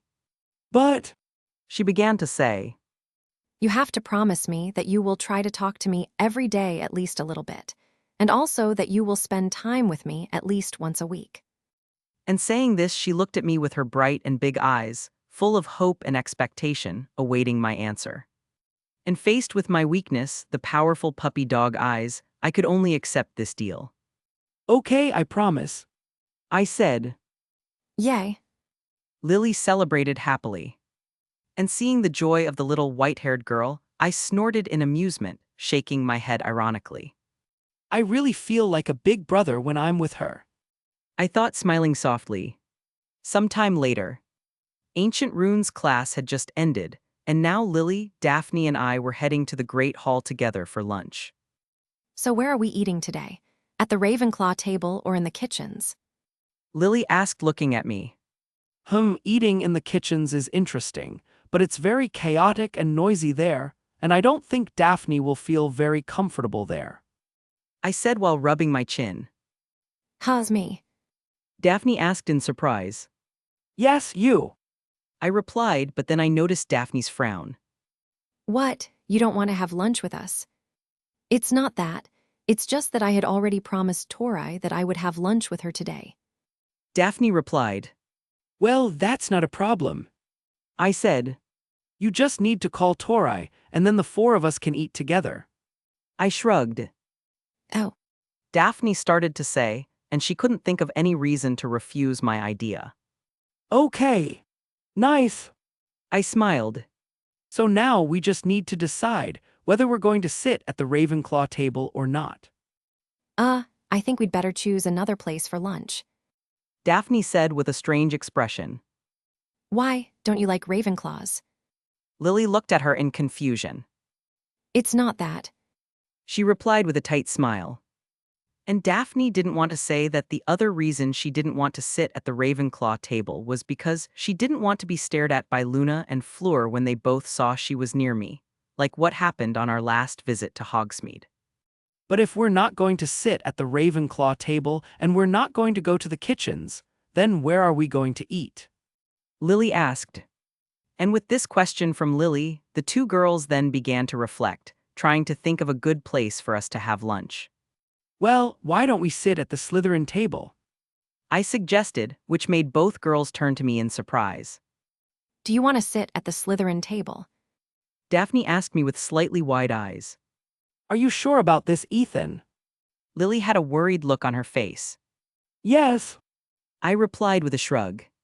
And I know what you're thinking, but don't worry, nothing will happen to me. And besides, I doubt any of your housemates will try to do anything to me, and even if they do, I know how to deal with them. And listening to my words full of confidence and certainty, the two girls from Salazar's house looked at each other, knowing that I was right. And they realized that the ones who really had to be worried were the other Slytherins, who should be very careful not to irritate or provoke me. Well then, I guess we'll have lunch at the Slytherin table. Daphne said with a small, nervous smile. Yes. Lily nodded with an expression just like hers. And seeing that they both accepted my suggestion, I smiled. So then let's go, we can't keep Tori waiting for too long. And saying that I turned and continued walking, heading towards the Great Hall. And the two Slytherin girls looked at each other once again. This isn't going to be a calm lunch. They thought, with Lily shaking her head with a wry smile while Daphne sighed. But knowing there was nothing they could do to change this, they just started following me, knowing that at least they would have some entertainment to watch while they ate. Headmaster Dumbledore's office. Pav third person. In the Hogwarts headmaster's office, two old men could be seen sitting across from each other while chatting and drinking tea, and these men were quite well known in the British wizarding community. And they were the most powerful wizard in the world, Albus Dumbledore, and the retired Auror with the highest record of dark wizard arrests, Alastor Moody, or at least who everyone thought was Moody. So Alastor, are you enjoying teaching here at Hogwarts? The headmaster asked his Old friend. Who he didn't know was actually an imposter. If feeling stressed and tired means I'm enjoying, then yes. Fake Moody said with a frown. Sometimes I feel like I'm back in the Auror Academy, where I taught those arrogant, reckless newbie Aurors. It can't be that bad, right? The headmaster asked with a small amused smile, taking a small sip of his tea. You have no idea. False Moody snorted. But I'm not going to say that there aren't some students who seem somewhat competent and know how to use their brains. Oh, really? Yes, but only one of them caught my attention, and it is that Kid Knight who is competing in the Triwizard Tournament. Fake Moody said, and this immediately piqued the headmaster's interest. Ethan Knight? He asked, looking at Fake Moody with a raised eyebrow. Yeah, that's him. False Moody nodded. He's more powerful, knowledgeable, and rational than his peers. The headmaster muttered, saying nothing beyond that. Looks like Ethan managed to impress even someone like Alastor. Ethan Knight.